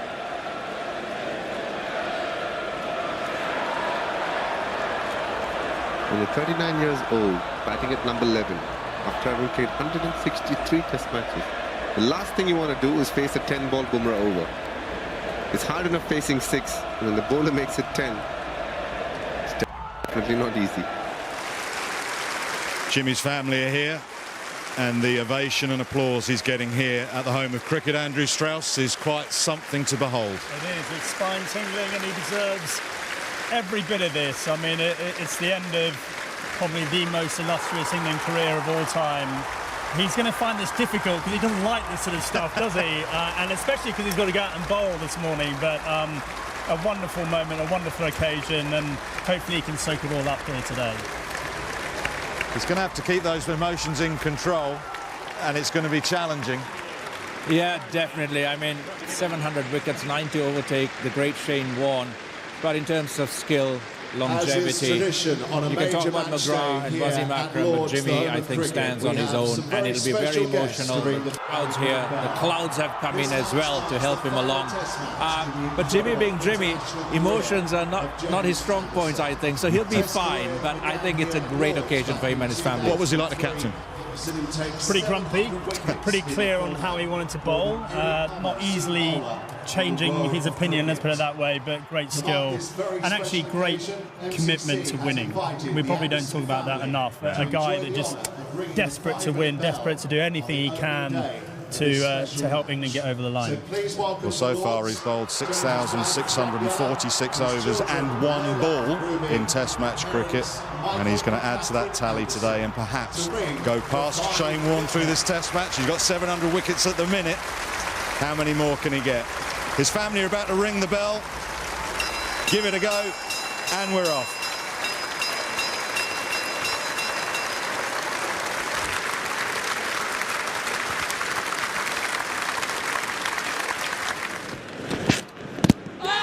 Oh, that's got to be close. That's got to be 701 for Anderson. It is. Well, Atkinson might have 7, but that's the biggest cheer we've heard today. Keep rolling through from the crease, keep rolling through. Clear gap between bat and ball, flat line, no bat involved. Ball tracking ready, please.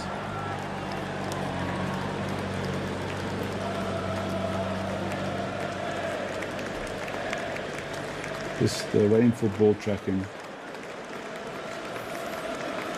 Original decision is out. Pitching in line, impacting line. Wickets hitting. Litton, you can stay with the original out decision. Stand by. Adrian Holdstock is the third umpire. Menon giving the decision on field. That is out. That is the end of West Indies innings. They're all out for a 121.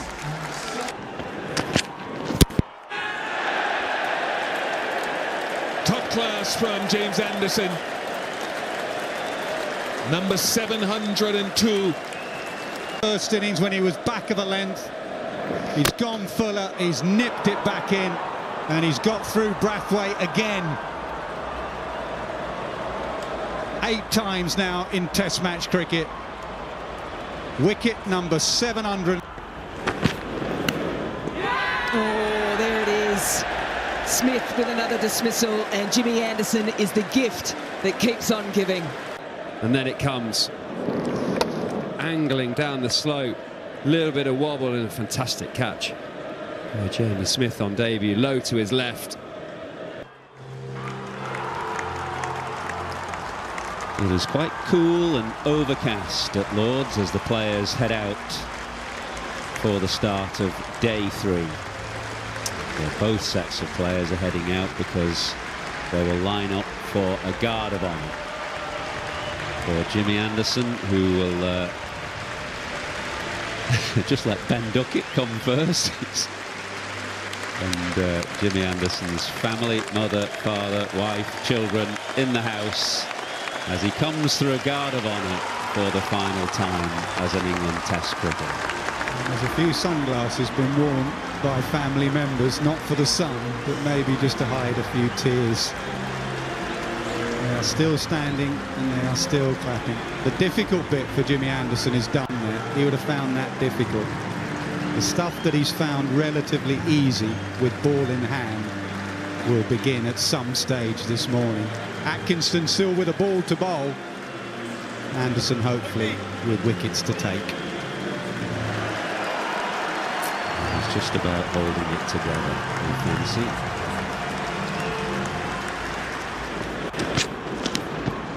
Oh, that is a beauty. What an absolute beauty that is. The best of Jimmy Anderson for number 704. If you want to know what makes Anderson great, just watch that delivery. A batter trying to turn it to leg has nicked it.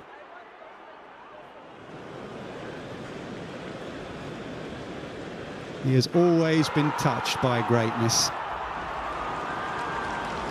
Family absolutely love that. In recognition of his outstanding contribution to the game over a career spanning 21 years, MCC is delighted to announce that James Anderson has been awarded honorary life membership of the club.